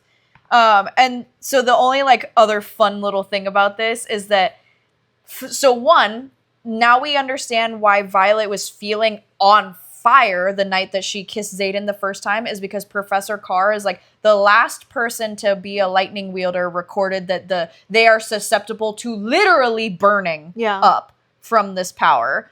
So she has to learn how to be able to like cool her systems basically as a compensation to this. Also, he points out like that he, in his time in this position, has noticed that there's always like a checks and balances. And he's like, it's so fascinating to me that like, it seems that your check on your power is your physical body. And she's like, bro, way to call me frail. And he's like, I don't mean it as an insult. Like, I'm saying I find it amazing the way that nature naturally produces a balance. Yeah. Which is interesting. Professor Carr is someone to keep in the back of your mind, in my opinion. Like, as a side character. Yeah. He has an interesting way of like looking at the world. Yeah. And then the last thing is that he was like, well, what did you do to like bring this about before? And she's like, it was emotionally charged. And he's like, well, just like think about whatever you were thinking about then and try and like get it to happen. And she like reaches out for Xaden in her mind, and she's like he's looking at me and I don't know how to like do it. And he starts flashing her images of his mind, of his view of her from when they were having sex, and she immediately like bursts with lightning. And I was like, and Tairn like laughs in her head, and I was like, oh my god, this is so freaking funny. Yeah. Because also, I would love to know how much they were blocking out Tairn and Sgaeyl. Oh, girl, no, they had a full show. I was gonna say the two of them are probably sitting there with dragon version of popcorn. They had, you can just imagine, like, they had a full show. They were probably like sitting there, be like, wow, they're really going at it.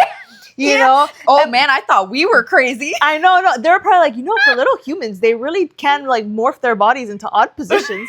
Or like, or them literally being like, you know, like some level of pride of like, whoa, they're just as vicious as dragons. Yeah, you know, exactly. Like that, like some level of like just like commentary. I find hilarious. Right, exactly.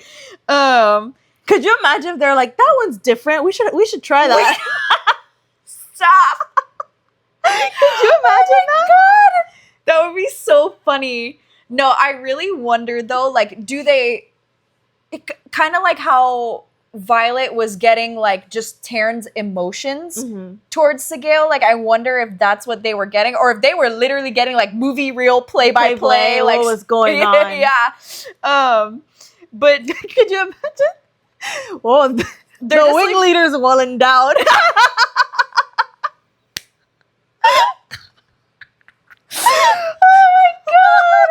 Oh my god, that would be so funny.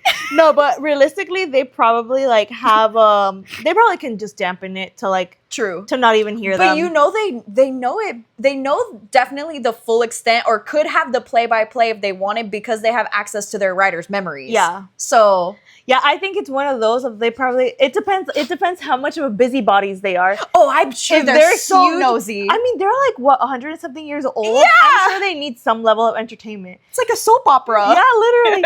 So I feel like they are either very like respectful and are like, we're just gonna block them out, like whatever, give them their privacy, or they're like, did you see that? Yeah. Oh my goodness. It's like instead of popcorn, they're sitting there with like sheep, like just eating the sheep. Like it's. What about Andarna? Oh no! She's just a baby. I hope that Violet blocked her out. I feel like she should be able. I feel like Andarna is probably old enough to be able to block it out. Because she's kind of like a teenager, is my understanding that she. Because yeah, she's only 2 years old, but Sgaeyl was like she'll be fully grown within like a year or two. Yeah, leads me to believe that she's a juvenile, not a baby. You know, fair. Yeah, that she's like. I could picture her being like she's like Ty's age. 13, yeah, exactly. Yeah. She's like right around like. About to like hit puberty herself, you know, kind of thing. Gross. Yeah, exactly. Yeah. Oh god. And just the best.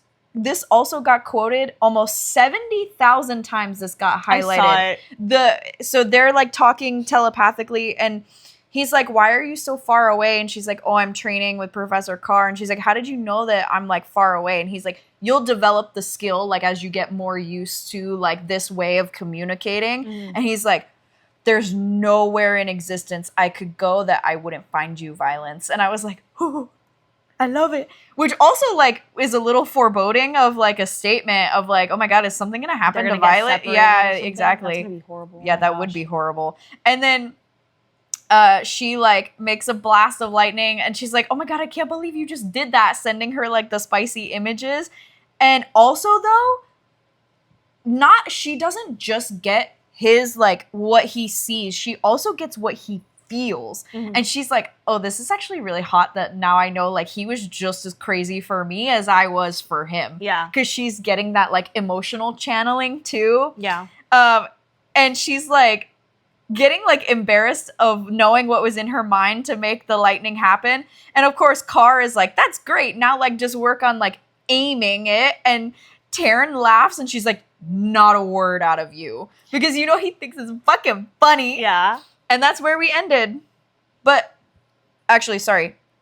One other thing, I think I mentioned it before, that one of her lightning strikes was more than a mile away. Yeah. Could you imagine seeing like a squad of griffins coming towards them and she just like bursts and like just takes them all out with lightning? In one go. That's insane. That is insane. And that's where we ended. That was a great chapter. Yeah. All of these chapters were great chapters. I flew through these 10 chapters. Oh, same. I had to stop myself. Yes, I read 5 in one night and 5 in another night. And was like, well, now what do I do? So I just kept rereading them. Like, dang. Yeah. Well, yeah. So I feel like we already had some pretty big predictions. I feel like the new one for me is that General Sgaeyl is very involved with why Xaden has his scars on his back, whether directly by her hand or maybe she was the one that made that negotiation even possible and Xaden doesn't know that. Like, I feel like there's a misunderstanding of his perception of General Sgaeyl because of that involvement is like my prediction.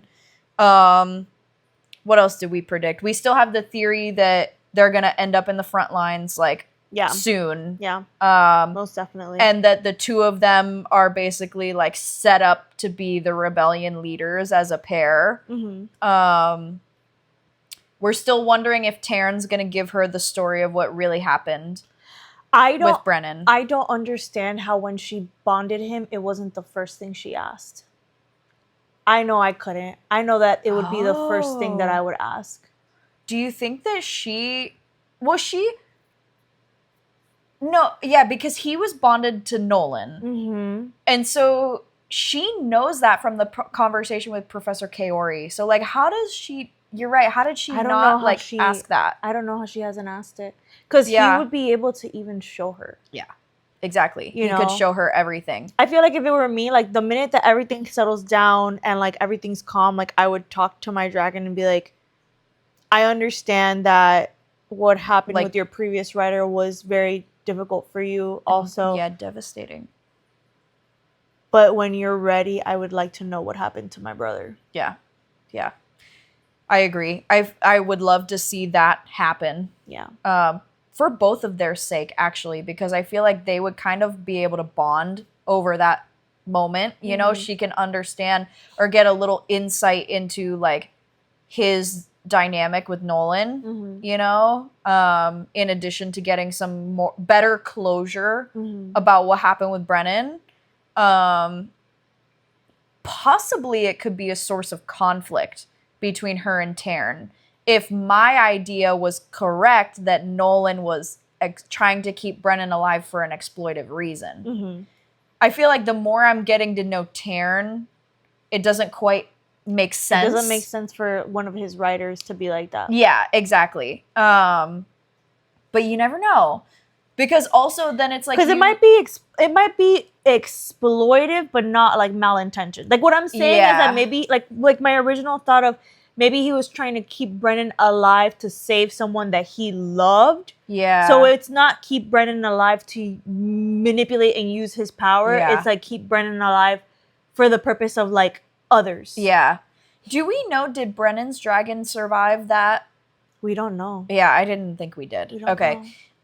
And then the other thing that I was thinking about is, oh man, I just lost it. Ooh, sorry. Oh, the book. Did Mira give her the book or not? If she did give her the book, it bothers me that it wasn't on paper. Yeah. I agree. It's like sometimes authors do things like off paper, and you're like, you can't do that when you're giving me the main character's like monologue. You can do that when it's third person. Yeah, exactly. But you can't do that when it's the main character's monologue. Or maybe it wasn't explicit because Mira like shoved it in her bag or something. Like, I don't know. Who knows? But I want to know what happened to the book. I need to know too. Yeah. Am I missing any? We said maybe Dain ends up like hindering her. Yeah, I think Dain ends up hindering her.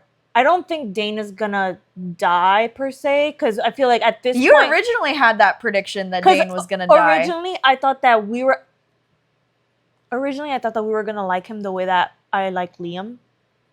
Ah, yes. And so I think that if we like Dain as much as we like Liam, then yeah, I would still say like he's gonna die. If Dain died right now, I'd be like, bye. Yeah. Like, I don't care. Like, I don't think it would make a difference. Yeah. I am scared that Liam's gonna die. Yeah, I hope not. I feel like right now I would be most devastated, aside from like our main characters, I would be most devastated if Liam or Rhiannon died. Yeah. And then Riddick is like a very close third. Yeah. You know? And I feel like it's only because Riddick doesn't get enough Screen time. Yeah. Liam and Rhiannon get a lot more of screen time. Yeah, I agree. Yeah, I do agree. But I could see that this is a theme with him where he doesn't realize that he's misguided and is therefore like a hindrance. Yeah. And so that's what I think is going to happen. Yeah. And I think the only chance he has for change is potentially what could be maybe foreshadowing of Tairn like asserting himself as the like dominant dragon of their squad. Like maybe eventually like Violet outranks Dain and he has to realize like I have to respect Violet and the rider that she's become, you know? Which is such a cheap way of him doing it. Like it's not like it's not redemption as for him as a character to do that. It's kind of like you're still annoying. Yeah, exactly. You've come to reconcile with her because it fits your view of the world kind of thing. Yeah, you're right. So maybe that's not how it happens. But I think those are all predictions, yeah. I think so. God, I'm just happy they finally had sex. That was a burn if I've ever seen one. Like, finally, they got a room. Yes. But I'm over him doing the, like, don't fall for me. You don't want I roll this. my eyes every time. I'm like, oh, be quiet. Yeah. Be quiet, sir. Sit there, look pretty. Yeah. Do the muscly man things, Musculous. but keep your mouth. Actually, though, I did like the dialogue in that spicy scene. Yeah, you know, sometimes spicy scenes, the dialogue can give me the ick. Yeah. But their dialogue didn't give me the ick at all. No, it didn't give me that. And until he was like, don't fall for me. And I was like, shut up. Of course. You're an idiot. Exactly. But I just was like, whatever. Like, you're talking out of your ass right now. But I think that's everything. Yeah. So we'll see you next time, guys. Yeah, we'll come back with chapters 31 through 40 next time. Make sure to like and subscribe. Oh my God. Bye.